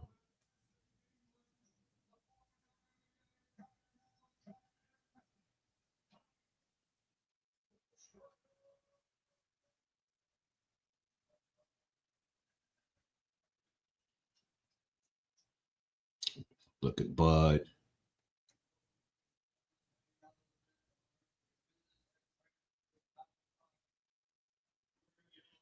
They really booing Eubank, yo. I was like, yo, y'all wanted him to. Y'all was cheering for him the last time, but since he won now, they like, nah, we booing you again. Hell no, Monroe. You crazy? No, no, no, man. I'm not even reading. I'm not even posting it. No, no.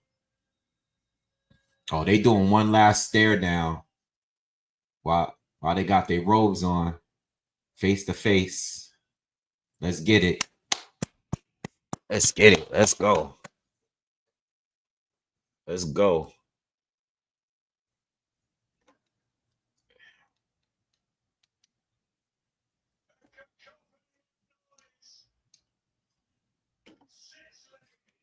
All right, let's go. Let's go.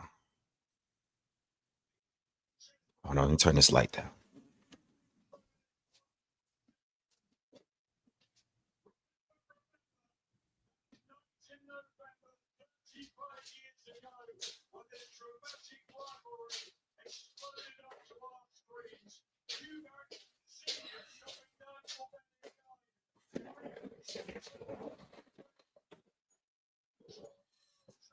Connor Benn looks noticeably bigger. I mean, he looked bigger at the weigh, and obviously he was bigger at the weigh. But he looks noticeably bigger. I don't know if that's a good thing. He might slow down. Connor Benn look like Frieza in his final form now. Dude look mad brolic.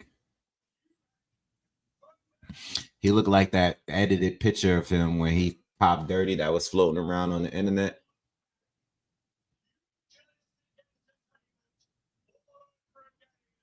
Eubank looks strong, man.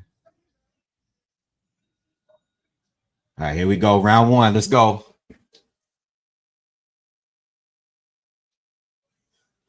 Here we go. Here we go.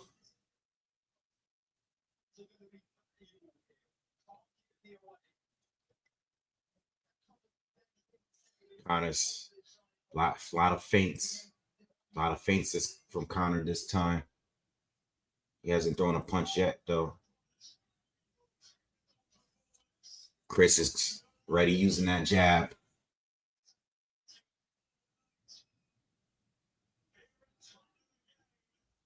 A lot of probing and feints from Connor so far. Something that we didn't see much of in the first fight. See what he does with it, though.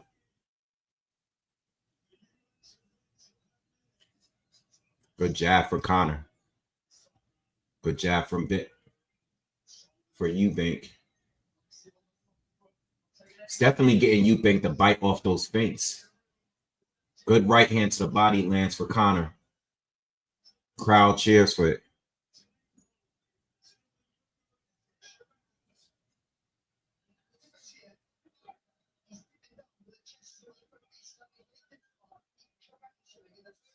Oh, good right hand from Benn.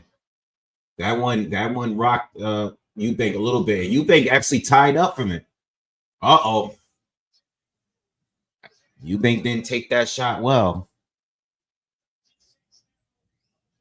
Oh, good right hand from Eubank.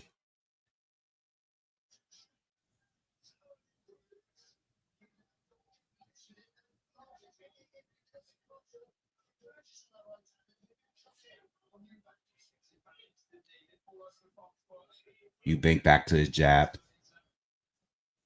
Ducked underneath that right hand.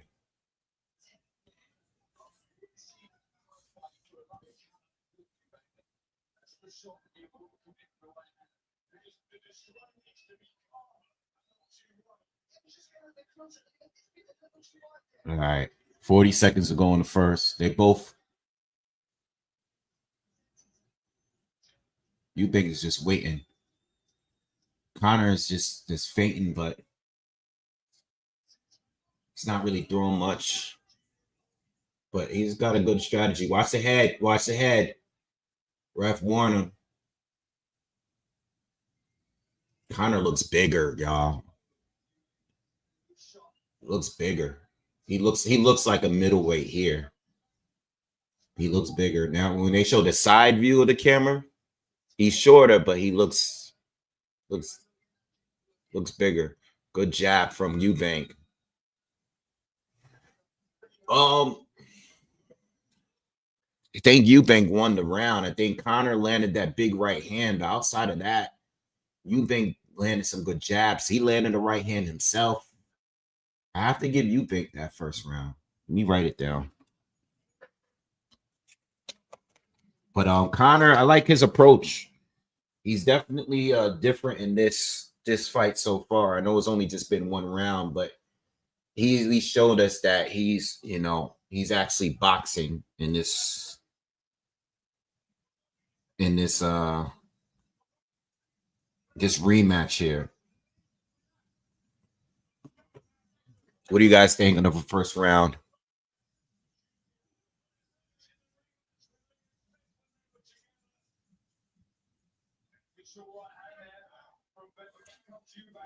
I got Eubank round one. All right. The commentator said they think Conor won the round.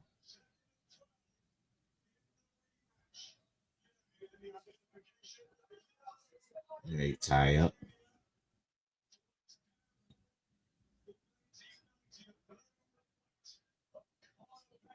Yeah, Conor's definitely a lot more relaxed. Right hand lands for Eubank. They both trade jabs.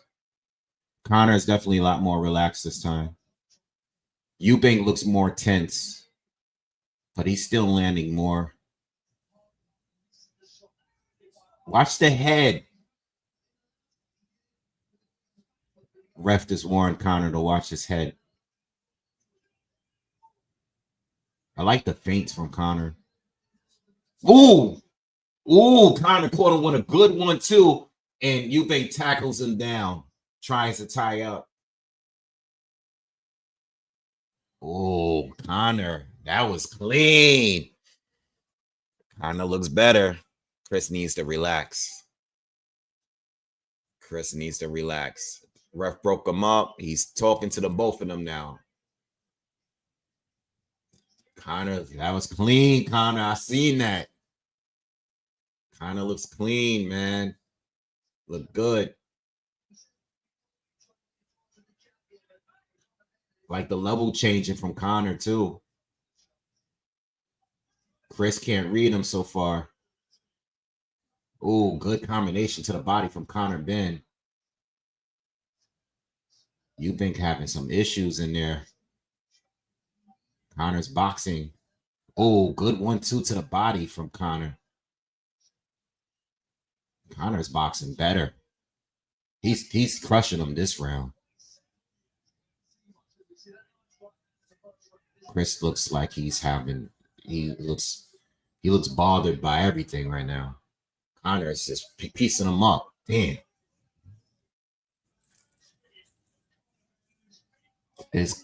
Conor is this is not how the first round looked. This is a different round. Conor's doing a lot of head movement. Nice 1-2 from Eubank, but very light. Oh, rabbit punches. About 30, it's over 30 seconds left in the second. Conor's in control this round.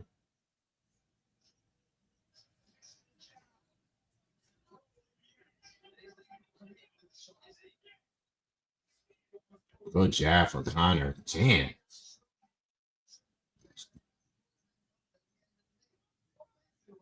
Conor looks very confident, y'all. He looks very relaxed. He even showboating a little bit in a way, like, you know, he's fighting serious, but he is a little swagger to him. Like, he looks very relaxed. Very relaxed. Yeah, he's smiling, laughing at him. That was a Conor round for sure. I don't know. I think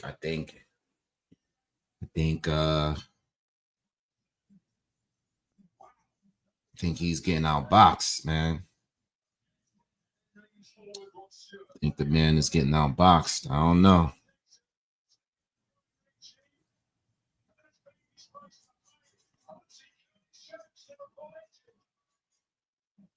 They got Eubank right now at a plus 140.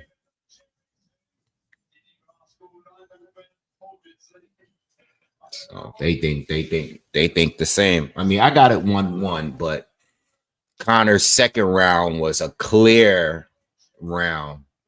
First one was debatable. Somebody's you know, let's see what Chris does here. Chris can't get the timing down so far. Conor is boxing better.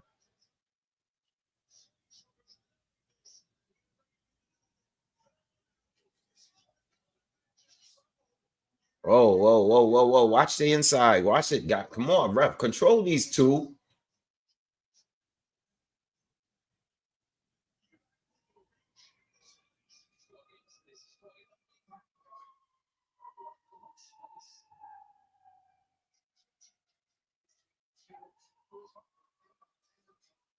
Chris looks stiff. He can't get his timing down. Can't get the timing down. Connor's landed jabs on him now. He's even being more consistent with the jab at this point. Can't get the timing down.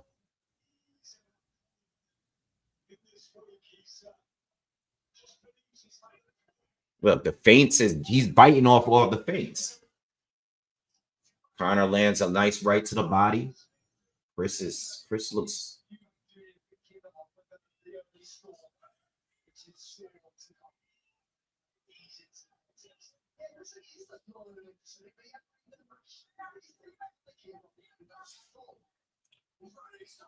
Good uppercut from Connor while they tied up.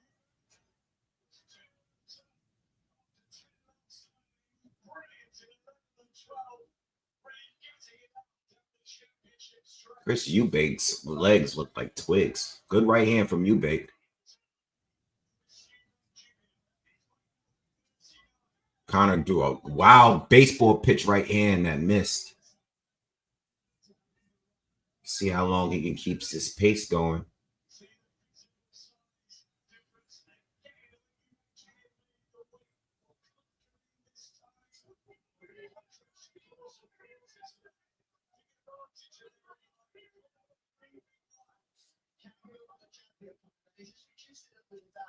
Nice body shot from Connor again. Right cross lands for Connor. 40 seconds to go in the third.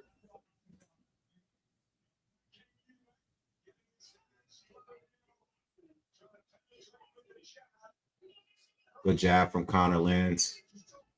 Oh, good left hook from Eubank.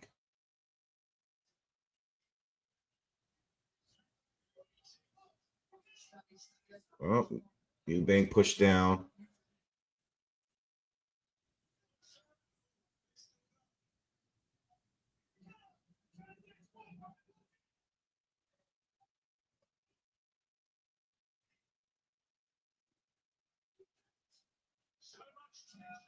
Yeah, a lot of tension.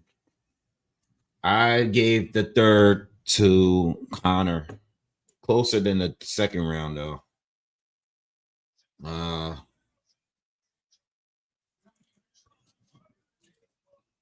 I have it 2-1 for Connor Benn so far.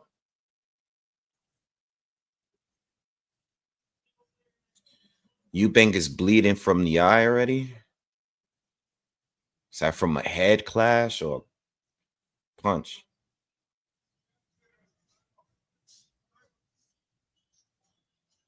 Oh, it's from a lead left hook. There was a little head clash, but it was on the other side of his face, not where the punch connected. Yeah, I got 2-1 Benn for now. He's a little bit still in control for now.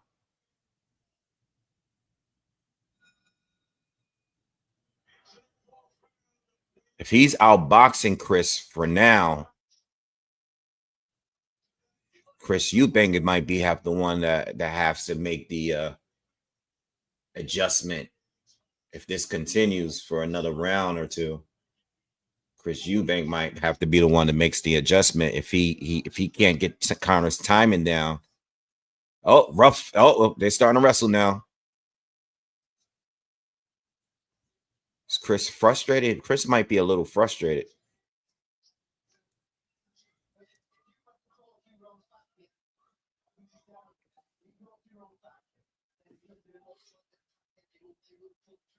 And Bomax said, don't go for them feints. It's easier said than done. Oh, another clean right hand from Connor.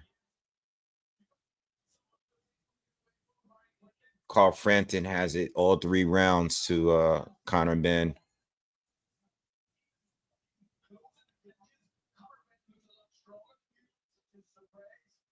Yeah, he does look. He looks stronger than Eubank to me.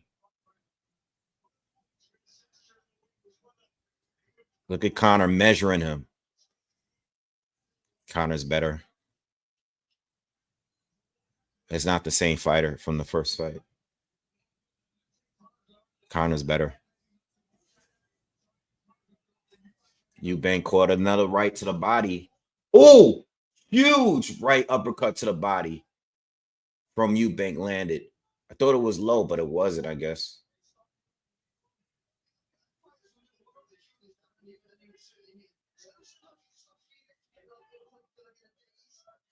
Good jab from Conor. Conor's better, man. This is the best. I mean, I don't know how long he's going to continue this pace, but this is the best I've ever seen Conor Benn box. I've never seen him use so many feints and probing and stuff like. I've never seen him do all of this at this level.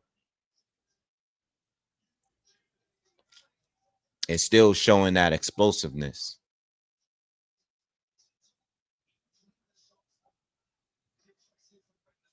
Conor just waiting for him too. Another right to the body lands for you, Conor. 20 seconds to go in the fourth. Eubank is gonna have to. Nice jab, nice work, Eubank.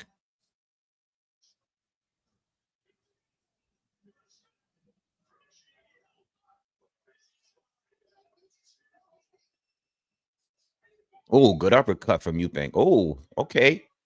Okay, Eubank. Nice last minute. That last minute of that round. Close round. I think the fourth round was the closest round of the fight so far. I mean, I still think Conor might have edged it, but it was a closer round to me. That was a close round. I don't know. I think Conor was winning, but Eubank finished the round much stronger. I'm just gonna put a note for me for a swing round, that fourth round. But I put Conor as the winner of that round. But just in case, I'm putting a note that it's a swing round for me.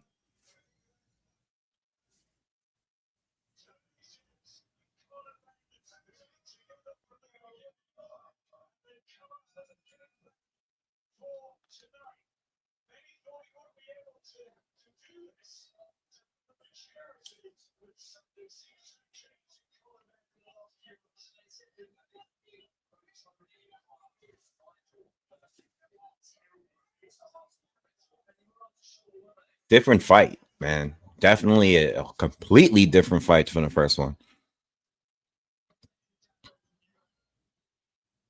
Conor is applying pressure still, but he's being accurate. He has good timing. He's even displaying better defense. He can't, it's still Eubank is still struggling to have the timing down. Nice uppercuts on the inside, even in the inside work. This is better.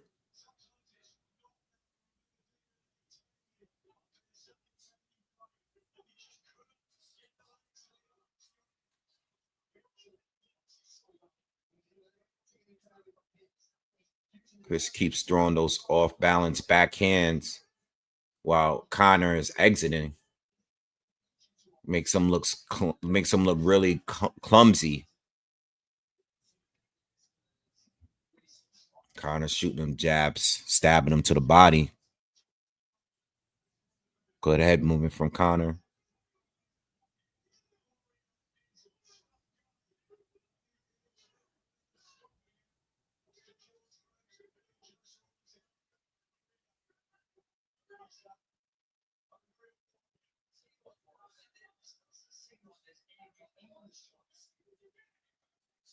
Good right hand to the body from Conor. 1 minute to go in the fifth.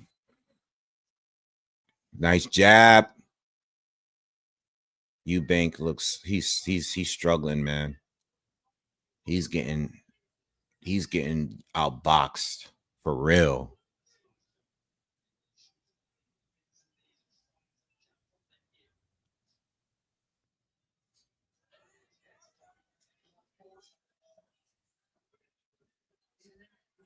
Good jab, Connor. Another jab from Connor lands. They both trading jabs, but Connor. Ooh. Good uppercut, counter upper from Eubank. 2 of them, 1 to the body. Crowd cheers. We need more than that, though. We've been losing the whole round up to that moment. Another right to the body. Eubank is starting to feel confident. He's starting to smile a little bit. But we need a whole round of that. You know, I feel like the last 2 rounds he had good moments in the last minute of the round, but he was giving away the entire round.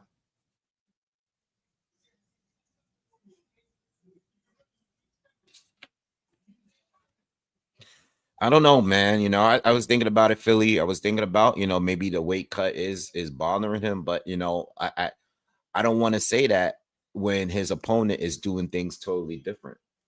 You know what I mean? Benn is different fighter, man. He's not fighting the same. He's not fighting like we normally see him fight. He's using a jab. He's feinting. He's level changing. You know what I mean?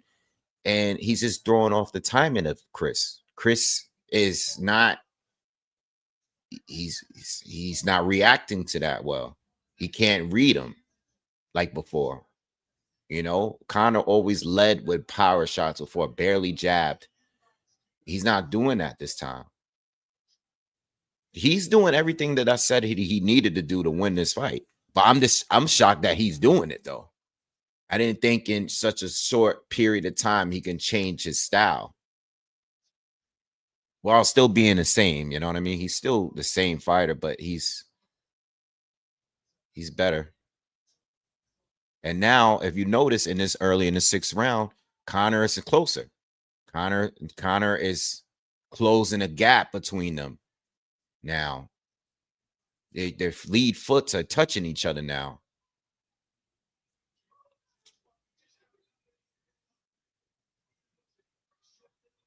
Right hand from Chris lands. Connor's starting to pick up the pace. I don't know if this is a good idea or not.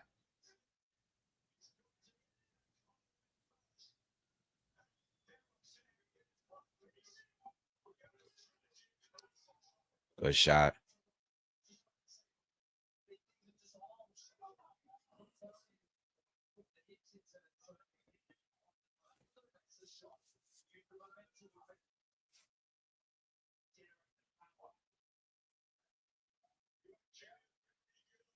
Good right hand to the body lands for Connor.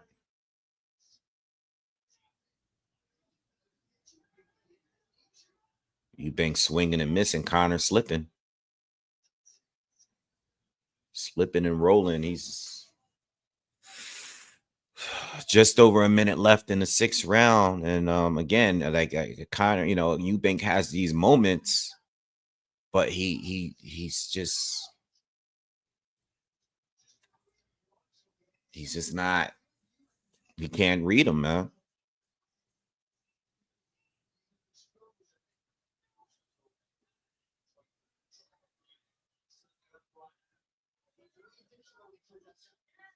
Left foot of the body from Connor.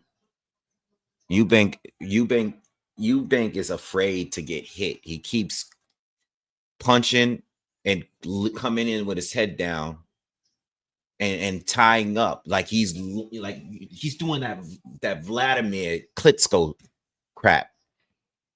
You know what I mean? Like he lunging in to tie up. Good overhand right from Connor. This is another Connor 30 seconds ago. It's another Connor Benn round. And he's just boxing. He's not even mauling him. You know what I mean?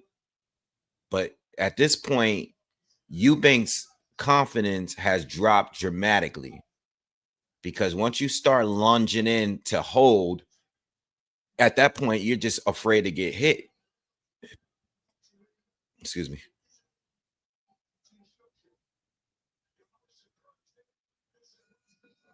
Wow. Another round. It's another round for Connor. I only gave Eubank 1 round. You know, he had a couple moments in the 4th and 5th rounds, but you know, I don't think he has any clear rounds. I think even the first round was debatable. Don't have any clear rounds to me.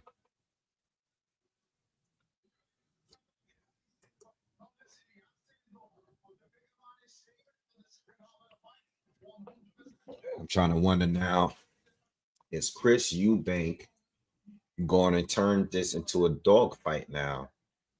Because as far as I'm concerned, he's not winning the boxing match. It's clear to me that at this pace, Conor is taking less. Look, they're showing his face in the corner. Conor's taking less damage, all right, and he's consuming his stamina. So at this point, I believe that Eubank needs to make the adjustment because this is not the way he's going to win. He's not going to win. Now it's time to use your size and make this a physical fight. If you want to win, you're getting outboxed. It is what it is. Good left hook from Eubank, but he got clipped in that too. And I feel like a dogfight starting to come out. I think Eubank needs to take him there because even though Conor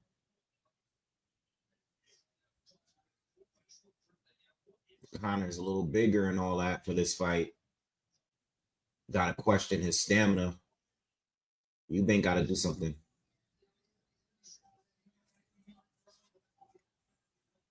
Conor's still putting the pressure on him. Conor, another right hand to the body.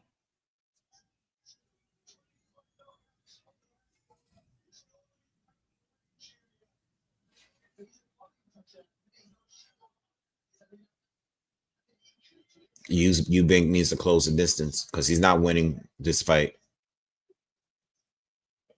by doing this to me.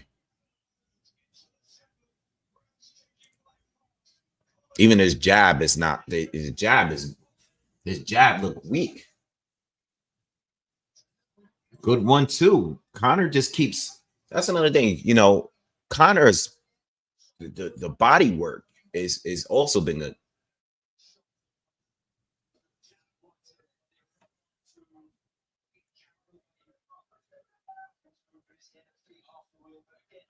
Yeah, then Eubank's overextending on the right hand. Conor's landing the right hand to the body whenever he throws it. Whenever he feels like throwing it, he lands clean. And that's probably affected him too. This is why Eubank, you know, he got that small frame in the midsection. He's just getting hit with right hands and jabs to the body all night. Conor's landing them all night, whenever he wants to. 30 seconds ago. Landing them whenever he wants to.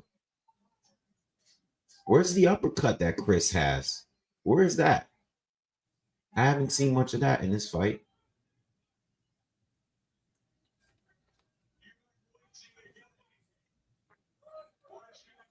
Ooh!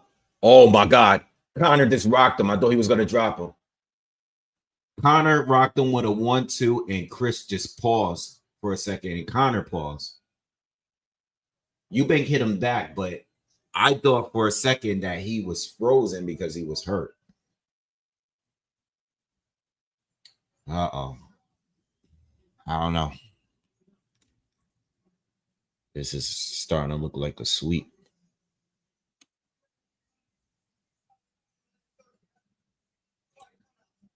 Conor don't even have any damage on his face, y'all. Yeah, what a fantastic start. The first half of this contest from Conor Benn.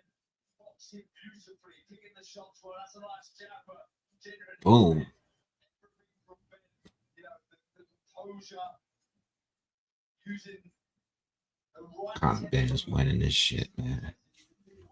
Damn.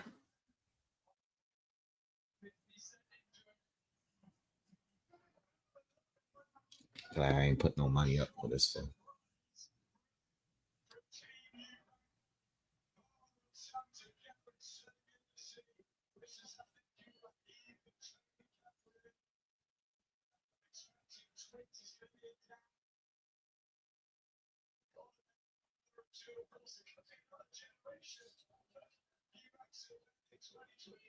It's gotta be so much pressure on Eubank right now. Because you think about it, like Nigel didn't beat your dad. You already beat Connor, and now you losing. There's gotta be some pressure on you, man, right now.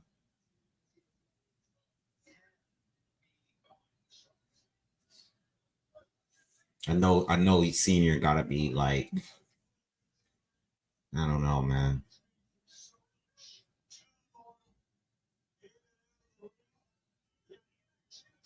I want to see someone get hurt at some point. Like good, like the first fight, you know?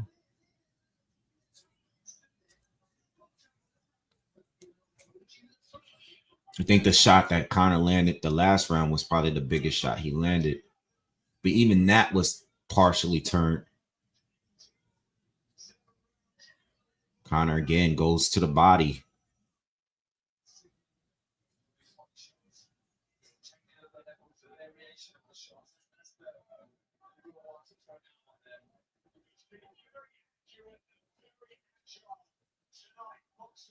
Oh, go for the 1-2. He missed that one. Oh, mouthpiece fell out for Chris Eubank. They're still fighting. All right. They're gonna break it. They're gonna break it up. He spit it out. You know what? He didn't even get hit with a punch at the moment he spit it. I saw it fall out. They was exchanging, but he didn't get hit. It just kind of came out. Yeah, he did. Eubank might be tired. Eubank did look up at the screen.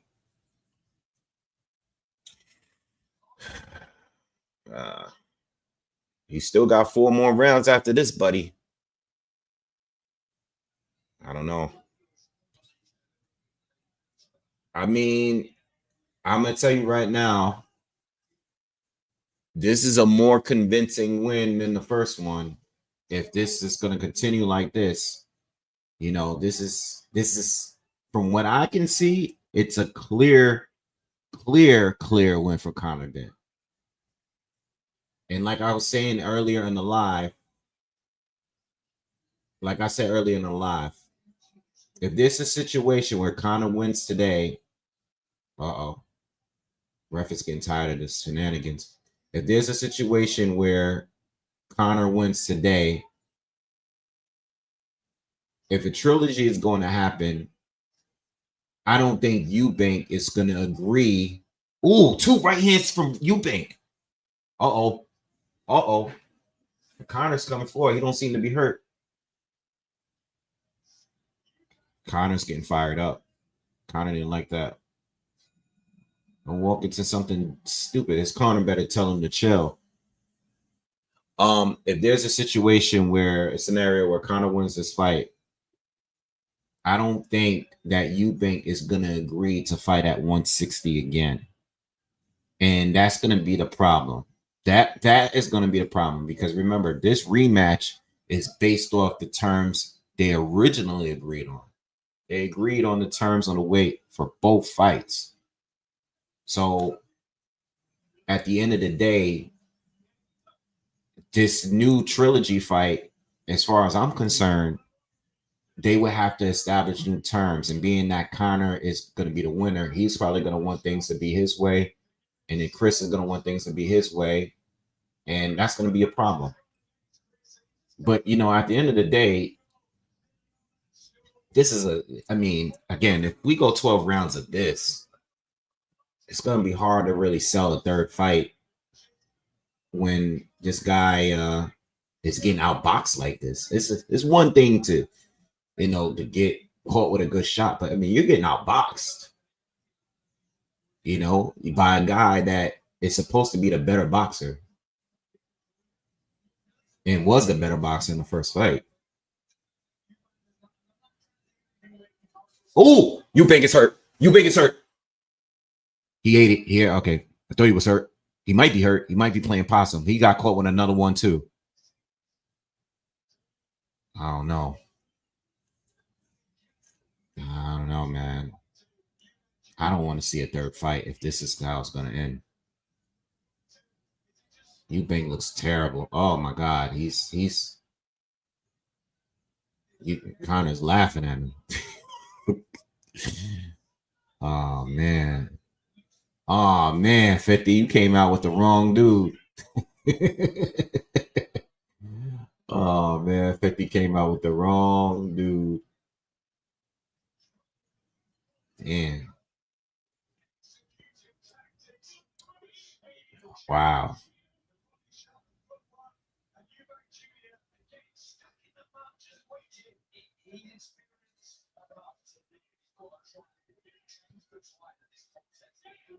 Ooh. 1-2. That was blocked. That was blocked.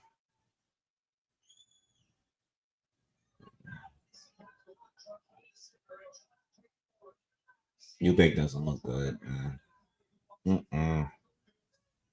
Connor's kicking his ass. Clear. 1 minute to go in the ninth.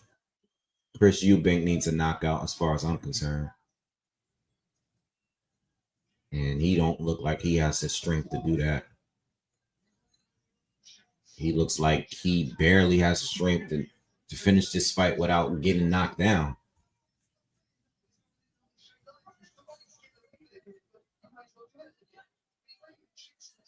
Yeah, 50 might tear him up on IG. You can't trust 50.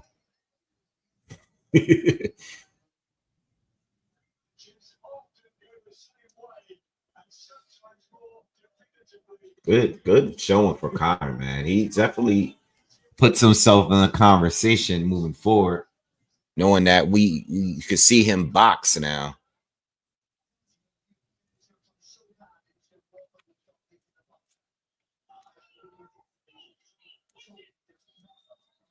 Oh, good combination from Eubank, but still sloppy. Had no effect on Connor. Connor has not even looked like he's been bothered by anything that Eubank has landed. He's been unbothered all fight long.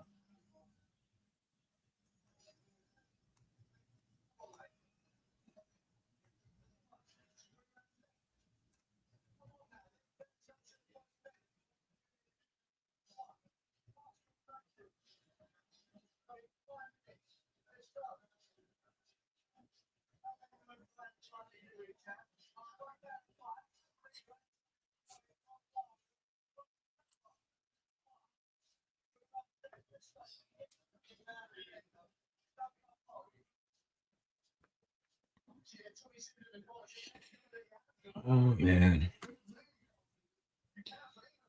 I don't know what Bomac did. To be honest, I you know what's crazy, because I have not seen anything that Chris did that was an improvement from the previous fight.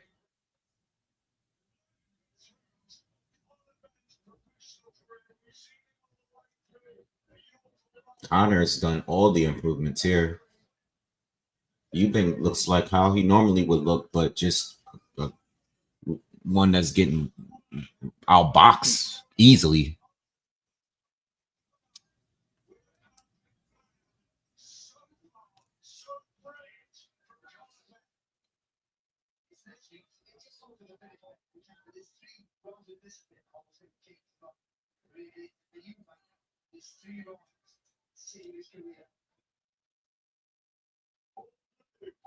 We're in the 10th round.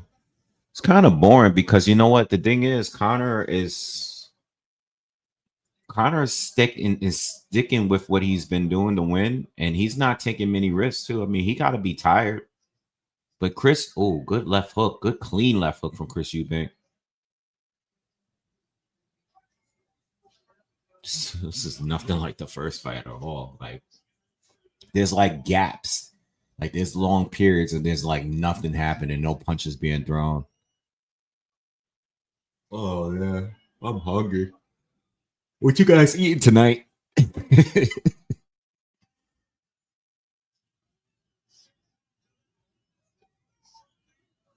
still got to eat the second half of my sandwich. I'm actually just thinking about that right now. Crowd is like booing, and the other half, at least the half that we see on TV, are not even paying attention to the fight.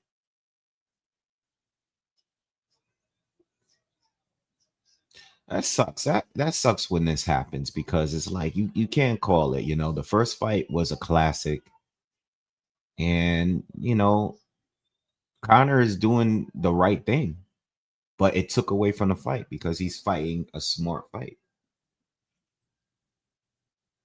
The crowd's been booing relentlessly, man. Good uppercut from Chris, but too little, too late.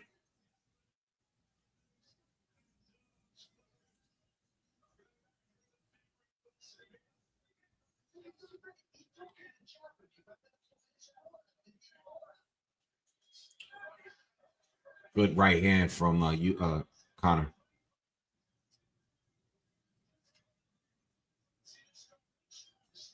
Connor's really putting the pressure on him, man. He's beating him up now. Eubank looks awful. Stiff, tired, weak. He's throwing punches, but he don't have no strength, no power.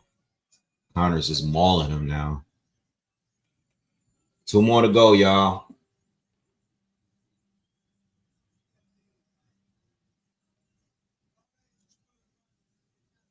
Two more to go.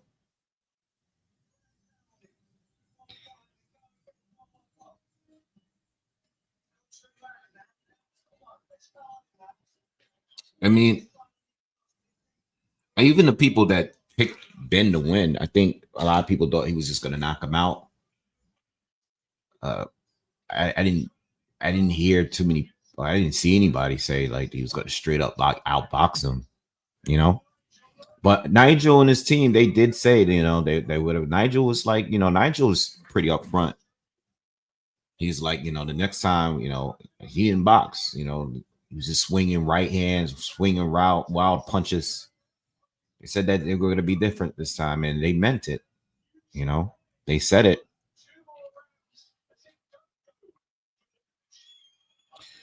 Oh, first of all, I still don't like the idea of, you know, we're already talking about Benn at 47. I don't like the idea of him moving all the way back down to if moving all the way back down to 47 is it's not cool. Yeah.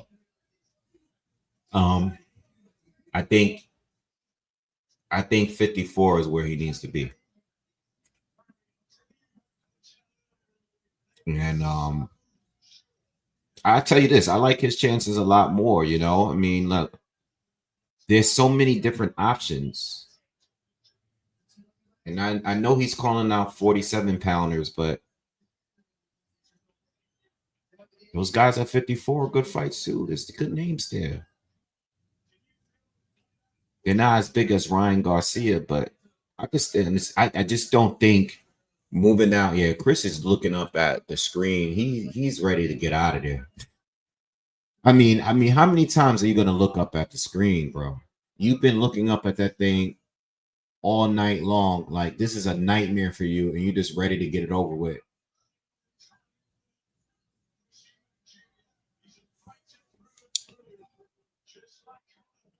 Yeah, no, he said he wants to go back down 47. I've heard him say it this week. But you know, I don't know, man. It's been years, you know.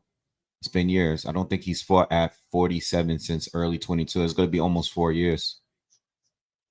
You know. By the time he gets back to 47, if he goes in the next fight, it'll be 4 years.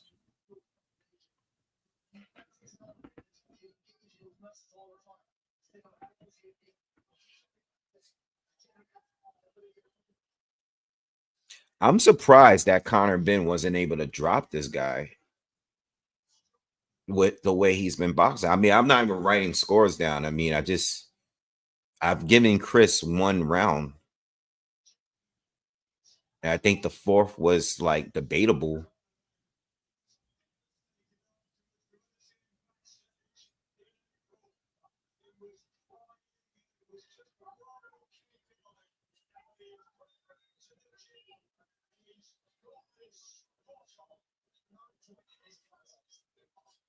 Crowd has been booing.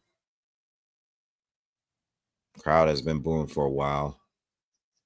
I don't know if you guys can hear it, but crowd was cheering because Conor like flung him to the ground.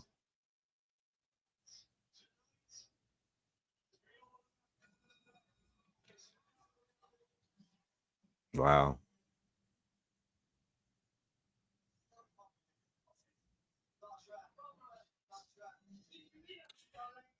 E-Class said that, bro, that first fight took something out of Junior. Yeah. I mean, you know, he went to the hospital and he was in the hospital for some time.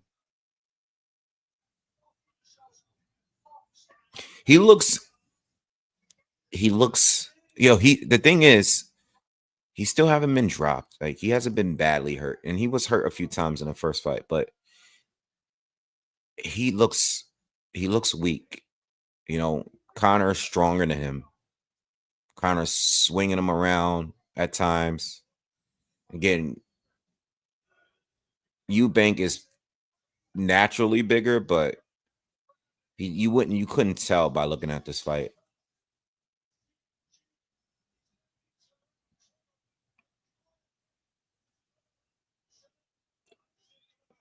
Final round, y'all.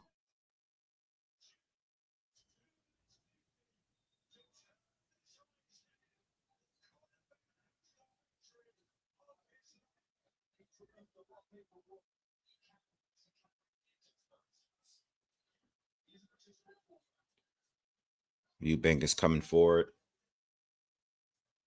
a little bit.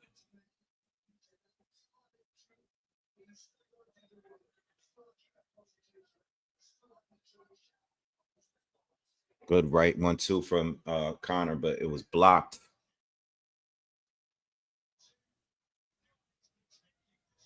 It's crazy because even though Conor is dominating Eubank doesn't really have any damage, no like visible damage. Like the first fight, he doesn't really have any visible damage like that neither. Good uppercut from Eubank. Ooh, not Eubank, Conor Benn.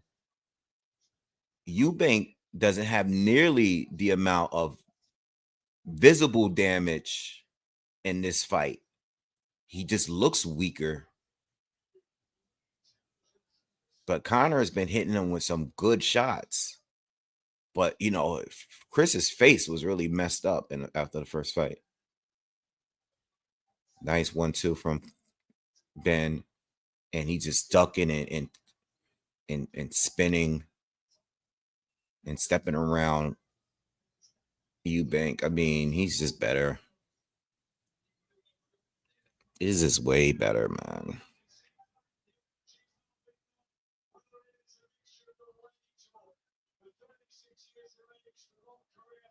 Oh, I mean, listen, the man got 10 million out of it, so it's not too bad.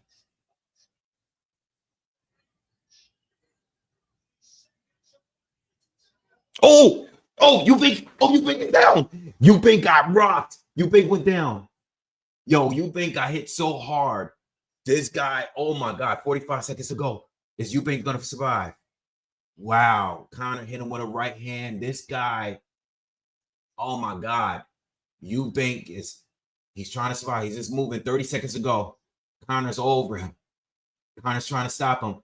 Eubank hasn't fully recovered.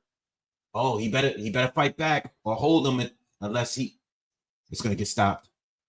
He's still out. He's still out on his feet, but he's gonna go down again.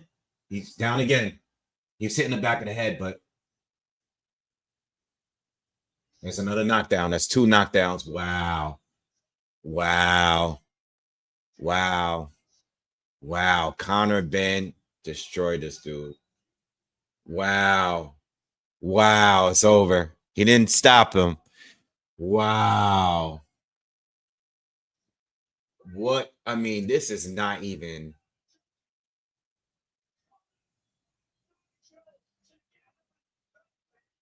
Wow.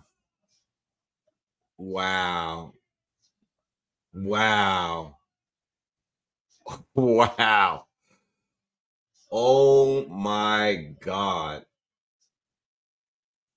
I mean, I gave the man 1 round. And even that is debatable. This was nothing like the first fight. Oh my God. Connor Benn destroyed this dude. Damn, Eubank. Damn, bro. Maybe he was 60%. Damn, Eubank Sr. gotta be sad. Eubank Sr. Eubank is showing love though. But he's like, damn.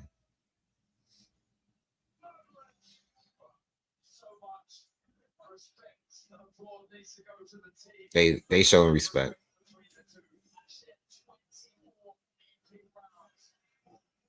They talking now. I want to know what they saying. Damn, man. Damn.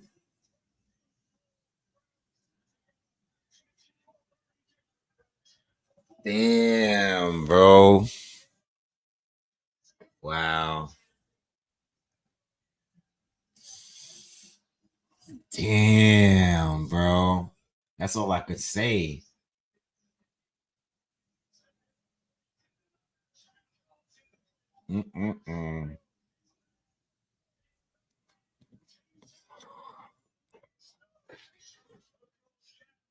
Let's see that knockout. Knockdown. That hit him right in the behind the ear area. And his legs just went noodle for a second.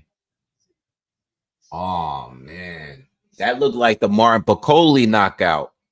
Remember that? Joseph Parker. It was like a delay. Like he got clipped and came back up and his legs just went crazy and he fell. Like the way Chris fell down, it looked like he was like a 300-pound man. Like, boo. It didn't even look like it was the cleanest punch. Damn, man. Wow, Connor almost stopped him, man. If he had a little bit more time, he would have stopped him. Imagine outboxing him all fight long and then stopping him.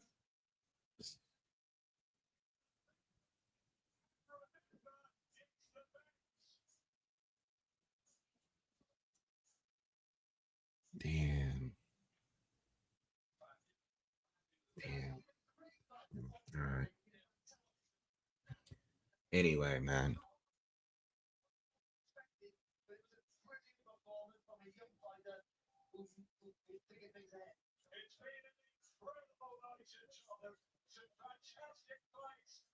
Damn. 50 gonna go on. What 50 gonna do?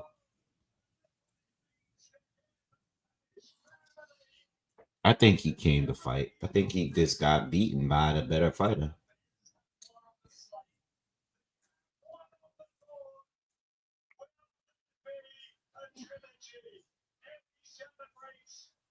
Kurt Scooby got beat up, man.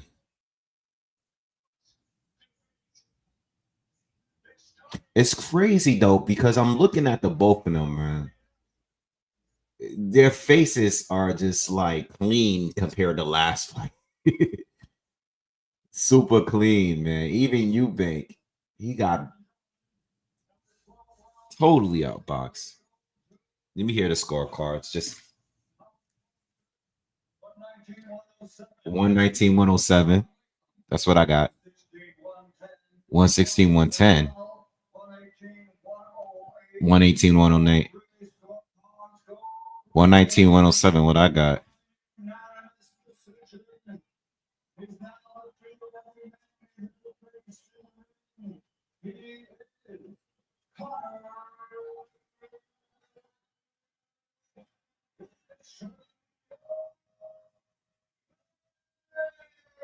Wow. Oh, well.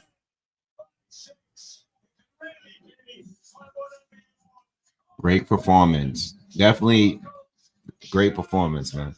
I ain't taking nothing away from what he did tonight. I like the boxing. I like the adjustments, man.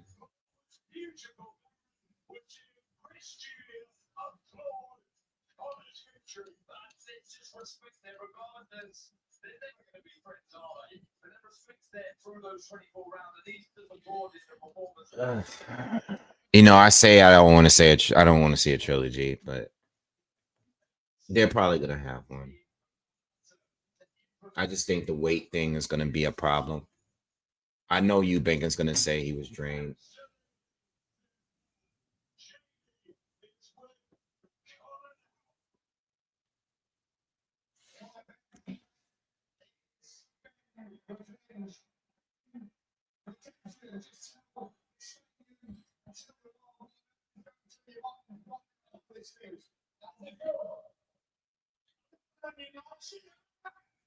Say I got one on you, Dad. It's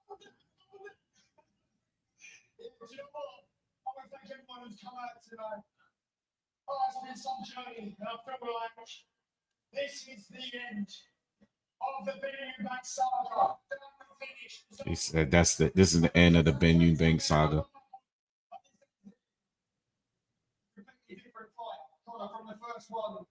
You have a completely different performance from yourself. What felt differently in the ring tonight? When everyone sat in my car box, pull out your button and smoke it. How about that? And push for the finish. Right into the very corner after 24 rounds with your arch rival Chris Eubank Jr. What do you have to say about him? Let's go quiet real quick. I mean, listen, this wouldn't have been what it was without Chris. And that's most of all. This is generational. This has never been done before in history. Yeah, I don't think you could give Eubank any more than 2 rounds.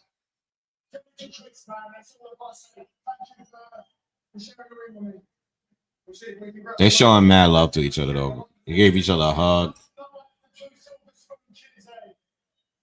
Chris, commiserations. Chris, the verdict from commentary was that even from round 1, you didn't quite look yourself in the ring tonight. What went wrong tonight, Chris Eubank Jr.? Let's see what he say. Been through hell and back to get to this night. He said, I've been to hell and back to get through this night. It is what it is. I tried my best. And listen, the kid fought hard, he fought tough. He's got power, this kid. You know, he was bigger and bigger than me on the scalp. I don't know how you did it. I'm looking at his 168. But listen, we put on a show. Yeah, Conor Benn was the best man tonight. So congratulations. What's next for you, Chris? I know it's very briefly. It's one piece. Conor says it's the end of the Eubank Benn saga. What's your opinion on that? It's 1-1. I've got to go away and deal with some of the things I've been dealing with over the last couple of months. And who knows? Maybe we'll see something new with me and him. Maybe we won't. But for right now, it's all about this man. It's his time. Very, very respectful. He ain't give no answer on the next. And that's it. Down to 147. What's next for Conor Benn? I fancy burials for the WBC world title. Dude, let's go. This guy called Mario Barrios. Yo, it's the fact that he say Mario Barrios first. That'd be bugging. Like, that's crazy to me. Like, all right, I'm done. That's it. Hey, how do you win this fight and then call out Mario Barrios? Yo, that'd be bugging me out, man. He I guess 47 is what it is gonna be, though, man. He's not letting off his foot, like off the gas, man. Teddy Atlas does the stream. I gotta look it up. I didn't know he did the live streams. Let me see if I can find it. Oh, yeah, he does look pretty disappointed.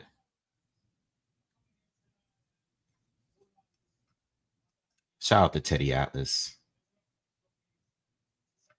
Yeah, I don't know about all that 147 talk, man. I still don't know if he's gonna make it and be healthy making it, but we'll see. All right, guys, I gotta get on out of here, man. It was real. Thank you for showing up. Shout out to everyone. Please hit the thumbs up on your way out. Shout out to everyone that came through And shout out to everyone that donated to the channel. Appreciate you guys. Much love. You have a good rest of your night. And I'll see you guys on the recap video. All right. Peace.